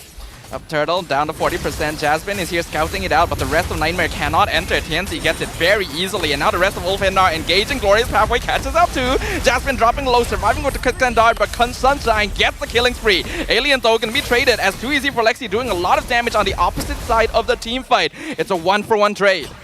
Not too bad, honestly, for Nightmares. Rosa steals the Spear of Alpha just to make that escape. Pretty neutral, if I dare say, though they take Alien at the cost of Jasmine, who right now is 0-5 on the Khalid, but the value of the Khalid will always be there. Great engage, you can kind of soak up damage with the Quicksand Guard, which heals you more. The more heal, the lower your health is, the more heal you get. It's always great when you need to get out of a sticky situation, but again, Ulfhednar, because Tianzi has the Sky Piercer, you gotta watch out for it, right? If you start stacking that up, your Moskov is in danger. I think Ulfhednar did make a bit of a mistake with that previous engagement though. Penalty zone being used by Alien only on Jasmine here. That feels like a weird decision. Well, I guess they did find him. Though I would agree, you could hold it a bit more. Ideally, you want to get onto Soso or Cammy, or best case scenario, both. But with Soso getting that glowing 1, the Wishing Lantern is going to come up in a little bit, I assume. It will make it harder for people like Apex and Alien to walk up. And not to mention, the rest of the members of Ulfhednar aren't exactly the beefiest. Yeah, Ulfhednar does need to be somewhat careful when opening up the map, even though they've been able to slowly expand their control over the Land of Dawn. It's still very risky for them to walk too far forward, because Nightmare actually does have a good degree of burst. I do like Soso even went for the double amulet just to get the extra mana regen, so you don't have to rely on the enchanted talisman. Some extra armors with the boots as well. But again, Wishing Lantern is going to be the key item that allows Soso to gain a bit more control over Ulfhednar, who's just camping this mid bush.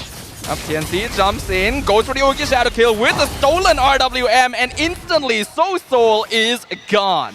Couldn't even respond at all. That's Sky Piercer stack again. TNC actually didn't find the stack, which is unfortunate, but still, right? They find a kill and now Penalty one more. zone on 2, into the Glorious Pathway, Spear of Alpha to escape, Raging Sandstorm lands on 2. It's pretty good, but mega kill for Sunshine already. Make that double. Spear of Destruction lands, Vengeance used, but Offer is 1v5, and that is 4 members of Nightmare down for the count. Just cannot fight without Soso. You need the Eve. The real world manipulation is what allows Nightmare Esports to create a controlled environment, and without it, Ulfhednar just runs wild like a pack of wolves looking for their prey. Now they're looking for Cammy. No penalty zone from Alien, so no commitment, but Lord will go over to Ulfhednar, and this is them having a vice grip over the game. Let's look at the instant replay presented to you by Kadia. Great penalty zone from Alien, the Glorious Pathway to basically block Jasmine out.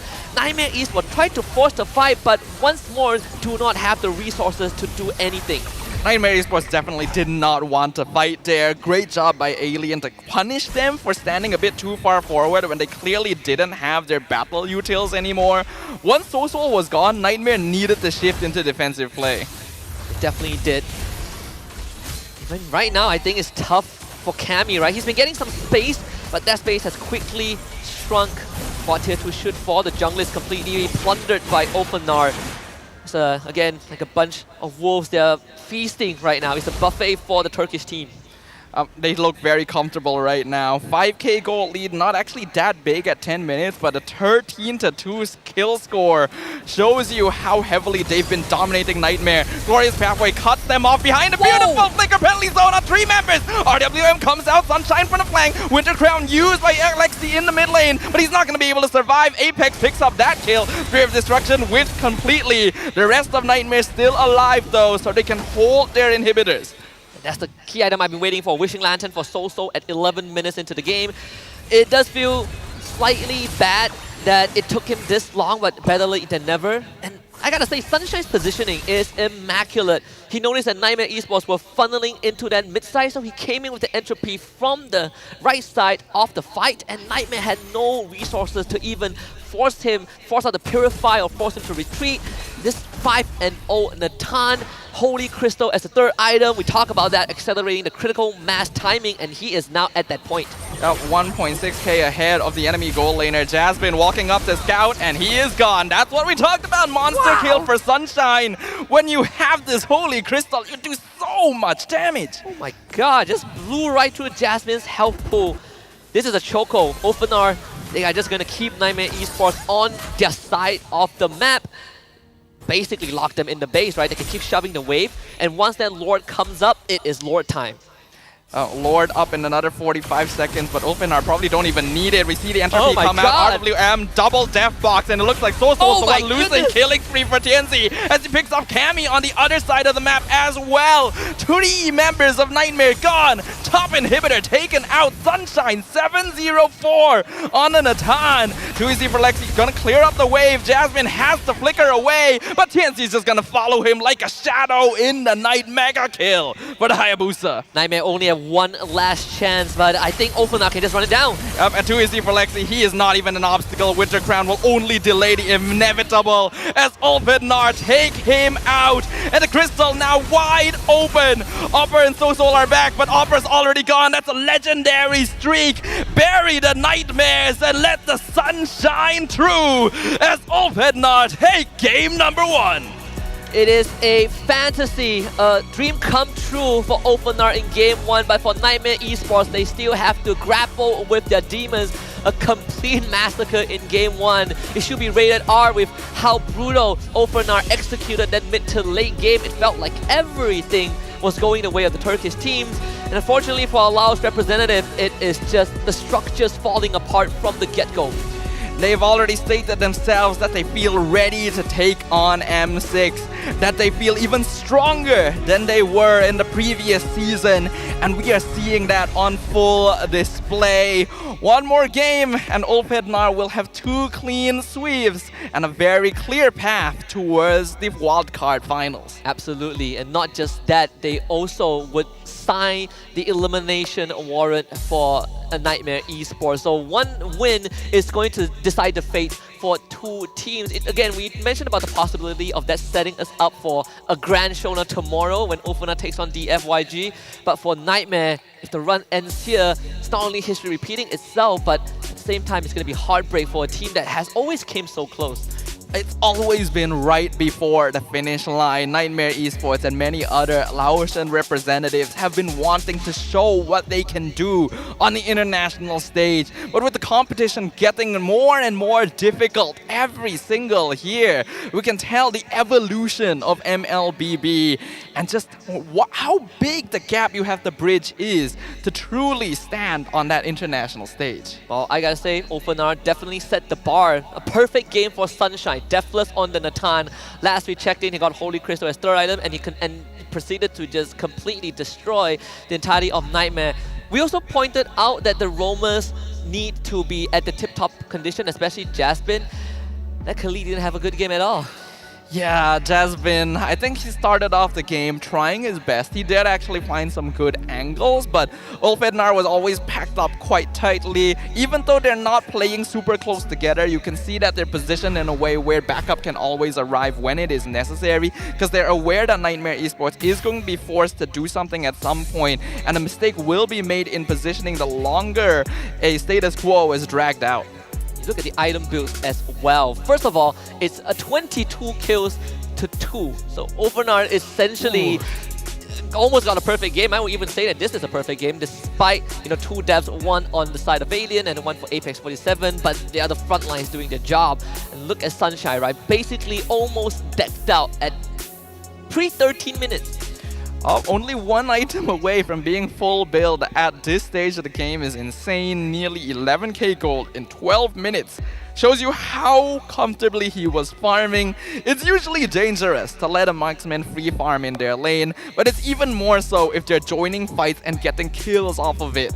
And that's exactly what Ulfhednar was setting up for. And I do like how they have been able to do the push and pull in these team fights. Every single time Oppa shows up, they're just gonna drag him deeper and deeper into the fray. Every time Jasmine tries to go for a Raging Sandstorm, you always have to deal with Rosa with that Shadow Strike. To terrify against melee heroes is so oppressing.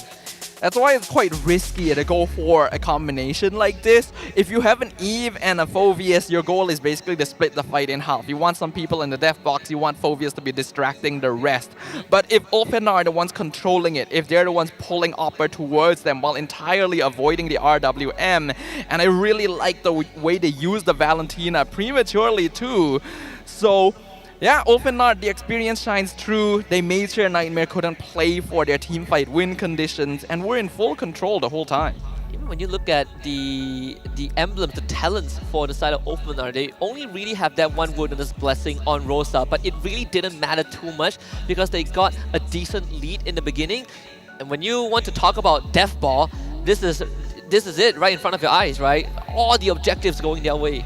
The only thing that Nightmare came up on top on was the turtle, but we did see a few times of Ulfhednar willingly giving the turtle away to try and make something else happen. Especially with that first turtle where TNZ wanted to go for the timing, give it away to Lexi and try to target Cammy. He didn't get that kill unfortunately, but the idea is there. Yeah, the idea is definitely there. Couple of close calls in the early game, especially that one moment where we witnessed that Ulfhednar had 4 low health members but no cleanup crew from Nightmare. And a lot of times, you also pointed out, Sadalfa, that Ulfhednar, they're forcing Nightmare to take fights that they're not willing to take, right? Nightmare just wants to fall back, but Ulfhednar kept on going. And that special mentions to Alien on this Terizla. Alien wants to be the initiator, and I think that is a perfect position to be in. But I do also worry a little bit about the hero pool. Once the show was gone, he immediately went back to good old reliable Terizla. What happens after next? What happens when a team pops up that actually does contest this particular hero? Are his pockets deep enough? It's a question that we probably would see in the Swiss stage because right now he's not really pressured to go deeper than that. MVP for game number 1, we gotta give it to Sunshine. He's the ray of hope for Ulfhednar. 8-0-6 on this Natan, completely uncontested in game 1. I mean, what's the ultimate enemy of your nightmares haunting you in your sleep? It is when you break the curtains wide open and the sun shines right through.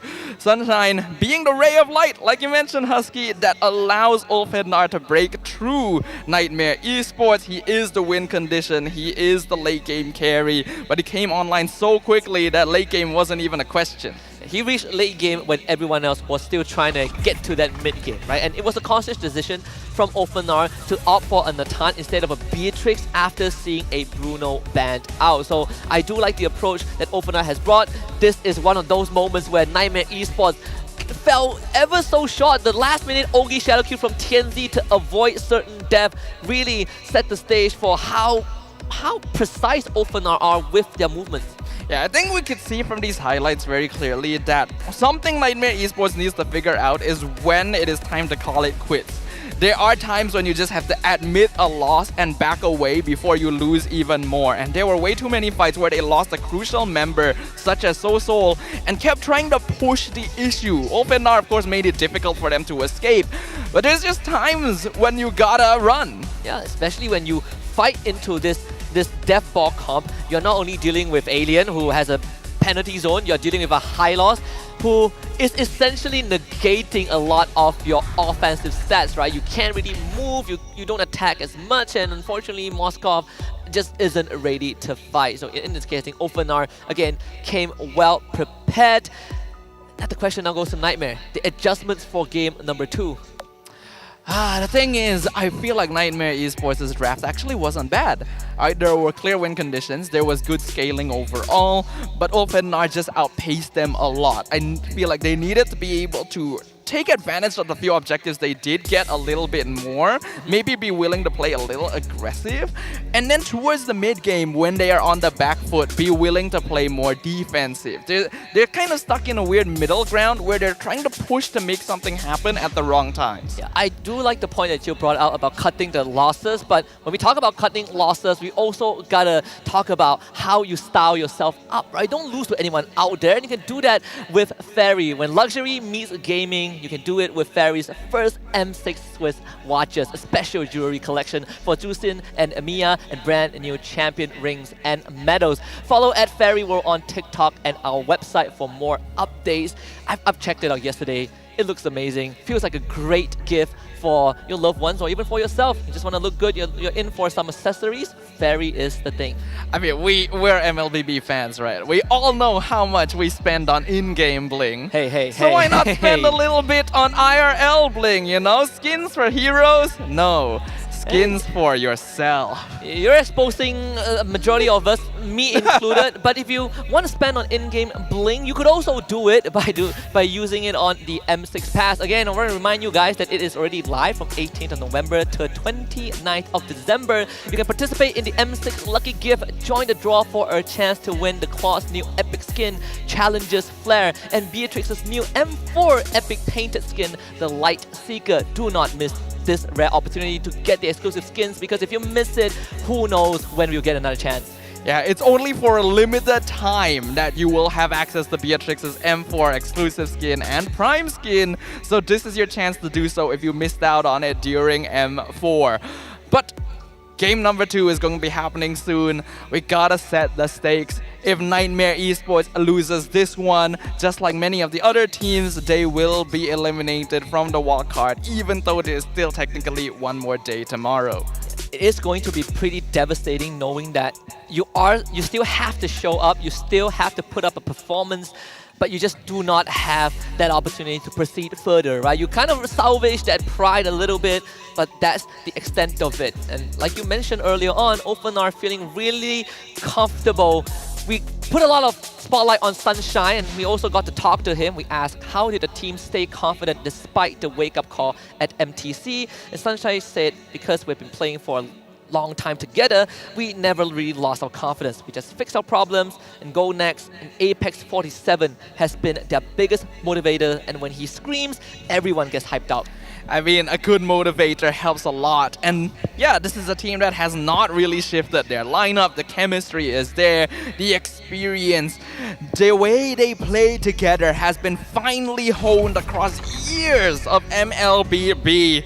So as we jump into the drafting phase for game number 2, let's see if that chemistry can cause a reaction that causes destructive tendencies among Nightmare Esports. So we know that Apex 47 is the motivator for Openar. Now I wonder who is that man from the side of Nightmare Esports, because you gotta thank your motivator, you gotta thank Apex 47, but you also gotta thank Beyonce, which he forgot in his quote.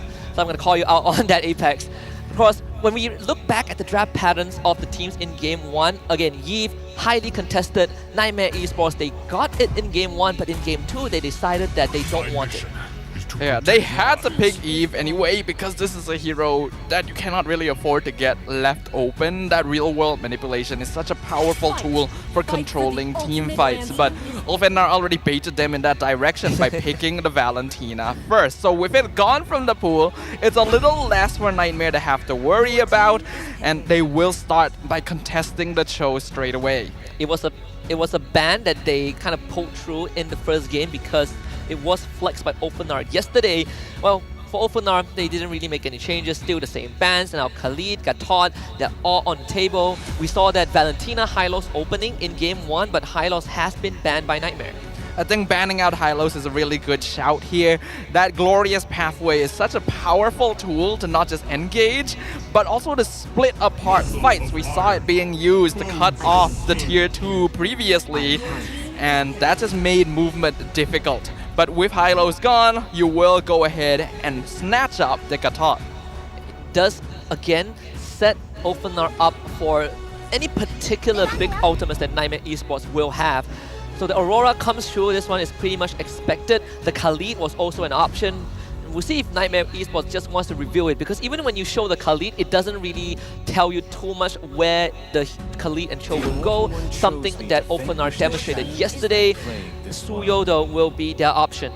Well, it is true that picking Khalid with Cho doesn't give you direct confirmation of who's going where. It does mean that you already know that these heroes are Rome and EXP. So that allows Ulfinar to still prepare for it somewhat. Looks like they will go ahead and grab the Suyo in advance here. And let's see if Ulfinar want to go for the Alpha counter. They do take the Harif. Alpha not on that radar for now. It comes down to whether Nightmare wants to ban that hero out. One thing is for sure up to this point, which is Nightmare Esports has not shown that they could put Oppa on that Cho XP, so that Matilda is definitely not a consideration at this point of time. I think Coach Osprey is very aware of that, so they go for the Bruno ban instead. Any heroes that could give Harif a hard time. Harif is a pretty common lane dominator style hero, not quite as strong in poking compared to something like a Bruno, but that's why you decide to get rid of it, so that Harif can still perform well against other matchups. There are of course heroes that can actually do pretty well against him. Natan can outscale Harif, Iritel can outmobilize Harif, Beatrix is also a safe fallback, so I think that there's still plenty for Nightmare Esports to pick up. How much homework did Osprey did for this series? Because there's also the Lunox, right? We always look back at Lunox as one of the direct answers to Harif if we get to that point. We'll see if Nightmare has experience with that hero. Nolan gets banned now as the jungler for Ulfinar has not been picked yet. Tianzi's option are going to be limited just a little bit. He still has Hayabusa in the pool. The Ling is always there. We had the Julian as well. We've seen a couple of teams pick that up. I think if they're going to continue banning junglers, then Hayabusa is the most likely option here, because Ling and Alpha are both somewhat manageable when you have a Cho on your side. Hayabusa would be the hardest person to catch, so maybe, let's see if they agree with me. I would agree with you. I think Hayabusa needs to go. Yep. It's not just based off of Tianzi's performance, but at the same time is how annoying the Hayabusa can be, right? We know that Ulfinar can accelerate the game very fast, and the performance in game 1, you don't really need Tianzi to do too much because everyone else has laid out the groundwork. So they banned the Joy instead. The Hayabusa True. We'll see if Tianzi will get it again. I guess Joy is also kind of annoying to deal with, but I do feel like it's a little easier to catch in comparison. So because of that, Hayabusa gonna get locked in by TNZ once again, and they're gonna keep Alien's pick a mystery until the very end. Let's see if he does go back onto the Terizla. There is a 1 plus point for Nightmare's current draft. You have 2 heroes that have ways to deal with Hayabusa. Well, Aurora has a passive. Suyo sort of have iframes and damage reduction with the Immortal form as well. So I suppose it's a bit more manageable compared to that game 1 situation. Now they gotta reveal the last 2 picks. First of all, is this gonna be a Rome Cho for Jaspin? And what is the marksman gonna be? Is that Lunox a consideration? I think Lunox or Beatrix, I think. I actually do think Lunox would be a pretty good idea, because the Brilliance also helps you deal with Hayabusa somewhat, right? It's already known to be a counter to Harif in lane, but looks like they'll go for the more reliable Natan and the Edith. Still think Khalid is good for Ulfinar. It is open. They do play that Khalid too. So you did point out that Gatot isn't the best engager alone, right? So you need kind of a secondary setup. I mean, there's still Terizla for Alien if he really wants that. Yeah, Terizla is open. Like you mentioned, the Khalid is still open. I'm trying to think if there's anything else that Alien could go for at this point. He could also pick up the Gatot and become the secondary initiator if they grab something else for Apex, since the Rome hero pool is actually still quite open at this point. That too. Unless they throw a curveball and go Matilda, but I don't see that happening. And he's not in this draft. So the Arlet. Me and LaFell have been talking about the Arlet yesterday. When will we get to see this hero, right? High skill cap, but also one of the biggest playmakers in the current game. And wow, Ulfinar will give us the taste. First Arlet appearance on the wildcard stage. I think this is a very Ulfenar type draft. You have the Arlet to start off the fight, then you follow up with the Gatot and high mobility heroes in the Hayabusa and Harif to really play around things. Nightmare Esports gonna have a pretty tough time here, I think, in this game, but they definitely have a solid scaling curve. If they can play well around the Suyo, Cho, and Edith in the early game, then that could set up the snowball they're looking for. And they definitely have a lot more early damage compared to game 1, so Nightmare have a chance to actually push us to a game 3, but Ulfenar is going to ride off the wave from game 1. Let's see if that will continue in game 2. The land of Dawn shall bear witness to what could potentially be the conclusion of the conflict between these two opponents here at the M6 wild card stage. Ladies and gentlemen, make sure you guys stay in your seats because this is going to be a match worth watching. It definitely is going to be. Let the suspense build up just a little bit as we'll get a bit more time to talk about the properties of the draft. Again, Nightmare Esports didn't really have the most damage in that early to mid game in game 1, especially dealing with a Hylos that has an elegant gem. It's just such a tough cookie to cut through. But in game 2, you got good control with Aurora, you got good damage early with Suyo as well, and not to mention decent ways to handle that Hayabusa if push comes to shove. So Ulfenar will have to try and find ways to play around these angles, which gives a bit more breathing room to Nightmare Esports. Lest we forget, this is a pivotal game. This is a pivotal match. A victory here is the only way they can keep their chances of going to M6 alive. Not just that, it also continues to put Laos on the map, especially when you look at the local region, at least for the Mekong region. Their biggest rival has always been Legion Esports or ex-Xeno Zenith, right? It has always been that mountain that they could not summit. And not just that, right now, you got another one to worry about before you even consider moving to the next step. Nightmare, like you mentioned at the start of the series, they always fall short at the finishing line. They always fall short before cutting that ribbon. And if history repeats itself, it is going to be at the end of this game with Nightmare being on the losing side. It would not be a good feeling, and that's why I hope that Nightmare will put it all on the line here. They've been at the wildcards before. They are not strangers to this stage. They are no strangers to the international scene. This is a lineup with much potential.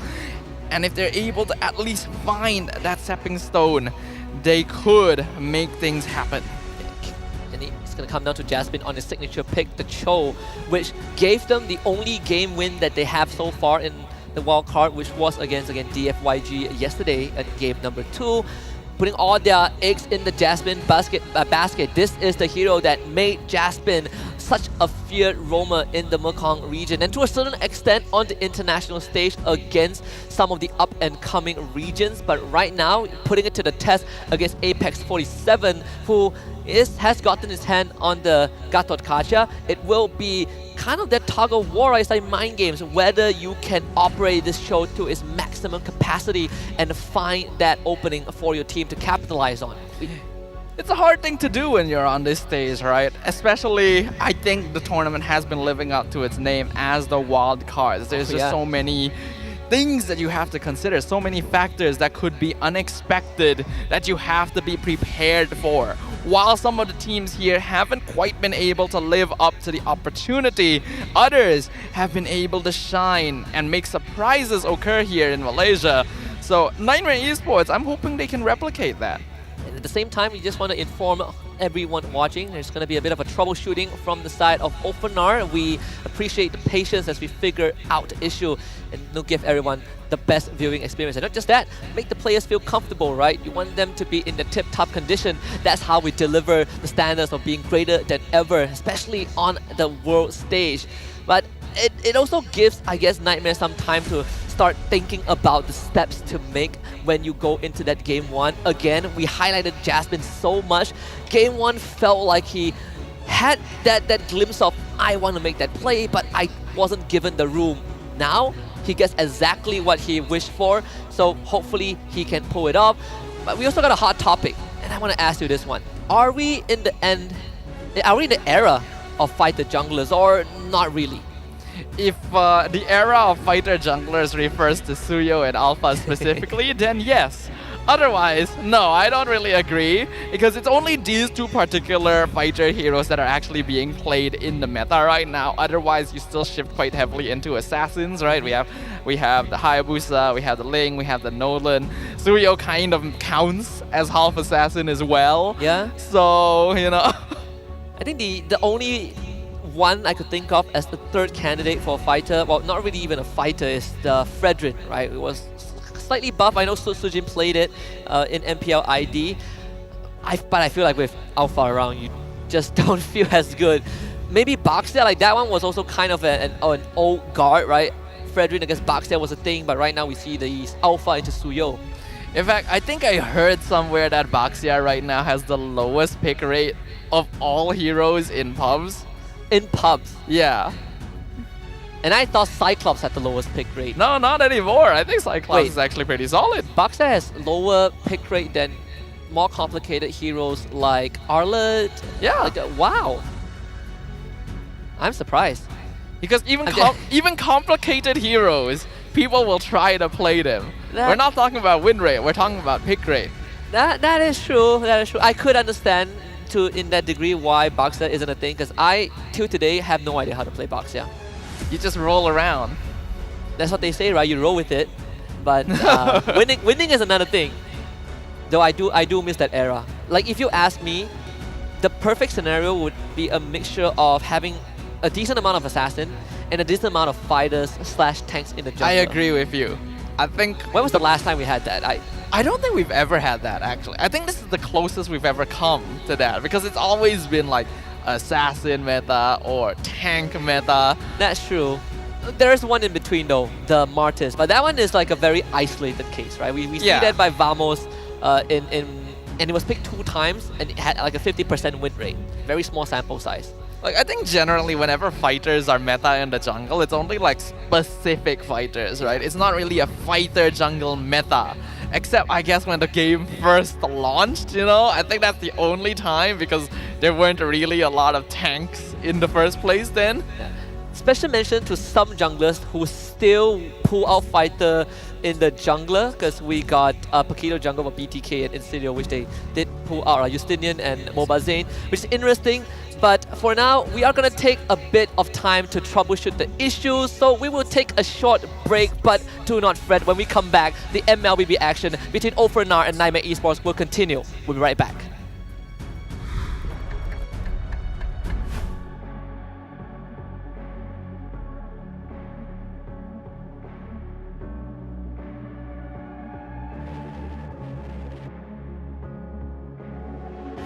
Lost in the shadows, feeling so small, but I've got a fire, won't let myself fall. Every hit taken, every scar earned, lessons in pain from which I've learned. When the world says I'm done, I'm just on in my run. Through the darkest of nights, I will find. You won't get me down, you won't get me down. I can't back on track with a peaceful attack. I'll always come back around. I'll never back down, no, I'll never back down. A force to behold and it waits to unfold. I'll always come back around. When worlds converge.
fight for ultimate glory starts now.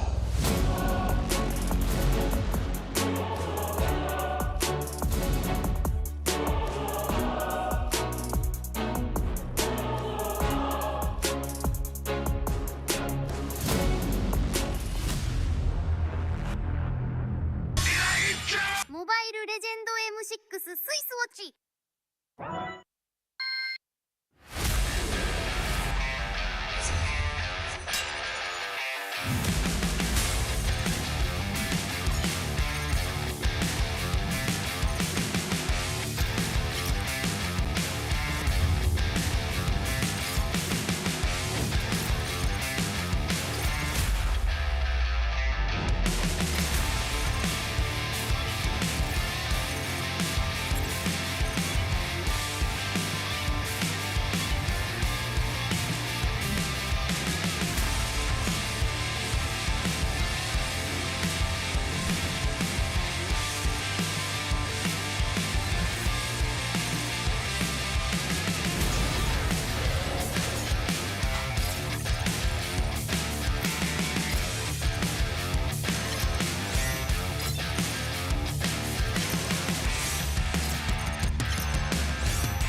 ultimate glory starts now.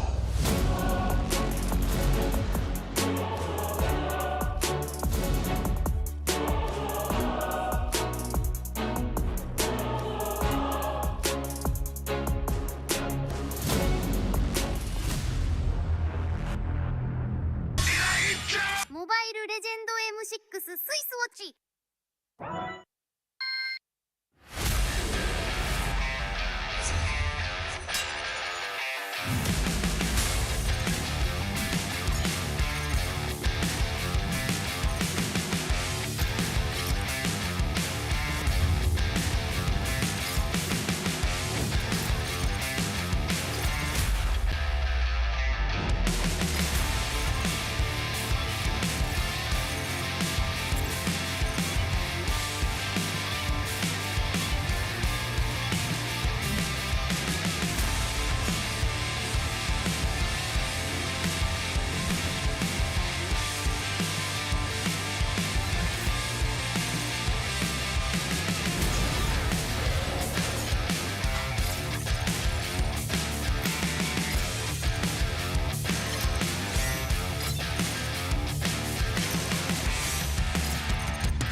Hello Panda, hello Panda, semua suka biskuitnya.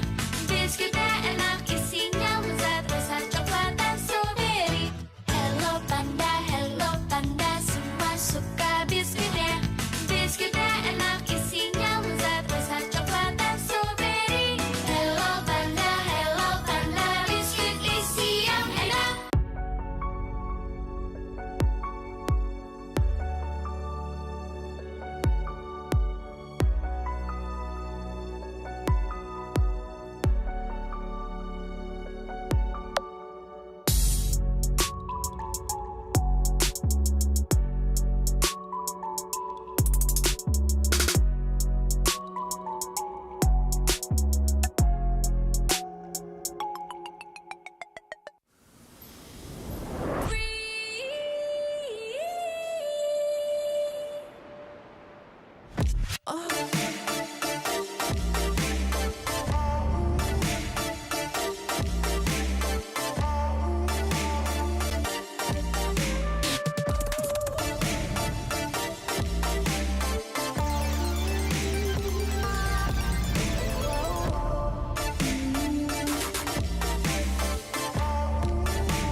ultimate glory starts now.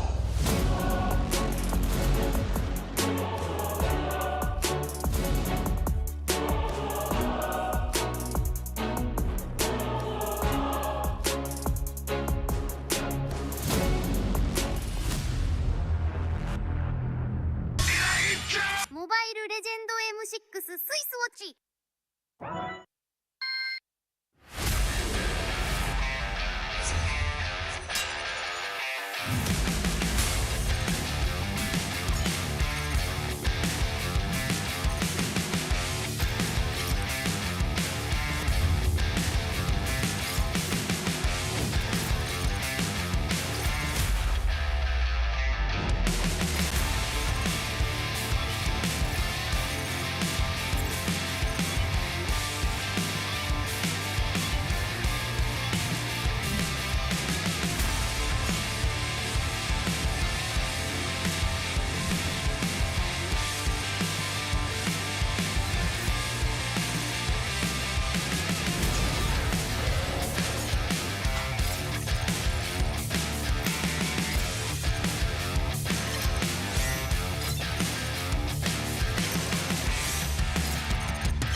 Hello Panda, hello Panda, semua suka biskuitnya. Biskuitnya enak, isinya lezat, rasa coklat dan strawberry. Hello Panda, semua suka biskuitnya. Biskuitnya enak, isinya lezat, rasa coklat dan strawberry. Hello Panda, biskuit isi yang enak.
Welcome back to the M6 wildcard. It's day number 2, and right now we're in the midst of a fierce battle between Ofenar and Nightmare Esports. You're on the desk. My name is Husky. Alongside me is Dafa. We thank you for your patience, but do bear with us a bit more as we iron out some fine details, and then we will be ready to load onto the land of dawn once more.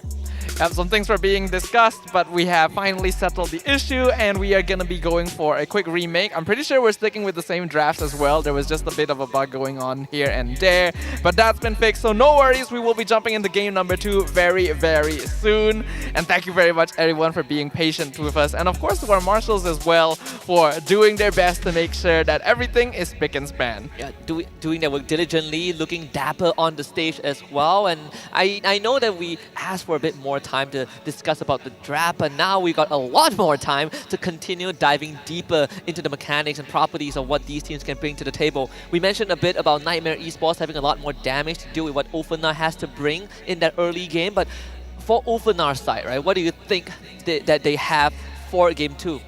Let's see, I think Ulfidnar do have just a pretty solid scaling overall.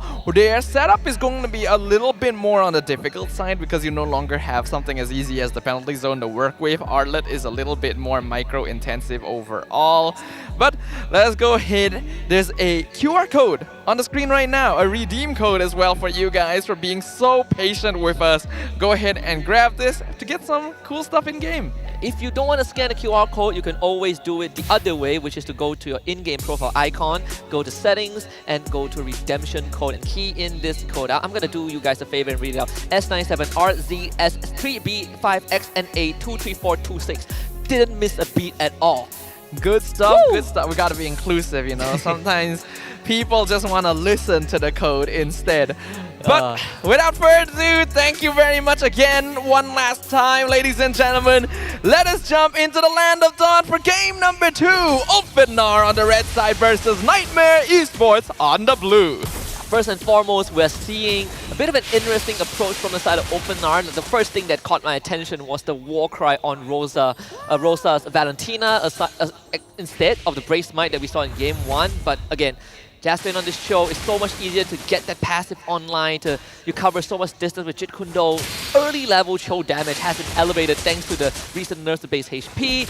And the Wave Cliff for Ulfanar is definitely matching up. Yeah, but they're still gonna go aggro anyway. Rosa and Apex going very far and dropping Soul down to 10% already. Jasmine able to return the favor just slightly, but we're not gonna see anything too aggro early on, I'm pretty sure. And even when you want to slowly transition to the aggro side bot lane. Oh, speaking of though, too easy for Lexi on top of Alien, misses the snipe, good sidestep. Here comes the rest of Ulfidnar, a nice taunt onto Jasmine into the Ogi Shadow Kill. Jasmine flickers out, able to avoid it, but now too easy for Lexi is the one who eats dust in his stead. First blood for TNZ. Yeah, they wanted to jump out of the frying pan, but straight into the fire, sacrificing the jungler. Jasmine definitely regretting doing that flicker. Might as well take that to the chin. Very unfortunate for Nightmare Esports, but perfect for TNZ, who is also running Warcry, so Ulfidnar wants to amp up that early damage. Well, you could also make the argument that if Jasmine didn't flicker, that could have been a double kill, right? So in the end, you just gotta accept what has happened, but giving a Hayabusa advantage over a Suyo is not something you want to have. Oh, beautiful! Flicker final slash into 2! Into the AOG! It is disaster for Nightmare Esports! So Soul able to flicker out, Frigid Glacier to respawn, Way of the Dragon, gets a nice kick onto Rosa. He's able to purify out, but still ends up falling because his health is too low. But Alien will finish off, too easy for Lexi in the meantime, and continue distracting Jasmine so that TNC can get the turtle. And that's the combo you mentioned during the draft stuff, the final slash into the avatar of the Guardian. TNZ will get this first turtle for a team. Alien still being an absolute menace. Oppa does miss the onwards though. Oh, again. Another final slash Nightmare. This is what we talked about. Stop prolonging the fights. Another kill for Ulfidnar.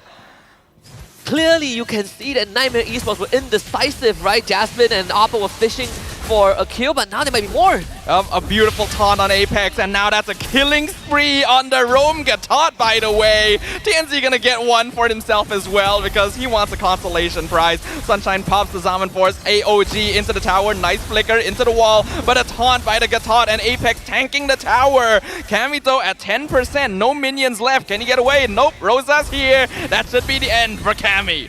At least he got the cannon on the way out. Apex should survive. Let's see, can he land an arrow? Ooh. Apex just eats it, right? presses the regenerate late, but it really doesn't matter. The gold grab goes over the Sunshine. Ofenar again, just like game 1, taking everything from Nightmare, but at a much earlier timing. This is a 3-0 Rome got taught. 100% kill participation in 7 kills before 4 minutes. Almost a 3k goal lead for Ofenar.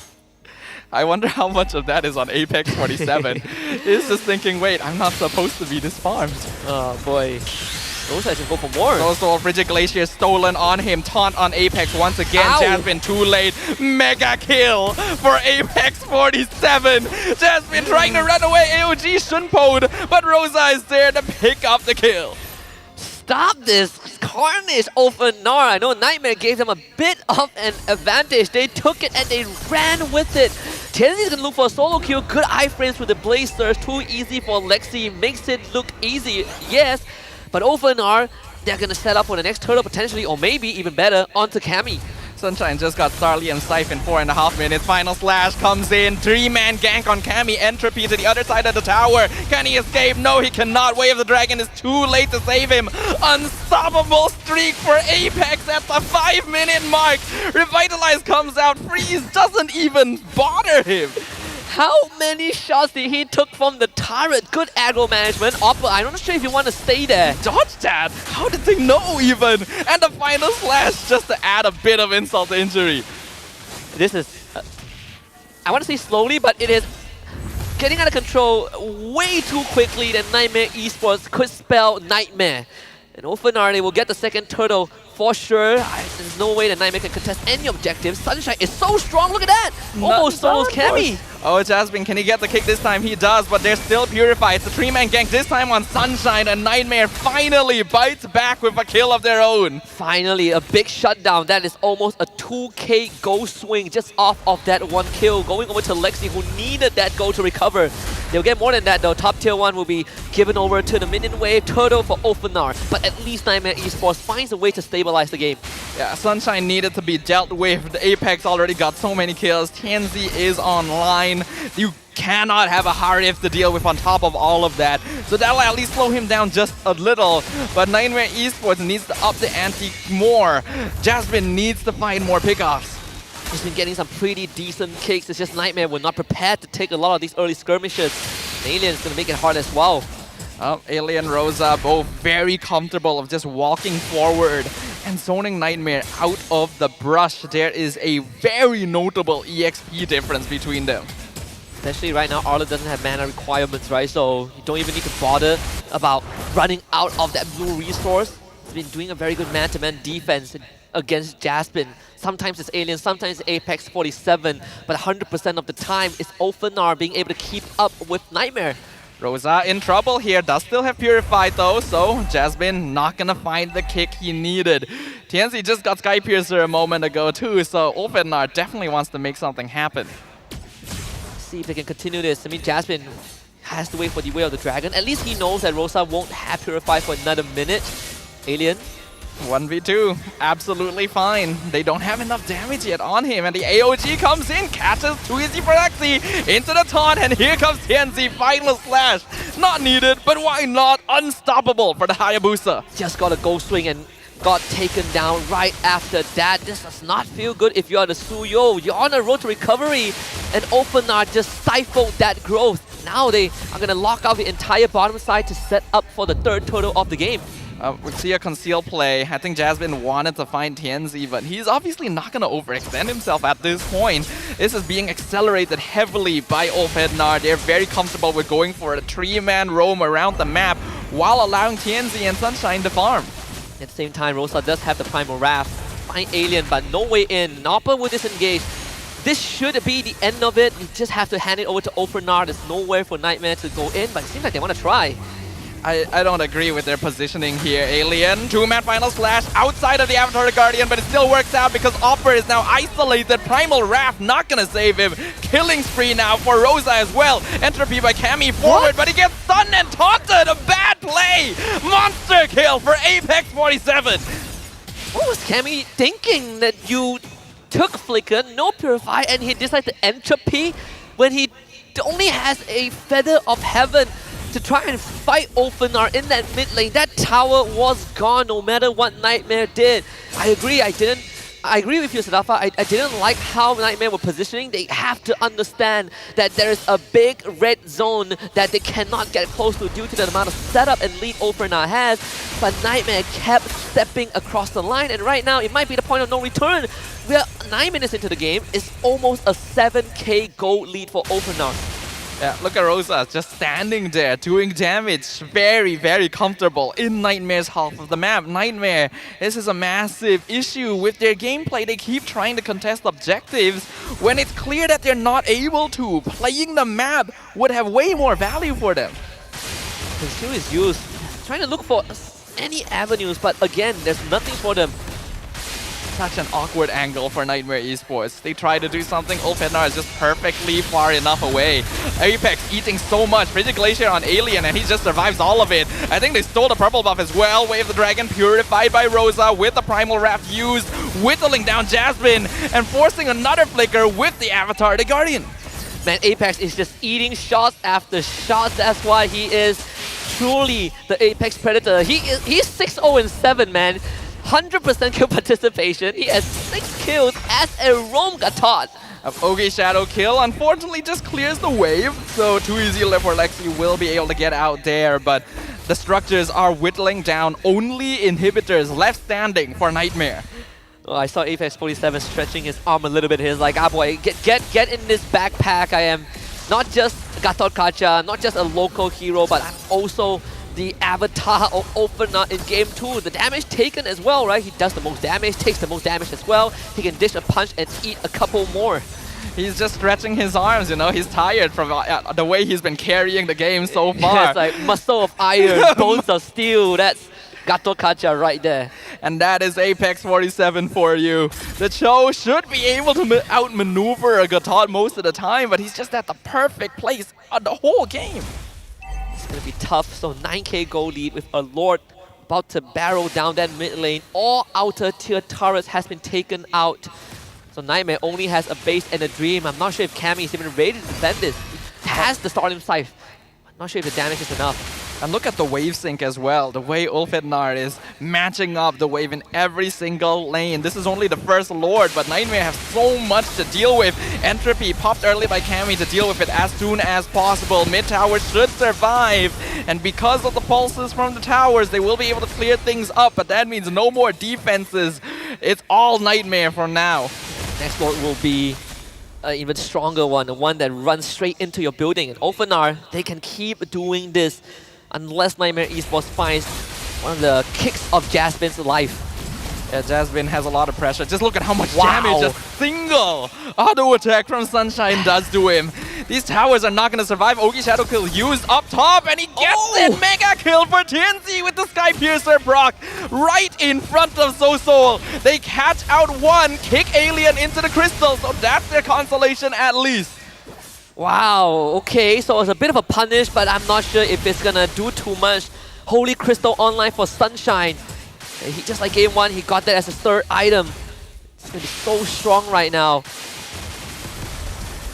Such good dodging. You can see how easily Olfenar is sidestepping things. A taunt on the Jasmine! Immortality's gone! Ugi Shadow Kill comes out! Unstoppable streak for TNC! Oh my goodness! Cammy is gone! Godlike streak for Apex 47! They don't even need a minion wave! And he just got a Winter Crown. Good luck trying to take him out. If it already wasn't impossible, now he's even tougher. Rosa, the Thorn Queen, just got herself a Holy Crystal. That's a statement right there. Not an item you'd usually grab on Valentina anymore, but when you're this far ahead, why not have some fun? The second inhibitor mid lane falls to Olfenar without even needing to wait for the next Lord. Big items being purchased left and right. It's only a matter of time now before Olfenar cements their dominance. You know, it's a big problem when the roamer on Olfenar's side has more net worth than the Natan. Yeah, how is this possible? Well, when your roamer is 708, I think that does mean something. I'm so stunned. Offer been final slashed away. Can't even prop the Primal Wrap. He's just gone. But Apex 47 finally gonna get shut down here with the kick into the tower.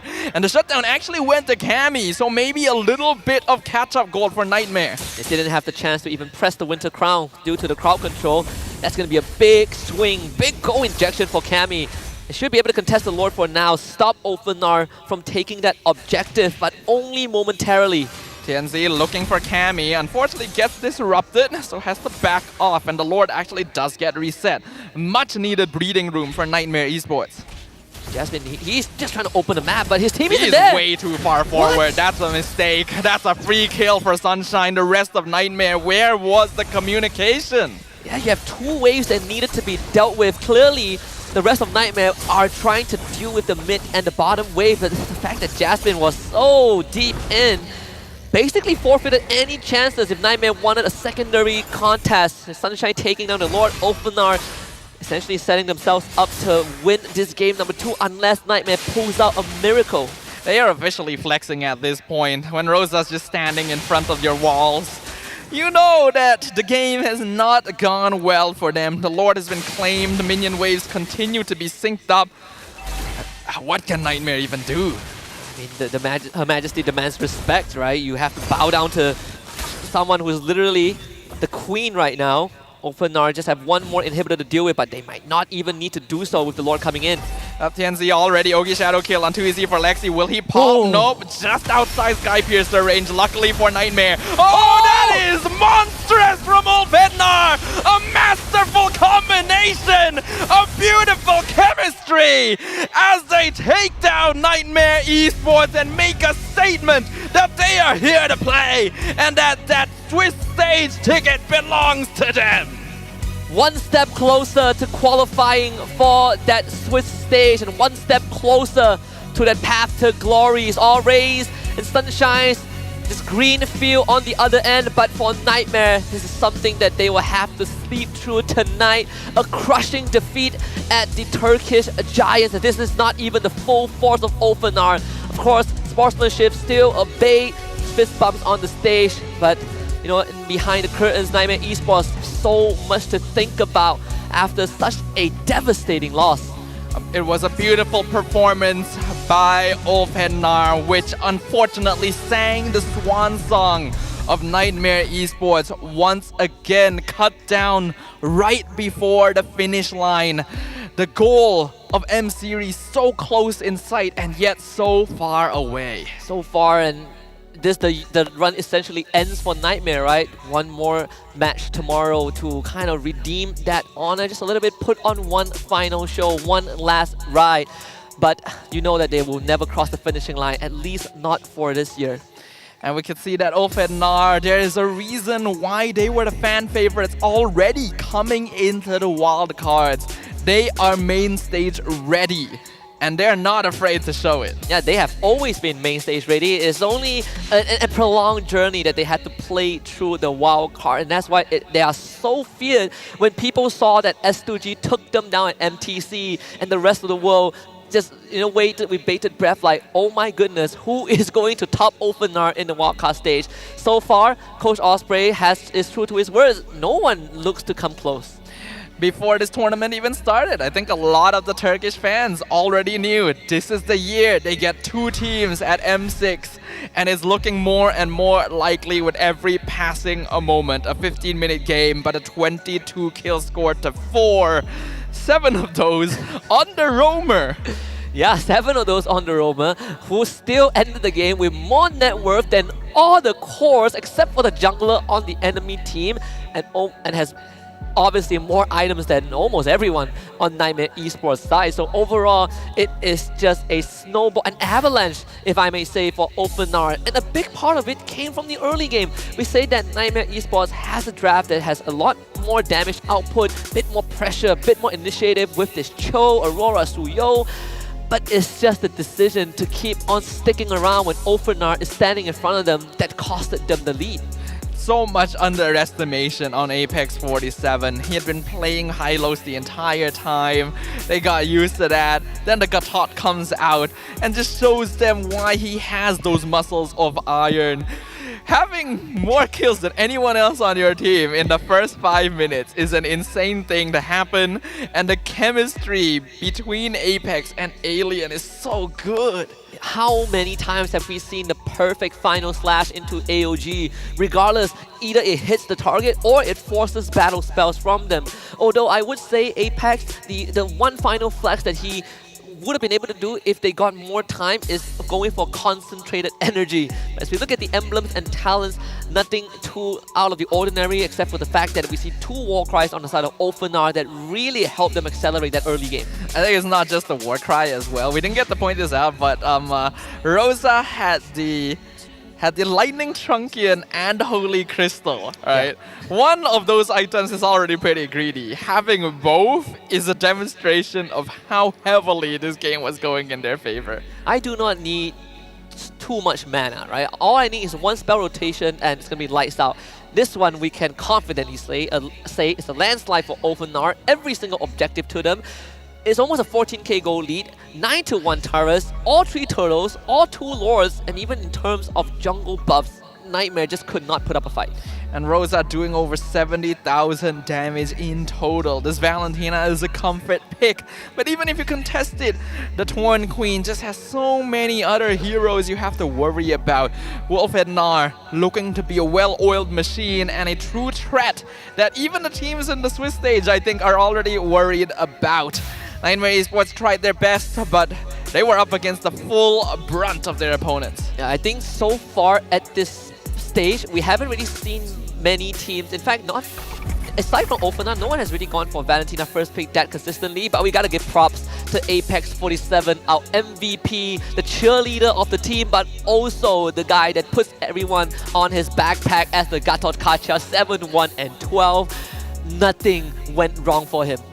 How do you have 7 kills with a build like this? It is full tank. There's not a single damage item. He didn't even go like concentrated energy like you mentioned, which would have been an insane item to go for. And still, he is destroying people left and right. I would say a lot. Actually, a couple of these kills came from the Concussive Blast, right? He lands a taunt, the Concussive Blast procs and takes out his victim. But the fact that again, Nightmare Esports keeps trying to take these scrappy fights is kind of mind-boggling, considering that they didn't really properly gauge, that they didn't have the resource to fight Ofenar this early on. You can tell that there is a desperation that ends up feeding into disconnect from Nightmare Esports. They want to make something happen. They want to get kills. They want to get something at least that will tell them that they can stay in this game. But doing so is forcing unnatural plays from every single one of their players. There is a clear bridge. There is a clear gap between their calls that Ofenar is slotting cleanly into and spreading wide open. Yeah, and again, the final nail in the coffin had to end with such a majestic execution of that combo. Ofenar really showing us what a flawless performance is like, or an embodiment of that, and because of that result, Ofenar now stands in first spot in Group A and over Dianfeng Yaoguai just because they won both their series 2-0. Nightmare Esports unfortunately would join GK Esports and the Mongols in the pool of eliminated teams who will not have a chance to go to Swiss stage. This means that the only team with a possibility of ending Ofenar's dominance now is going to be Dianfeng Yaoguai from China. They will be playing against Ofenar tomorrow, and that's definitely going to be a match we want to keep an eye on. But before that happens, we'll have one more best of 3 series to close out day 2 of the wildcards, and that is going to be between RQ Akira and Legion Esports of Group B. It's going to be RQ Akira, another fallen empire from the Latam region, falling to Maycamp Evolve, up against the first seed of MCCM of the Mekong region, and comes at a time where Legion Esports decide to field a full local Vietnamese team, which is already a very rare sight, but the fact to see them play on the stage is an honor in its own. But based off of yesterday, it's going to be a tough fight against RQ Akira. Yeah, it's another battle that's going to be difficult, because even though RQ Akira isn't quite as consistent as they used to be, they are still a team with a lot of international experience. So uphill battle there as well, especially with their fellow Mekong team just eliminated. And at the same time, you see these players, they want to give their best performance, but you also want to stay comfy, right? And you can stay comfy with Secret Lab. You can play better for longer with ergonomic chairs designed to keep you at the top of your game. The Secret Lab Titan Evo is designed to adapt to different postures across various activities. So not only is it great for PC gaming, you can also enjoy ergonomic support while mobile gaming as well. So treat yourself to the same match-winning comfort enjoyed by the best Mobile Legends Bang Bang team. Right here, look at this. Oh, this is so nice, so comfy. You can't deny that they look pretty cool too. I would fall asleep, but I can't. It's pretty comfy. Yeah, we can even remove these. That's nice, right? That's convenient. You know, you don't have to use it on your chair. You can use it on your bed. And it's so cozy. Look at how soft it is. Yeah, but the craziness doesn't stop here, right? We got Secret Lab to make you comfy, but also you could get comfy at M6 because the regular sale tickets are up online. You can grab your tickets right now and you get to witness 16 of the world's best team clashing it out on day 1 and day 2 of the Swiss stage. So what are you waiting for? If you haven't gotten a chance yet, if you are one of the few that kept saying, oh my goodness, I can't get the tickets, now's your opportunity. If the festivities didn't trick you into thinking this was already the beginning, this is only wildcards. The Swiss stage, the main teams that everyone is watching out for, haven't even taken the stage yet. So you want to grab those tickets as soon as possible because you know that everyone's gonna be clamoring over them. I can't wait to see what the atmosphere is going to be like after 5 years back in Malaysia. But coming up next, we have RRQ Akira taking on Legion Esports. We've already seen, unfortunately, half of the MCCM representatives decimated, their hopes dashed in the wild card. And let's hope that it would not end the same in the coming series, because there's a chance we see the entire MCCM region run end here. Yeah, and that's something that we want to avoid having happen. We want to see the rest of the world. We want to see the other regions show their potential on the world stage. But first, you're going to have to get through RQ Akira. That's going to be a tough one. It's going to be an uphill mountain to climb for the MCM region again. But of course, we will take a short break. When we come back, RQ Akira takes on Legion Esports.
For ultimate glory starts now.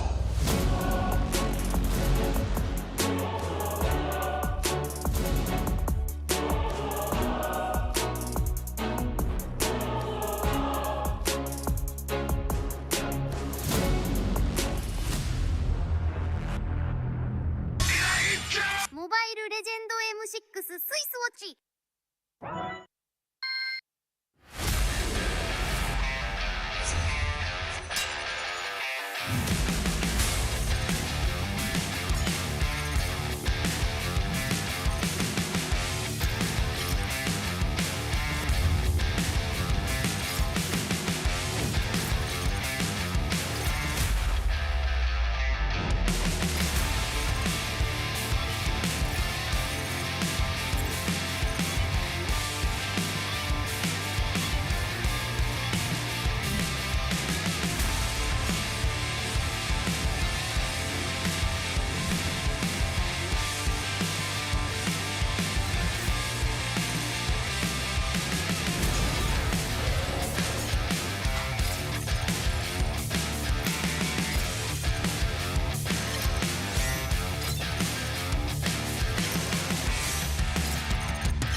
The final best of 3 of the M6 Wildcards Day 2 is going to come up in just a little bit. RQ Akira takes on Legion Esports. Of course, you're back on the desk with us. My name is Husky. Alongside me is Dafa as we prep for the final showdown, a potential decimation of the entire Mekong representative, or maybe a resurgence of Legion Esports.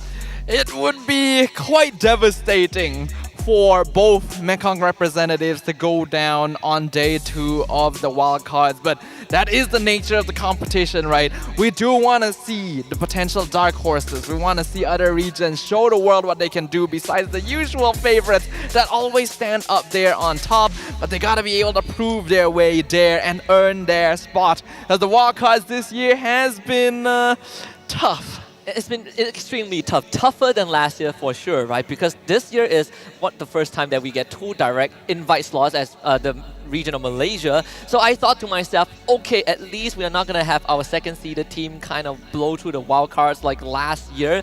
But I didn't expect that we get RQ Akira and Ofenar coming into contention, which really changed up the game a lot. But I think it's also a sign that other regions are constantly evolving.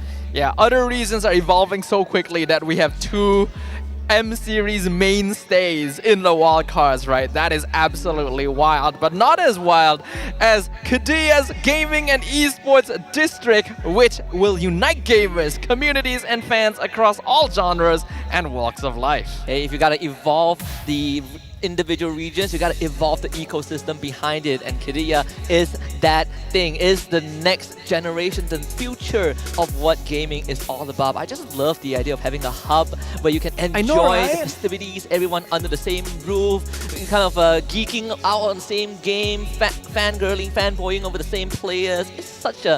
It's something that I dreamt of as a kid, and now Kedia is making it come true. Yeah, I still dream of it nowadays, you know, the concept of like a gaming theme park kind of thing going on, but looks like they got one up on us, Husky, so we'll just have to enjoy their stuff instead.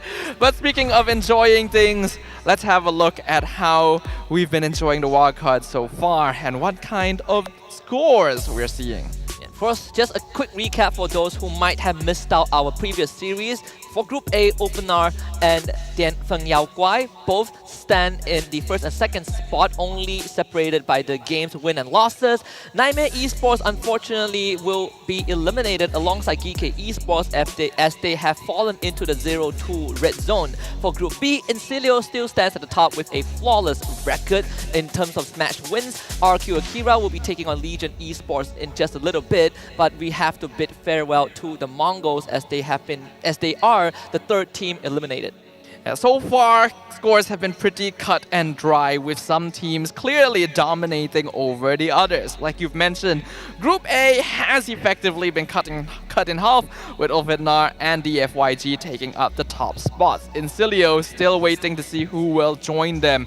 If Legion are able to take a win here, then we could see a bit more of a tie situation in the middle of the group. But a tie isn't actually good enough now that we only have 1 slot to M6. Even to fulfill the requirements to go to an eventual tiebreaker that requires you to play 1 more game is a windy journey that we do not need to get into right now until it actually happens. But it's pretty crazy to look at Group B and look at RQ Akira against Legion Esports, because a part of me feels like Legion Esports coming into this, because I had the pleasure of doing MCCM.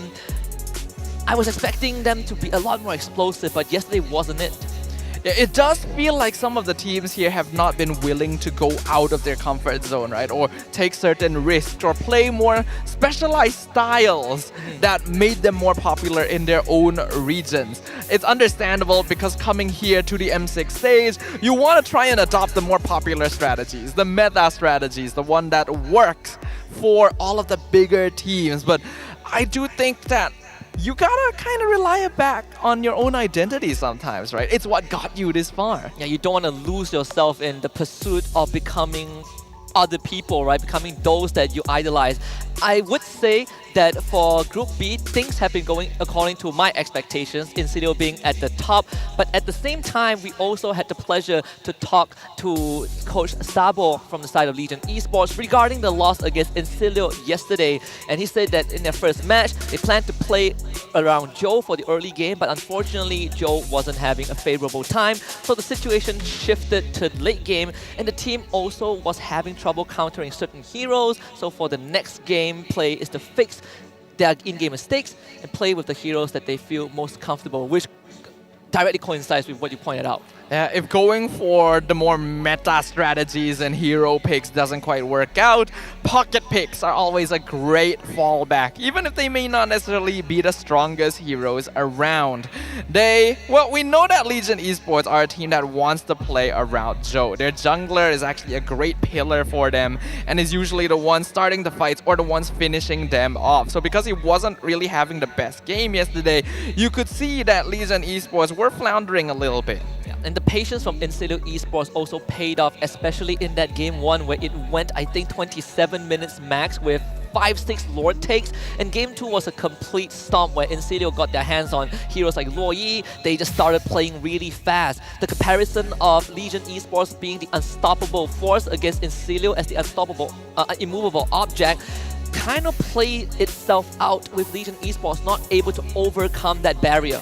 Yeah, but if they're gonna go back to basics, then that could be a great step for them to take moving forward, especially since they are in a similar situation to Nightmare earlier. Another loss here means that they will no longer have a chance of fighting for that M6 slot, and that is not a fate they want on themselves. Yeah, it's not going to be easy readjusting with such limited time, but we just now talked to the coach from Legion Esports. We also got to have a conversation with Coach Cabral from RRQ Akira on their bootcamp, right? Because they have been bootcamping for quite a while, and during their bootcamp in Indonesia, he said that the team scrimmed against top teams of MPL and MDL Indonesia, as well as the top 3 teams from the Philippines and Malaysia, including M6 representatives, of course Indonesia included.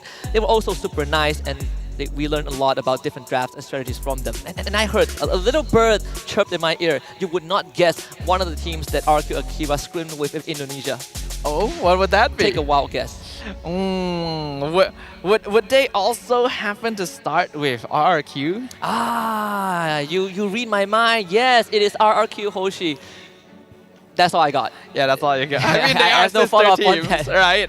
They're Dang it. obviously going to scrim against each other to trade knowledge and get a little bit more insight.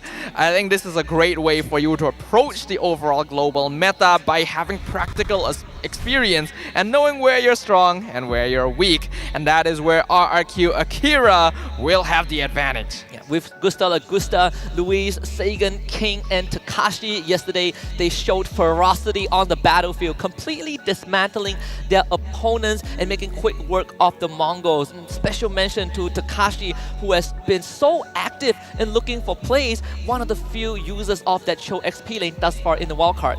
Yep. RQ Akira, definitely not as consistent as their glory days, but still a threat upon the land of Dawn. While their games here in the wildcard haven't been the cleanest, we know them to be a very aggressive and microcentric team, where even though they like team fighting, you can expect them to still go for very formless lineups that catch you by surprise. And if you want a team that loves it scrappy from the Mekong region, you have Legion Esports fielding Daylight, Nart, Joe, and Meow. For the first time ever, a full local Vietnamese squad. Of course, Meow, who has been the 6th man now in the main lineup. It makes communication easier according to the team environment overall. And now is to translate that onto the stage. Can they match the ferociousness of RQ Akira? In their own region, Legion Esports was well known for being a team that likes to write their own textbook, with each player liking to break the mold and bring something new to the table. However, the willingness to do so, or at least the ability to do so, has dwindled now that they are on the world stage. Bring that personality to bear, and going back to what makes them comfortable will go a long way. Especially when we have been focusing a bit on Joe and how he has been struggling yesterday. We asked him, compared to MSC, is this wildcard more competitive? And he says, yeah, it's a bit more competitive. Even though there are no Malaysian teams in the wildcard, he still feels like the second place teams from different regions are strong. And that final line really hits hard when you realize that some of these second place teams were champions of their region for a long time. Yeah, the dethroning of champions in the case of Ulfednar and RQ Akira, both of which never would have expected to find themselves fighting for their lives in the wildcards. And yet that is how destiny has determined their fates. It's true, regions have been getting stronger and stronger with teams that no one would have predicted coming up on top and dethroning the hierarchy, which just makes it even more difficult for maybe the smaller regions to catch back up, but the potential is always there. Yep. With that being said, let's head into the drafting phase for game number 1. And as we let the first phase play out in just a little bit, I just want to quickly throw the ball at you, Zafa. All right. I know M6 literally just started. We're in wildcard stage, but do you think that we should have more teams for M7 for wildcards, more regions for wildcards? I would honestly love it because it just brings new things to the mix. But I think before we can really officially have that happen, the ecosystem that currently exists in the wildcards needs to reach a new level of evolution. We might be witnessing a page of that. Starting with RQ Akira, I think this is probably the first Fanny ban on that blue side, if memory serves me correct, but the Eve still makes it onto the list. Legion Esports starts taking out roamer options, the Flex Cho and the Matilda. We know that RQ Akira is a very aggressive team, and if they have heroes that are able to easily open up the map and provide more utility in ways of entering and exiting team fights, they control things very effectively. So Matilda and Cho both fall into that archetype, and both are things that Legion will respect. There's still Zhusin and Chip left. We know that some teams are starting to let Chip through and not even touch that hero until the entire drafting phase ends. But Zhusin, so far, alongside Fanny, has still been banned 100% regardless of what situation. Legion Esports gonna let the Zhusin through, and they ban the Suyo. 100% ban rate on Zhusin in the wildcards, officially broken here on the final match of day 2. Will RQ Akira snap it up? I feel like you have to, right? It feels like a no-brainer, but that's just how I see it. I would pick Zhusin in a heartbeat whenever she gets let through. I mean, so far there have been certain ways to deal with her, you know, like dive comps, but it takes so much resources to deal with Zhusin, and she can build a more durable build because the utility she provides is more than enough. Yeah, if you're able to put a little bit more utility into the mid lane, it could allow Takashi to go for a bit more aggressive EXP laners himself. But that is going to be up to RQ. Do they want to go for it? They're taking the time, and they will indeed lock it in. The debut of Zhusin in the first game of this match. I'm not.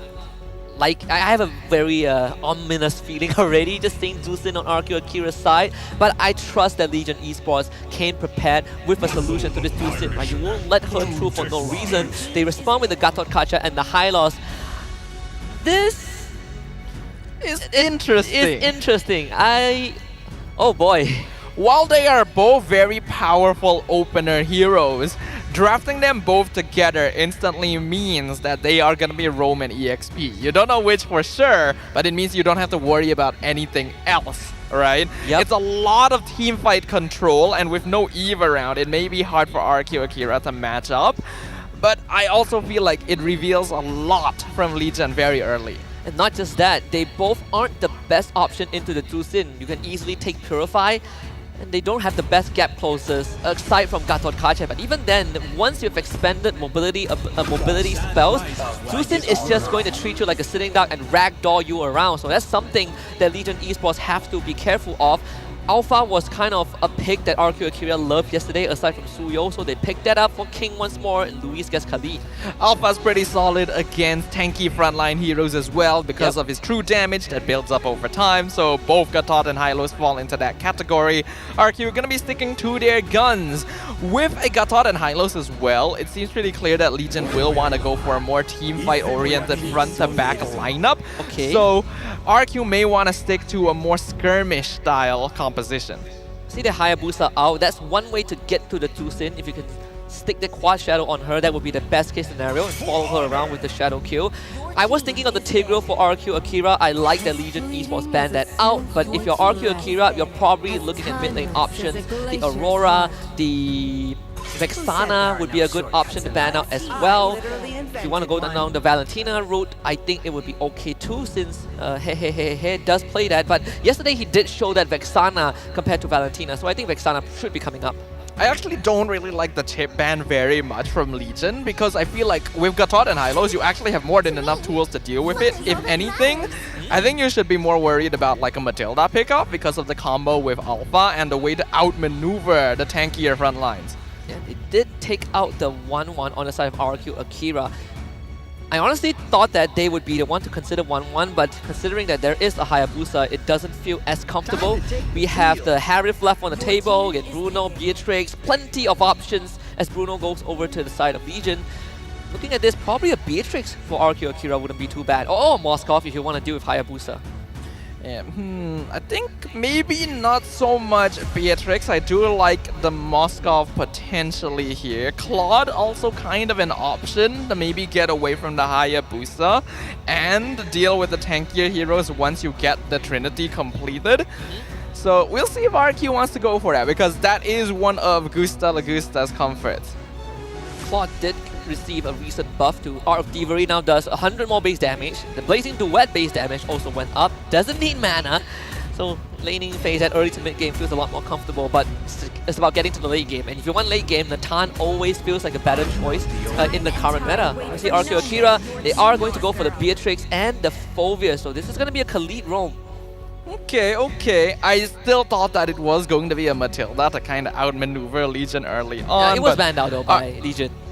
Oh yeah, First it was phase banned out ban. early. I didn't even notice. My bad there. So pretty standard composition coming in here from RRQ Akira, but good amounts of early game damage that they can play around with this Zusin. The final pick is going to be Vexana, which I did point it out. It was a very comfortable hero for Hehe.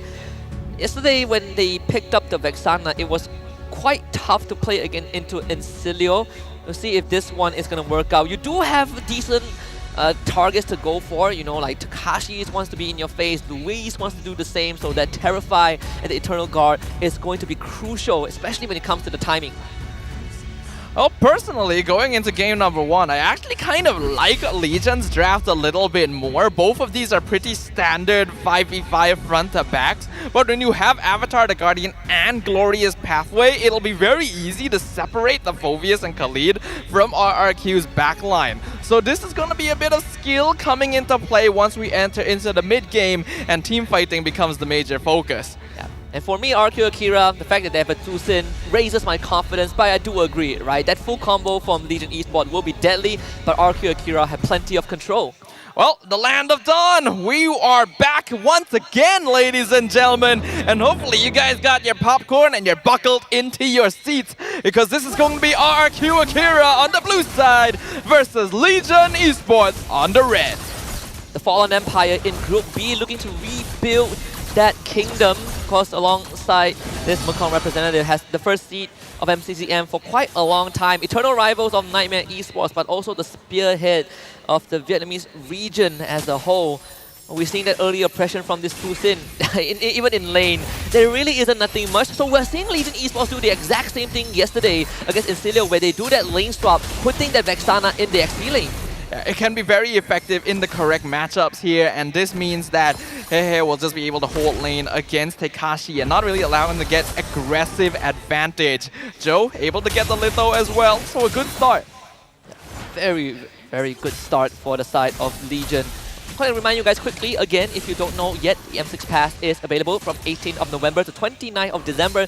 During the event, you can level it up, play games, support your teams, and get skins like the Baxia special skin, the Claude M6 exclusive skin, and even exclusive borders, portraits, recall effects, even a statue. And Luis gets out of that. Oh, a bit unlucky for Joe. Luis was able to jump into the bush just in time, which meant that the Ogi Shadow kill bounced over to the crab instead. He did get the crab, right? So it's not too bad for Joe, but it does expand the flicker from Luis. Thankfully, he has the quicksand guard, so he heals back up. And I like the fact that RQ Akira, they are mobilizing this Zusin to constantly put pressure on to Legion Esports. Make sure that if they want to move around, they can't do it. I mean, that's why you pick up a Zusin, right? You want to take advantage of her pressure on the map, especially in the first couple of minutes, because it's hard to beat the displacement this hero has. With the 2 tanks in the mid lane, though, Legion are able to start harassing the turtle very early on. Here comes Sagan and Takashi, building up the Lantern Flare stacks. gonna be able to pull up the high lows, but Nard is dealing with King by himself. Spirit of Alpha used to jump behind him. Will he be able to get the turtle away? No! Finishes him off. First blood given to the Vexana, but Louise still steals the turtle away. Such a weird interaction. First of all, our Akira completely ignored their jungler who is getting gone on by Legion Esports, so King ends up going down, but they salvage it by taking the turtle off of Luis's damage. A pretty awkward moment, awkward sequence for both teams, but Legion Esports will really hope that they get that objective as we get a bit of a slight pause. We will get back to you guys what the issue is, but for now, I say this Zuzin is starting to show her fangs already, and at the same time also we're pointing out that the Zuzin, instead of going for Impure Rage, has gone for Brave's Smite. So he wants to remain in the fight for as long as possible, which I think makes sense, right? When you look at the draft from Legion Esports, they are more burst-based, and they're basically playing around cooldowns and having Gatot and Hylos hold the front line for them. The best way to deal with this is to make sure that your lineup has more consistent DPS over time. So Alpha, Beatrix, Zuzin all fall into that, and the goal is to remain in the fight for as long as possible and potentially overpower their revitalizers. So easy to proc the Brave Smite if you're a Zuzin. So it's confirmed that we'll be RQ Akira's side as we go through a bit of troubleshooting. Our marshals will handle that for us. And gives us some breathing room to talk about that. It's just the first turtle, of course, almost 3 minutes into the game. But we're seeing RQ Akira's response to Legion Esports, right? They studied that early lane swap that we saw yesterday against Incilio. But I want to get your thoughts on this because I talked to Lafel about it. This Vexana lane swap, does it achieve what Legion Esports want, and is it significant enough? To be honest, I think it is. I think it's a really great idea of breaking the meta, because the idea is you always want to unlock your EXP lane from the lane so that you can join team fights, right? What better way to do that than by putting him in the mid lane so that he's already not bothered with unlocking that, and putting your mid laner against a melee fighter that is very easily poked. That as well. So far, it hasn't really affected RQ Akira that much. And again, no lead, as I believe you did mention to me that RQ Akira isn't really the fastest team as well, right? There have been signs of passiveness yesterday, which is pretty interesting because Legion Esports have been known to go fast, but perhaps the adjustment after yesterday have forced them into a more cautious approach. I think a cautious approach is good though, because RQ Akira, when they start fights, have a tendency to go too far at times, which causes inconsistency, right? When they take the fights they want, they're really good at it. You can see their micro skills on display. But when they mess up a little bit, it gets so messy. Legion Esports have been doing a fantastic job of just mirroring the movements. And I think a lot of that focus will definitely be on their gold laner. Joe clears out top side with this Shadow Q. He's not going to have it for the next turtle. Gusta just got the Malefic Gun. Oh, Malefic Gun First very item, early wow. on. Yeah, first item. I think that indicates that RQ Akira wants him to join fights pretty early on too. Joe's still able to get his orange buff despite King's attempts here.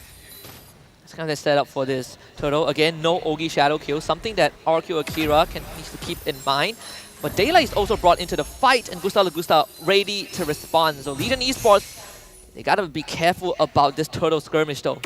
Yeah, King wasn't successful in slowing down Joe, so both junglers are at level 8 and gonna be pretty 50-50 with the turtle fight. But Legion again have more tools overall, so RQ Akira has to slow down the turtle dance a little bit more. Glorious Pathway comes out, Spear of Alpha used, but Louise gets stunned, gets knocked off, gets CC'd by everything under the sun, and Louise is just gone. Legion Esports now on top of the turtle, but 50-50. King gonna be the one to steal it away with Retribution, and Meow gonna be picked up, thrown back into King. A free kill for the Alpha, as now Takashi right on top of Gnart with a Spear of Alpha to finish him off. First of all, Luis ate everything from Legion Esports, took them their entire asset to bring him down. This pesky Rom Khalid, but second of all, massive Dark Wave from Takashi to pull 3 people from Legion Esports back who wanted to escape the fight, evacuate, got dragged back in, allowing RQ Akira to not only find 2 kills, but also the second turtle of the game and the bot tier 1. Now Joe He's gonna go down Where is again. Joe going? Oh, Shadow Kill comes out at the last second. Raging Sandstorm, but no flicker being used. I feel like he could have connected that. Yeah. But Joe luckily will survive. RQ Akira regains slight gold advantage. And what they say, never kill the messenger. That was a warning shot dedicated to Joe's Hayabusa. But at least Legion Esports, they took down top tier 1, so it is a structural trait. But you always got to keep in mind, if they are paying attention, they would have realized this Beatrix has a malefic gun. So like you said, I think RQ Akira, they want to start early fights, and a lot of it are going to be centered around the objectives, where you have Luis and Takashi who can constantly disrupt the backline, and Sagan keeping the front line away. They recognize they need Beatrix to break down the front line. And speaking of, there they go. Exactly doing that. Finding Gennard. Oh, Shadow Kill. Gusta flickers away from King. Oh! But he's able to survive just barely. Luis once again not committing flicker. Joe able to walk away. But this Hayabusa not getting the kills he needs. That is so unfortunate. When he threw out his shurikens, Gusta timed the regeneration, got that extra tick to stay alive. And that is massive if you are RQ Akira, and a big bummer for Joe. We think we can see Legion Esports, their momentum starting to slow down a little bit now that RQ Akira looks a lot more confident to fight. 7th minute of the game, Turtle just respawned. All members of both teams already around the Turtle pit. Let's see what they can do with it. RQ Akira should be making the call to stall this out a little bit, because Luis is still waiting for Raging Sandstorm to come back up. So to deal with the middle wave, you got Gusta, they're taking all the farm, but King is just maintaining aggro. Turtle at 30%, flicker, knockout from Takashi, but Joe still gets the Turtle anyway. Glorious Pathway slowing down RQ Akira from jumping into the backline. Oki Shadow Kill comes out, but it doesn't do enough damage, and that means Gusta picks up the kill on Joe. He has to flicker away from Takashi too. So Legion forced on defensive action. Takashi just single-handedly ran into the backline and forced away key members of Legion Esports. And unfortunately this time, RQ Akira didn't get the Turtle, but it really does not matter. They got the kill onto Joe regardless, so it's still a net positive for the Latam rep. You can see how tempo has shifted. RQ Akira are now accelerating the game since they know they are in control, and Legion, unfortunately, are not actually responding fast enough. Gustav finally got his BOD, actually doing good damage now, and Glorious Pathway used just to make sure Legion can get away from their own tier 2. You saw that, right? That one rocket. Yep. BOD and Malefic gun, first of all, gives you insane range. Turrets are not an issue, but that one blast took out almost 20% of his health bar. This is a big problem for Legion Esports now. And that's the danger of Beatrix here, and RQ Akira knows it. They have way more consistent access to damage compared to Legion, who are very constrained by cooldowns. If they don't have their ultimates, they just simply cannot fight, whereas RQ will always be available. So they can use that to exert pressure around the map. Shorter cooldown times, and RQ Akira have been playing around it so well. Once more, Raging Sandstorm is going to be the key that allows RQ Akira to start fights with Legion Esports. We did see that Malefic roll out for Joe very early as well, as he needed that extra oomph to it. But as long as Luis is around, he's just going to eat it up. Yeah, another Ogi Shadow Kill. Literally tickles RQ Akira. Not too sure what the goal was there. Would have been better used to clear a wave instead. And RQ Akira is just going to continue doing what they're doing. This is a Lord fight. And if it goes any way, just like the Turtle fight early on, RQ Akira is just going to play with the timing. Have Takashi go to the back. Flicker out from He. Not good at all. RQ Akira looking to be in very strong spot. Takashi already jumping in, zoning out again in the mid lane. Vexana not able to get close. Jumping in again. Daylight doesn't do enough damage, but Takashi finally has to flicker away after being knocked up with the Eternal Guard. A lot of cooldowns being used. Joe jumping in again, but the Ogi Shadow Kill fully soaked. Raging Sandstorm defensively to get away from the Glorious Pathway, and Avatar the Guardian even wasted from Legion Esports, all without achieving anything. And Gusta nearly snipes down Daylight, lands the Renner's Apathy.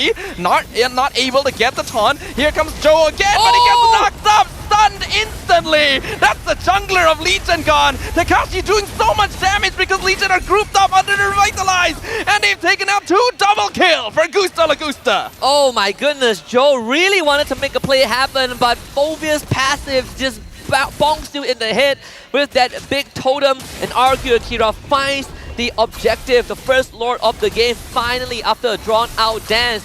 Legion Esports got to go back to the drawing board. They had the right idea. The dragged-out fight would benefit them, but they have to always remember it's a push and pull. Legion Esports got impatient and paid the price. Gusta Lagusta just got Blade of Heptases as well, so fully intending to target the squishier members of Legion. Game slowly slipping out of their hands as RQ Akira, they're just so good at making a 5v5 look like 5 individual 1v1s. It does seem so. Even Takashi has been doing the same thing over and over again. Just hop to the back, zone out the Vexana, zone out the Bruno, and there really wasn't much that Legion could do aside from forcing out his flicker. Malefic gun just got purchased by Daylight, so the extra range to match up with what RQ Akira has. Legion in a tough spot now. Their utility should allow them to be the ones controlling team fights and splitting up RRQ Akira, but now with a 5k goal lead, even if they do that, it's unlikely that they'll be able to pick anyone off. Joe hasn't even been able to go for Skypiercer as the Hayabusa still 0 kills. I think Sagan was building components either for Holy Crystal or Blood Wings, but pivoted to a Winter Crown, which is going to allow RQ Akira to have an extra layer of utility. The survivability for Dusin matters so much. A push on the top side. Glorious Pathway just to make sure RQ doesn't engage, and all they have to do is wait until the minion wave connects and the Glorious Pathway is gone. Legion, at the very least, able to defend their inhibitor. Not too much damage to worry about for now. Honestly, it doesn't feel good when you use everything and barely take the hell bar. Takashi though, punish. Yep, finally an Ogi Shadow kill out, but a beautiful flicker raising Sandstorm into 3 members. RQ Akira though, too far behind to follow up, and that means Luis is punished for his overextension. King now by himself in the mid lane, uses ult to get away. Legion finding a breath of fresh air. Get him. Come on. So close, yet so far. And that's kind of the overzealousness that you mentioned earlier on from RQ Akira. Luis saw the angle for the big play, but his team did not respond to it as they were not ready at all. Legion Esports finds some room to breathe. They keep all inhibitors alive. 50 seconds until the next Lord, but even then, RQ Akira have gotten a pretty sizable net worth injection from the first one. Yeah, this is not going to be a big obstacle for RQ Akira, but they got to avoid making mistakes like that going forward, because it's a way that Legion Esports could use to slowly claw their way back into this. Takashi has been doing a good job of basically 1v4ing the entire game, but in that particular situation, you are just making yourself an easy target for the Ogi Shadow kill. Yeah, the only reason that he's been able to pull it off is because his team was there to back him up. Hold on, that Luis taking a lot of damage. Quicksand Guard, Raging Sandstorm defensively. Here comes Joe again. Careful, sir. Half of his HP gone in an instant. Both teams disengage. So 2 big ultimates eliminated right before the Lord spawns. No AOG for Legion Esports. No Raging Sandstorm for RRQ Akira. Bottom way pushing in. RRQ Akira will have to deal with it. And that's going to be a job for Gusta Lagusta. To be honest, despite RQ Akira's dominance so far, the game is actually still pretty 50-50. Daylight has been farming pretty evenly with Gusta, just a little bit behind because of his 1 death. The Bruno still scales pretty well into the late game, and if Legion can continue playing like this, RQ could be in trouble. Once more, RQ is waiting for timings. Flicker, in particular, Takashi gets run over the wall. Gets pulled over by Joe's Quad Shadow, but he's tanky enough and his team is here. Glorious Pathway comes out, the Daylight, that's what we're talking about! Sagan is gone, football right to the face! It is now a 5v4 in favor of Legion. Malefic gun is so good. That extra range, so deceptive.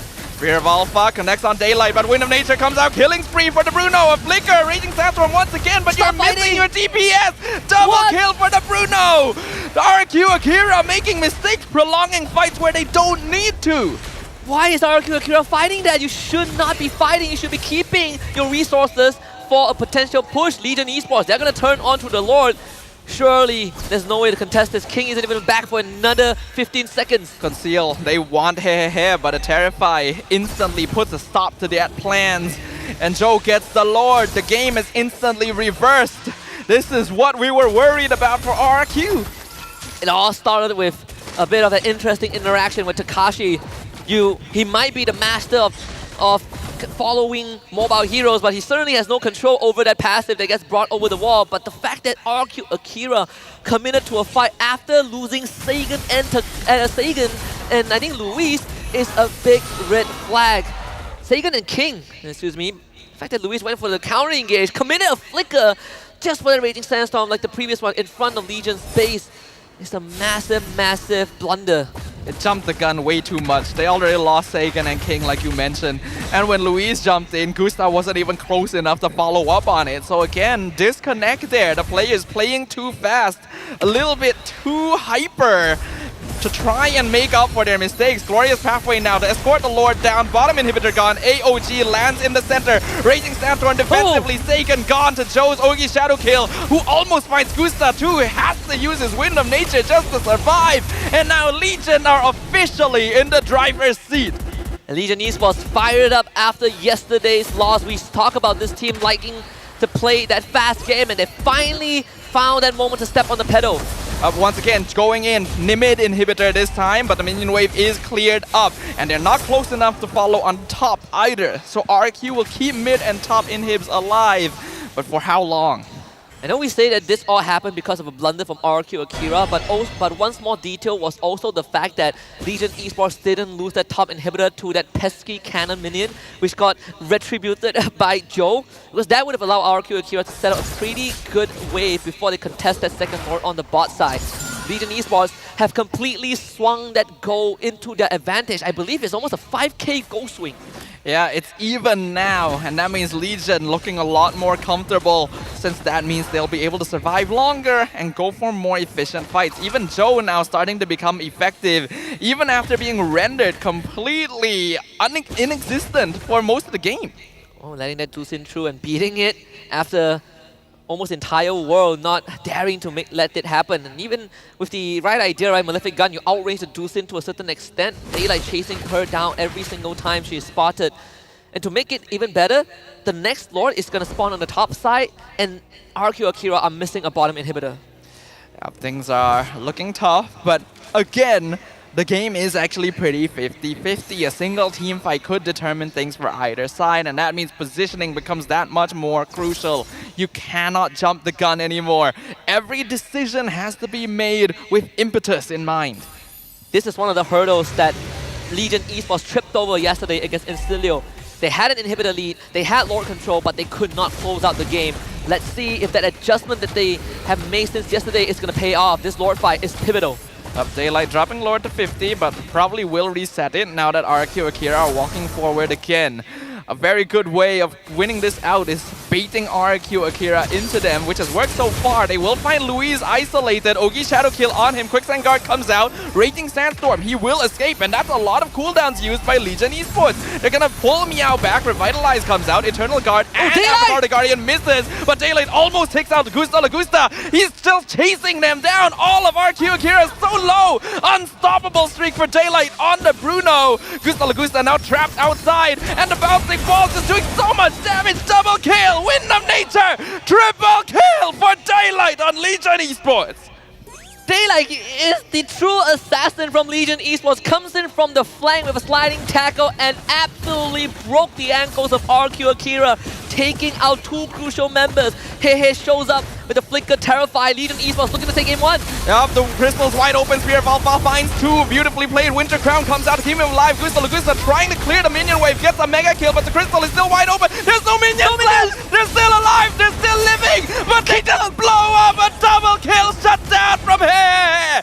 And with that, Legion Esports will turn things around and claim game one against RQ Akira. What a victory in game number one for Legion Esports, keeping the hopes and dreams of the entire Mekong region alive in this wildcard group stage, taking down the fallen kings of RQ Akira. What started out as a dominant early to mid game went straight down the drain when RQ Akira got too trigger happy and ended up botching their own lead. What a comeback, right? Composure from Legion. Bad habits die hard, unfortunately, and this is something that RQ Akira has done time and time again. Trigger happy, definitely the right term to refer to this, as they had such a big lead. They were doing such a good job of controlling the map against a team that should be hard to team fight into. But one too many mistakes, one too many kills that should not have been given away. gave Legion the room they finally needed. Yeah, it's very, very unfortunate if you're RQ or Kira, because letting such a game slip away is not going to feel good. We talk about Legion Esports needing to go back to the drawing board at one point of the game where they were getting ran down. I think now you have to switch that mindset over to RQ or Kira. They have to go back to square one. Yeah, gold laners are still always going to be a threat, and the reason why Bruno has been rising so much in popularity is not just because of his early game pressure, but how well he scales into the late game too. With that malefic gun, he can reach so far, do so much. He was chasing down RQ Akira by himself at the end of that game. He's chasing down Takashi, he was chasing down Sagan, he was like, Luis, you got quick stand guard, but I'm gonna blow right through your defenses if you give me enough time. And it's just such good composure, such good recovery from Legion Esports, and all it took was RQ Akira to give them that one moment. A single moment. That's how games can be determined nowadays. The meta has shifted so quickly to an aggressive style that once you let go of the pedal, you are giving opportunities. And Legion Esports were very quick to respond to those opportunities. I think Daylight definitely deserving the spotlight here for being the carry in that endgame. Yeah, and throughout the entire game, Daylight only went down once, right? Almost a perfect game, a perfect KD for his Bruno. He did had a slightly hard time in the early game when Gusta Lagusta decided that, you know what, I'm gonna go for Malefic Gun into BOD, into Blade of Hestasys. Gave Daylight a bit of a problem, but overall still Daylight came out on top once he hit that item spike. RQ Akira, they're an aggressive team. We know they're very good at isolated team fights. They're very good at holding their own and being independent, and they have confidence in this kind of playstyle, but it also means they may take things a bit too far and try to take matters into their own hands when you need the team around you.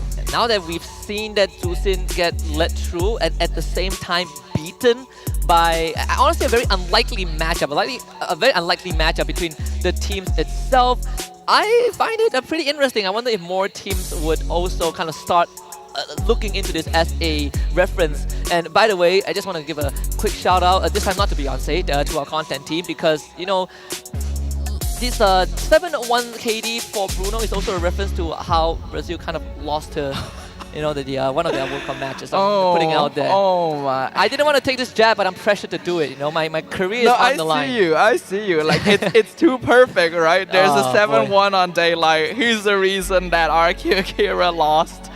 It is very low-hanging fruit. I will give you that one. Well, not me. I have to thank the back end team. I'll give you guys that one. Moving on, we are seeing, like you said, the marksman is still the cornerstone for every single team, and it's reflected in the damage dealt alone. Gusta still deals the most damage, and then followed by Daylight. I also really like Legion's idea of swapping the EXP and mid lane at the start of the game, right? You would think that having two tanky frontliners against a Zusin is a bad idea, but really they're not gonna be threatened even if they are pulled back at level 1, so they're fine there, and they're able to go assist EXP or gold lane very easily, right? Hehehe is not really in any threat as well. In fact, he actually threatens Takashi since he can poke him from further away and keep him in lane without having to do as much. Yeah, absolutely. And I think the only other time we've seen this was when SRG went out against Team Vamos, right? When they swapped that Zusin to the side lane to deal with a CC.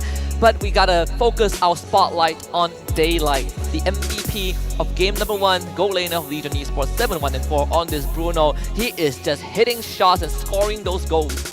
Daylight deserves a spotlight. This is actually a very fresh face and very new player in the professional MLBB scene.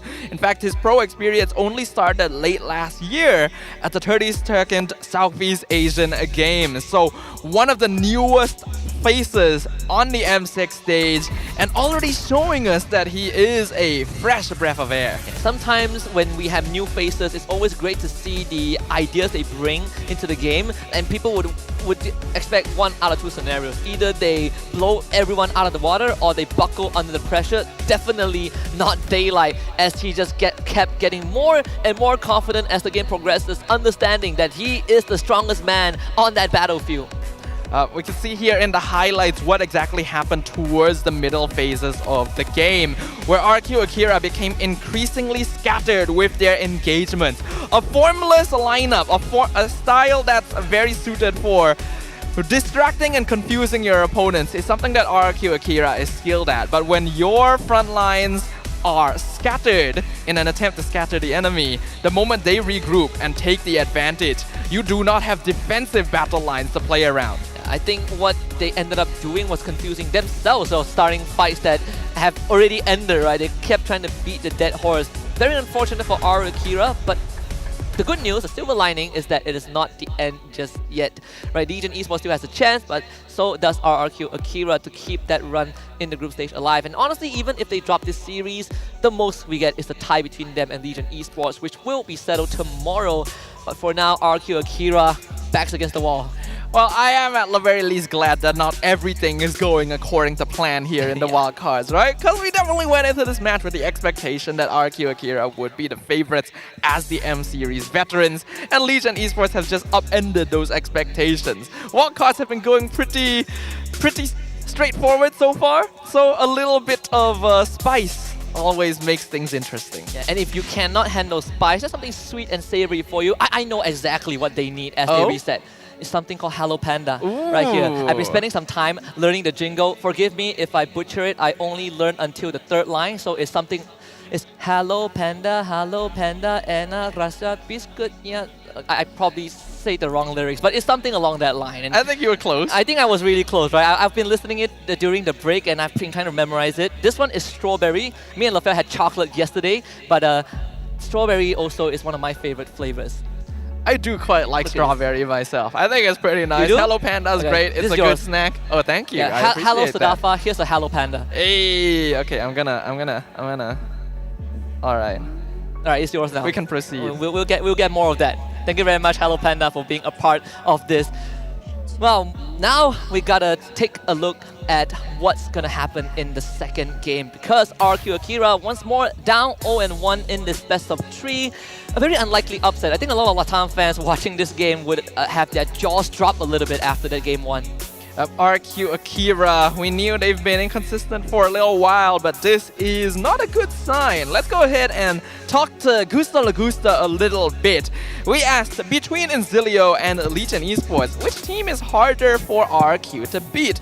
And Gusta Lagusta said, Inzilio is stronger, but Legion's early game is way more aggressive. We will overcome the aggression, of course, and win against them. So far, it hasn't really aged that well.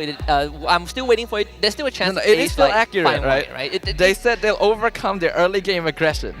They did. That is true. They did. They overcame the early aggression, but they didn't overcome their own mid-game aggression. So that's something. Well, we didn't ask that question. It's a food for thought, because I definitely wouldn't ask a team, how do you overcome your own aggression? Maybe they will have an answer in game number 2 as we head into the drafting phase, and you can already hear the bands popping. Now the first one is going to be Matilda Bandao. I believe that will be by the side of Legion Esports again with the Cho, so not much deviation from game 1. Same for RQ Akira.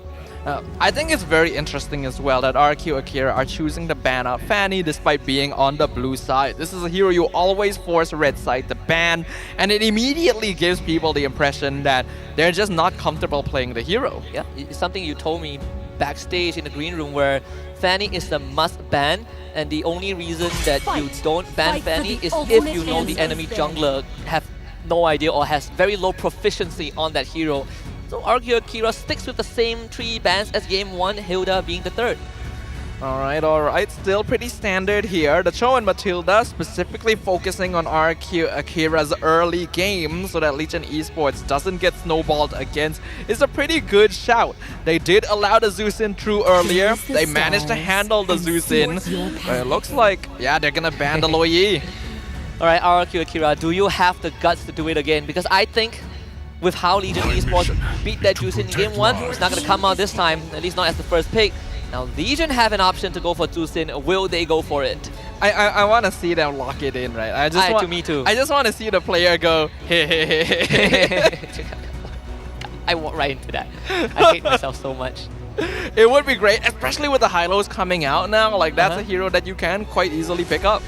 Yeah. Yeah, we say that about the first game, right? When there's a Hylos and Gato Kacha, but I think circumstances are slightly different in game 1. The Bruno and Hayabusa were the big problems. Unless you go Hayabusa Drusin, which is a slightly rarer opening. So they go for the Suyo, but the Drusin is going to be that option. If this was like a month or two ago and you saw a team get a Zusin Suyo opening on the red side, you would wonder what the blue side was doing. But because the meta has shifted, these two heroes have both become a little less prio than before. But being able to lock them both in at the same time this early on is still pretty surprising. I mean, Christmas does come early for some people. We say that about the Zusin for RQ Akira. That one ended up being a loss, and of course it's mostly due to their own blunders.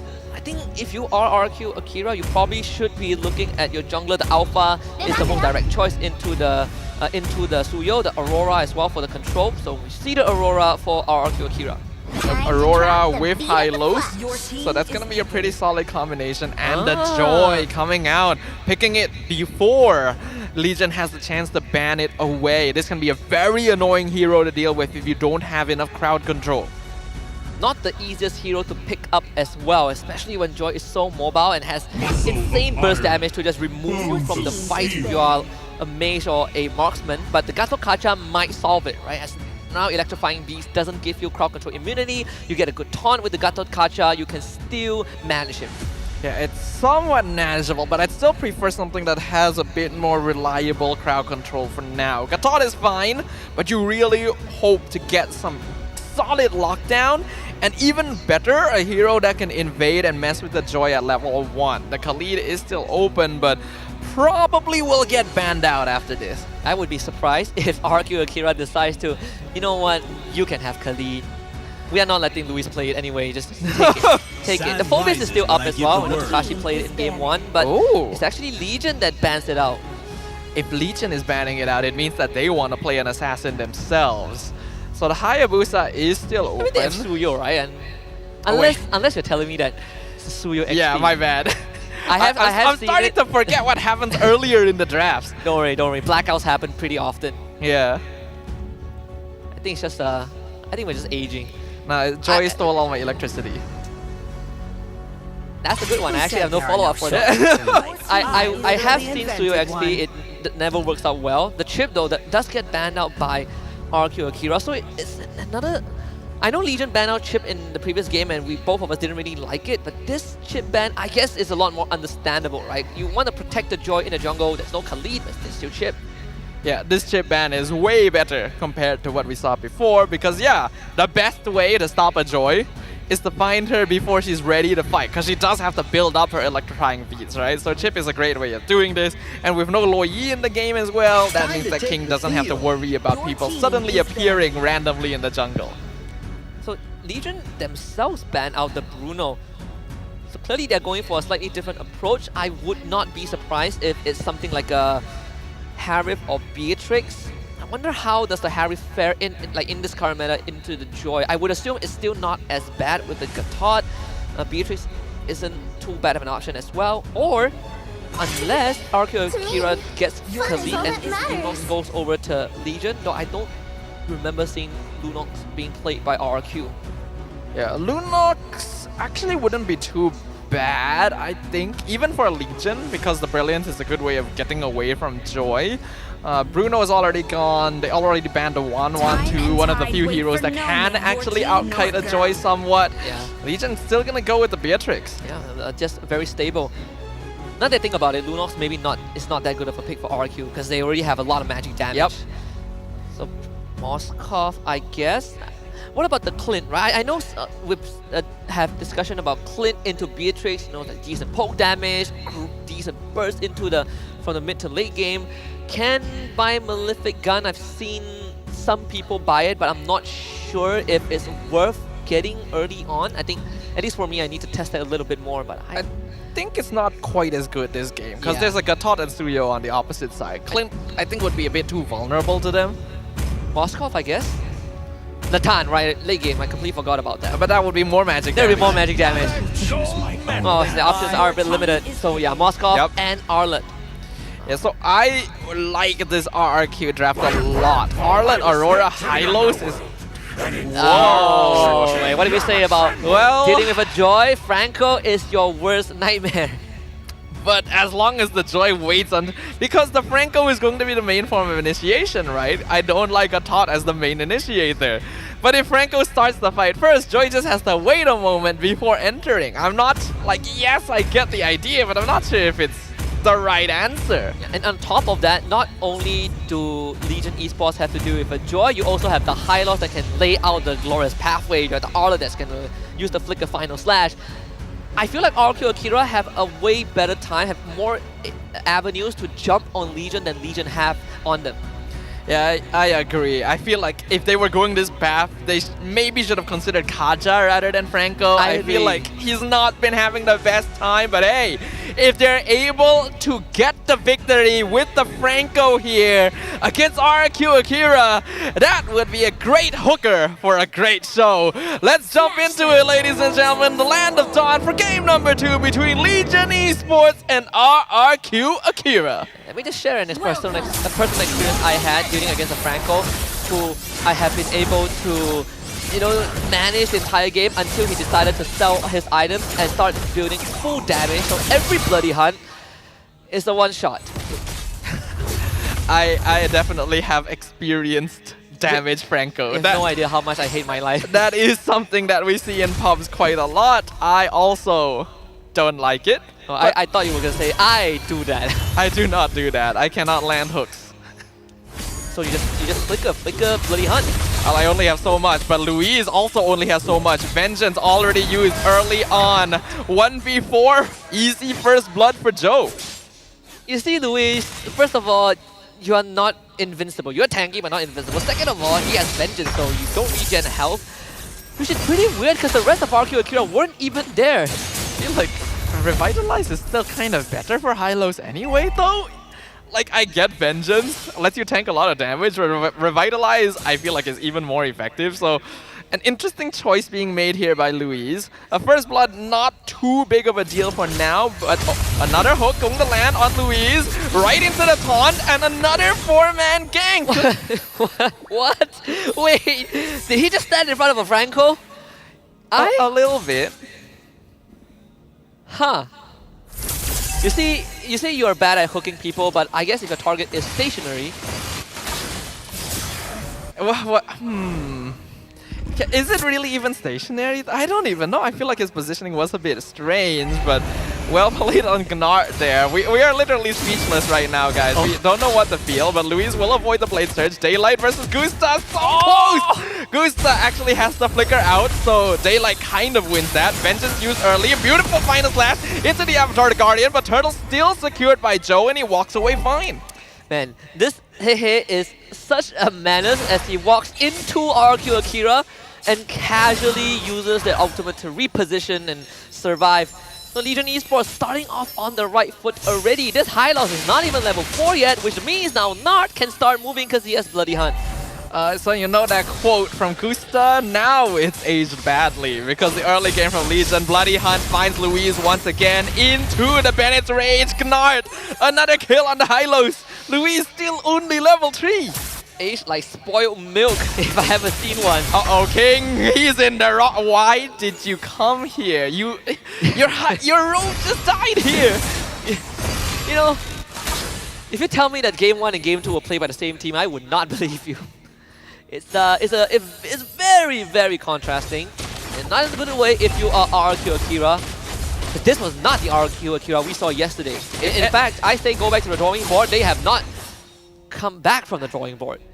I think they're still drawing. That's the problem. If anyone in the chat doubted us, so the many times we said that RQ Akira has been inconsistent recently, I think this is a very good example of what we mean, right? I don't know. I feel like if you are Joy right now, you are fuming because there's nothing for you. Top side jungle is gone. They lost the top tier 1 in under 4 minutes. That's before turtle number 2. And now your Arlet has to babysit the Joy, and the Hylos is just starving. I'm gonna check in on what the Hylos has. Guess what? Only boots. It doesn't even have the first, half component for an item.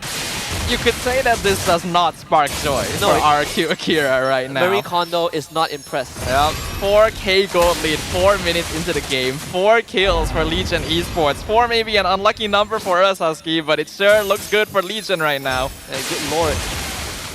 Usually I would say that if you are the Hylos in such a vulnerable position, maybe the Elegant Gem is not too bad of an option. At least you get that extra regen, You can only tank so much damage with Vengeance proportionate to your health bar, and if you don't have health bar, then it really doesn't matter. At least you can get hooked elegantly, right? I mean, sure, but when that happens, I prefer to survive the encounter. Maybe so. Gustav actually getting quite a lot of gold up here. They're gonna trade gold shields in the top and bottom lane, so Daylight keeping up, still having the 1K gold lead, nearly taking out the tower by himself actually. RQ Akira has been forced into such a defensive style of play that they can only move together. And now Gusta actually in trouble, getting caught out, has to jump away from Meow. Glorious Pathway, final slash misses completely. Alright, that's the retreat right there. Another first item Malefic Gun, this time is by Daylight. You can see that he's out of range of the turret. Oh, the Bloody Hunt, they found the joy, and there he goes, blown up into a hook on Tekatsi!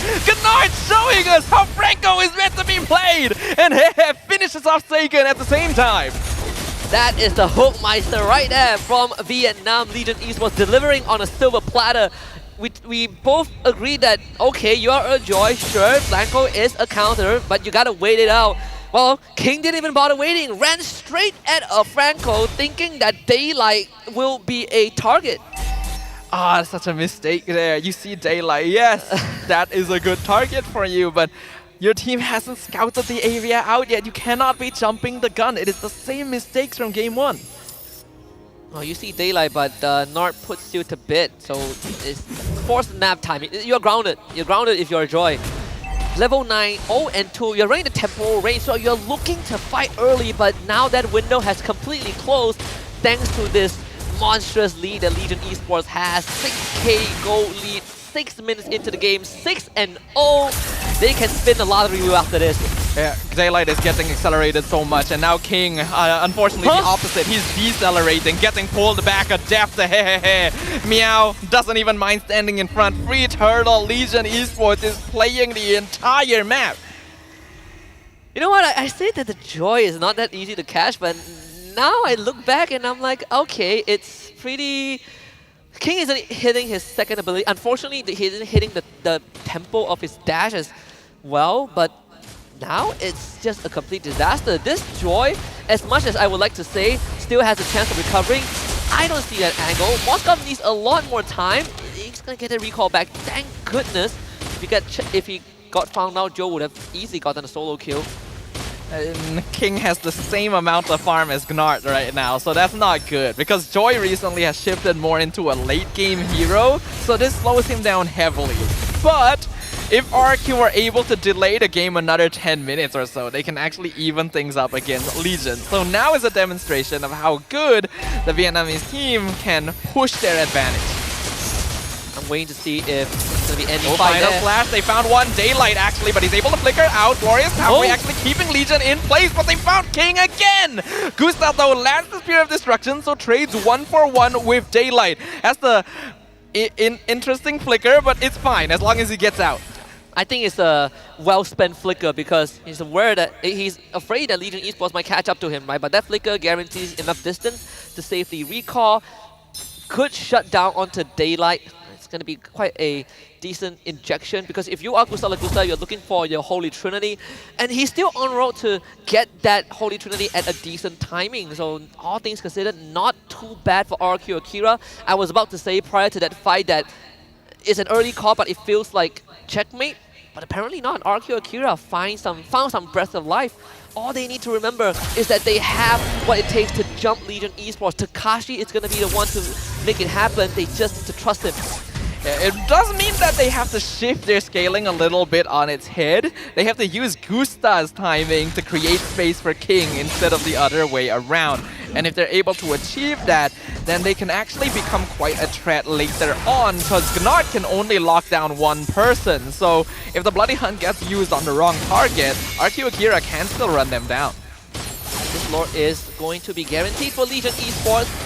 And now it's about dealing damage to RQ Akira. They've done a decent job in stalling that game out, and finally kind of plateauing that goal growth that Legion Esports have been getting the entire game. So they've been able to slow down the snowball a little bit, right? They got some snow plows, they pushed away the incoming avalanche, but it's not done just yet. There's still the tremors, the aftershock of what happened in the first 7 minutes of the game. RQ Akira needs to keep the inhibitors alive, all of them. The more towers they can keep, the better it will be for them to prolong the game. Legion not gonna let that happen though. This is a Beatrix we're talking about. The ability to just whittle down towers from afar is unparalleled. For sure.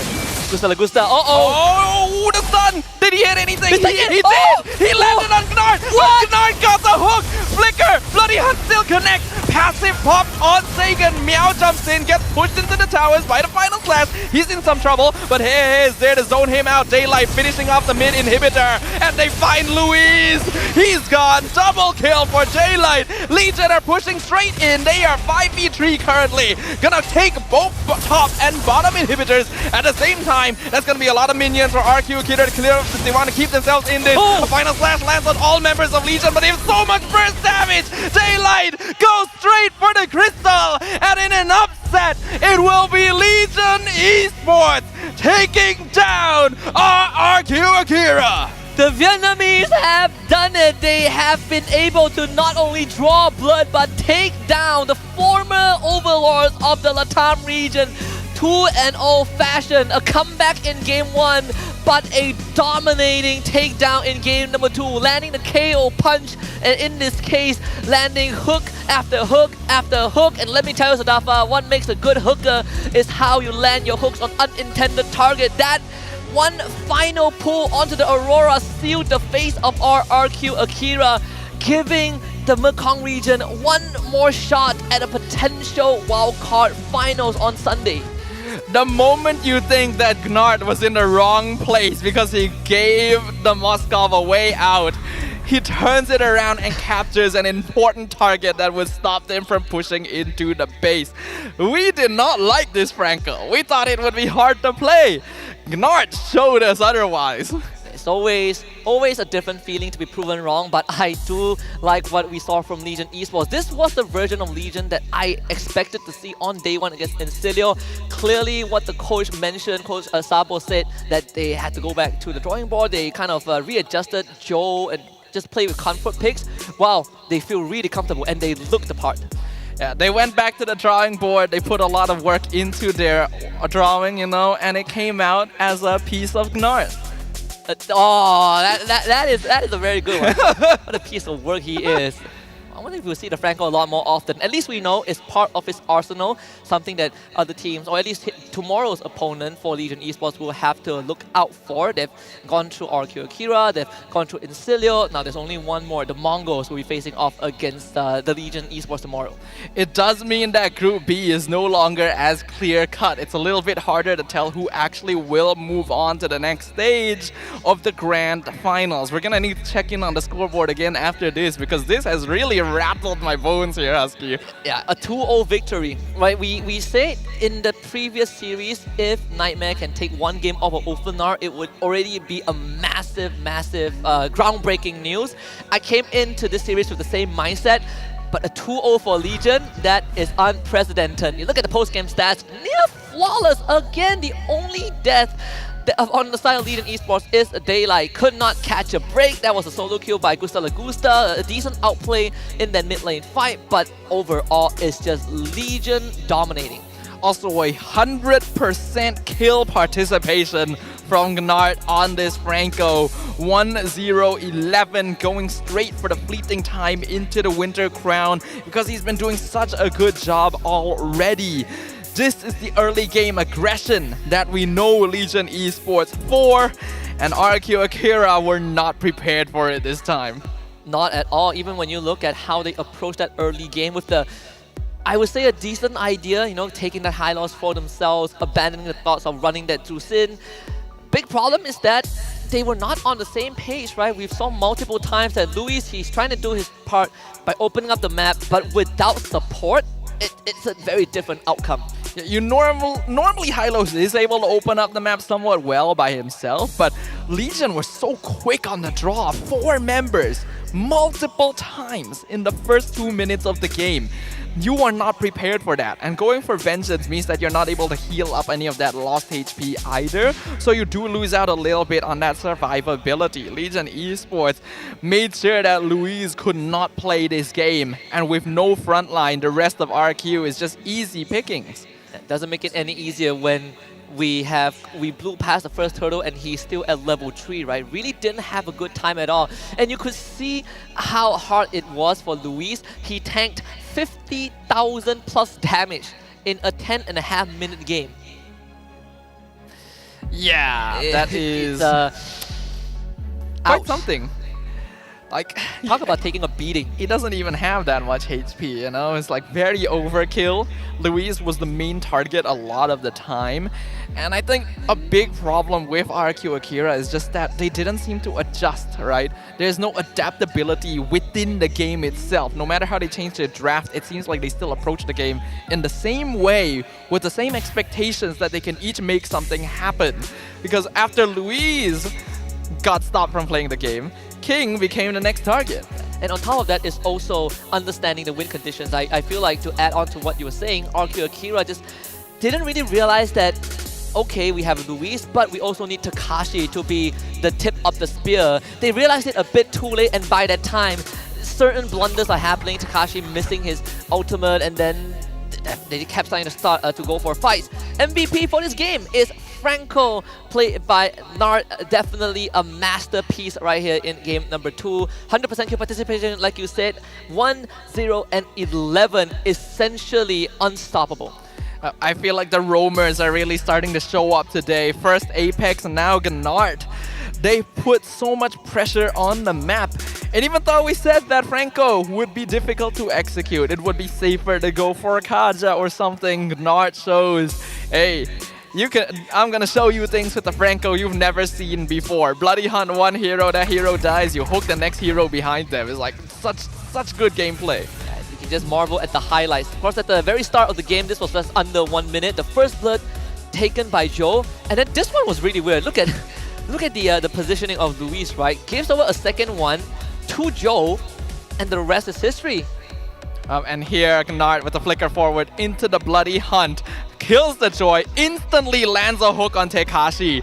And then the rest of Legion follow up so quickly. The coordination was beautiful. But this one was the icing on the cake. Gusta flickers, dodges it, and oh, that hook! What? That hook! I would be fuming. I would be so mad. I would be so mad. That hook actually just broke some rules of reality right there. Hey man, don't question Nart. He knows what he's doing. And he sure does. MVP of the game. A very clear-cut win from start to finish. So one-sided from Legion Esports. Something you'd never expect. Is it the quickest game that we have? I know that Tianfeng Yaoguai holds the first and second quickest game, but I feel like this one might have topped it or slot itself into that conversation. Either way, let's take a look at the standings again. By the end of day number 2 of the wild card for M6, Ofenar and Tianfeng Yaoguai stands at the first 2 spots with 2 points each, separated by games win and losses.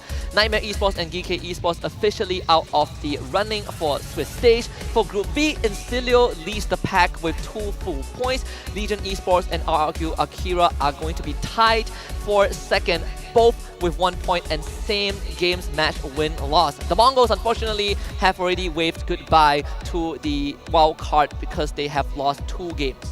So what is going to determine things is going to be tomorrow when RQ Akira will go up against Incilio, currently topping the group. Group B definitely looking a lot tighter in comparison to Group A, but we still don't actually know who the 2 teams moving on to the grand finals will be. Take a look at tomorrow's schedule. This is going to be the highlight for some of our teams and viewers out there. Starting off with our first match, Nightmare Esports takes on GK Esports, followed by the Mongols against Legion Esports. And then the third best of 3, we have RRQ Akira against Incilio, one of the most anticipated one. top it all off with Ofnar taking on Tianfeng Yaoguai. Tomorrow, we will find out which two teams will earn that slot to play a best of 5 on Sunday and eventually qualify for Swiss. The last two matches are definitely going to be the most exciting ones to watch, with RRQ Akira facing off against the team currently topping their group to try and make it forward and be another appearance at M Series. And the last match being a battle between the fan favorites Ulfhednar and an unexpected dark horse DFYG, both still undefeated. Yeah, the Vikings in wolf's clothing against the dragons from the east. What a fairy tale this could be if Tianfeng Yaoguai comes out on top. It's very unfortunate that we only get one team from each group into the grand finals for wildcards on Sunday, but I think what makes it even more interesting that there might be a situation of a tiebreaker tomorrow because of RQ Akira and Legion Esports, which is something to watch out for when we eventually get to that stage. But for now, I'm satisfied with today's game. I'm satisfied with what Legion Esports has shown us. I think this last game definitely caught us off guard, and that's what we wanted, right? We wanted unexpected results and great gameplay, and Legion Esports treated us to both of those things, so I think I'm pretty happy with that too. Yeah. Absolutely. And of course, in between wildcards and Swiss stage, there is going to be a few days of downtime. But if you guys still want to sate your appetite with some MLBB action, I've got your back. From 25th to 27th November, the Asian Esports Games, all known as AEG, the largest MLBB women tournament in Southeast Asia, will be held in Bangkok, garnering participation from 20 nations from various regions, spanning across different parts of Asia and the Middle East. It's the last MLBB women tournament of the year, presenting itself as the perfect platform for MLBB women players that are eager to prove themselves. So tune in on those 3 days and find out which female team is the best in 2024. It means that even in the short break between wildcards and Swiss stage, you guys will still have more MLBB action to catch. So make sure you guys go ahead and tune in and show some support to the women players of MLBB. I think that's going to be fun. Yep. And of course, once more, I want to remind you guys to buy your tickets. Get them for Swiss stage if you haven't just yet, because you get to witness just 16 of the world's best teams duke it out, and not just in any event, in a world event with the very first time running a Swiss format, a very unique format that brings surprises of its own. So if you want to get surprised, get shocked, and get flabbergasted by what the teams have prepared, get them now and show up on that day to witness the best teams battle it out. The first ever Swiss stage format for an M Series, for the first M Series held back in Malaysia after 5 years. An event you definitely do not want to miss. We still only know 15 teams in the main stage, but the last one we will find out in the next 2 days, and I'm super excited to see who it's gonna be. Yeah, of course, once more we got the fan favorites, we got Ofnar, but now potential dark horse, right? Tianfeng Yaoguai, that's both from Group A, Group B as well. RQ Akira used to be, or at least at some point, is one of the favorites alongside Incilio, but doesn't feel like it. We also want to kind of look back at the play of the day today for day number 2. And let me tell you, we've had some insane one. This one in particular caught my attention. It's going to be between GK Esports and Tianfeng Yaoguai. It was specifically the Spear of Destruction play where they were able to get first blood on Xeno from the FYG, immediately running down GK in an unexpected twist. Look at Shen, look at the Spear of Destruction all the way from downtown, from the top lane. Long is going to fire it right now. We can see up there, Long, and there it connects. I think Adin put it very aptly, right? All the way from China, the Spear of Destruction lands and finds its target. Yeah, land on the vital points as well, the throat of the enemies, just like how they are here to get every single win that they can find. What an apt highlight to end the day, right? Truly worthy to be play of the day. Really good stuff here in day 2 of the competition. After day 1, I was a little bit worried that the wildcards were going to end up being very straight line, you know, like a little bit predictable, a little bit like just everything is expected. But turns out that's not the case, right? The team still have some surprises in store for us. So we still got a little bit more, and hope that you guys will continue tuning in for the next 2 days of wildcards too. Absolutely. The teams have surprised us. A lot of them have broken the mold, but that's going to be the end of the day. Thank you very much for tuning in for the day 2 of Wildcards. My name is Husky alongside Sadafa. Shout out to our colleagues Lafel and Nadine. We'll see you tomorrow for more action.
lost in the shadows, feeling so small. But I've got a fire, won't let myself fall. Every hit taken, every scar earned, lessons in pain from which I've learned. When the world says I'm done, I'm just on in my run. Through the darkest of nights, I will find. You won't get me down, you won't get me down. I get back on track with a peaceful attack. I'll always come back around. I'll never back down, no, I'll never back down. A force to behold and it waits to unfold. I'll always come back around. When worlds converge and dreams ignite, there are millions to witness the champion arise. With every challenge, we push with all our might. For we have only one goal, the ultimate prize. When hope seems so far, I'll reach for the stars in the heart of the storm.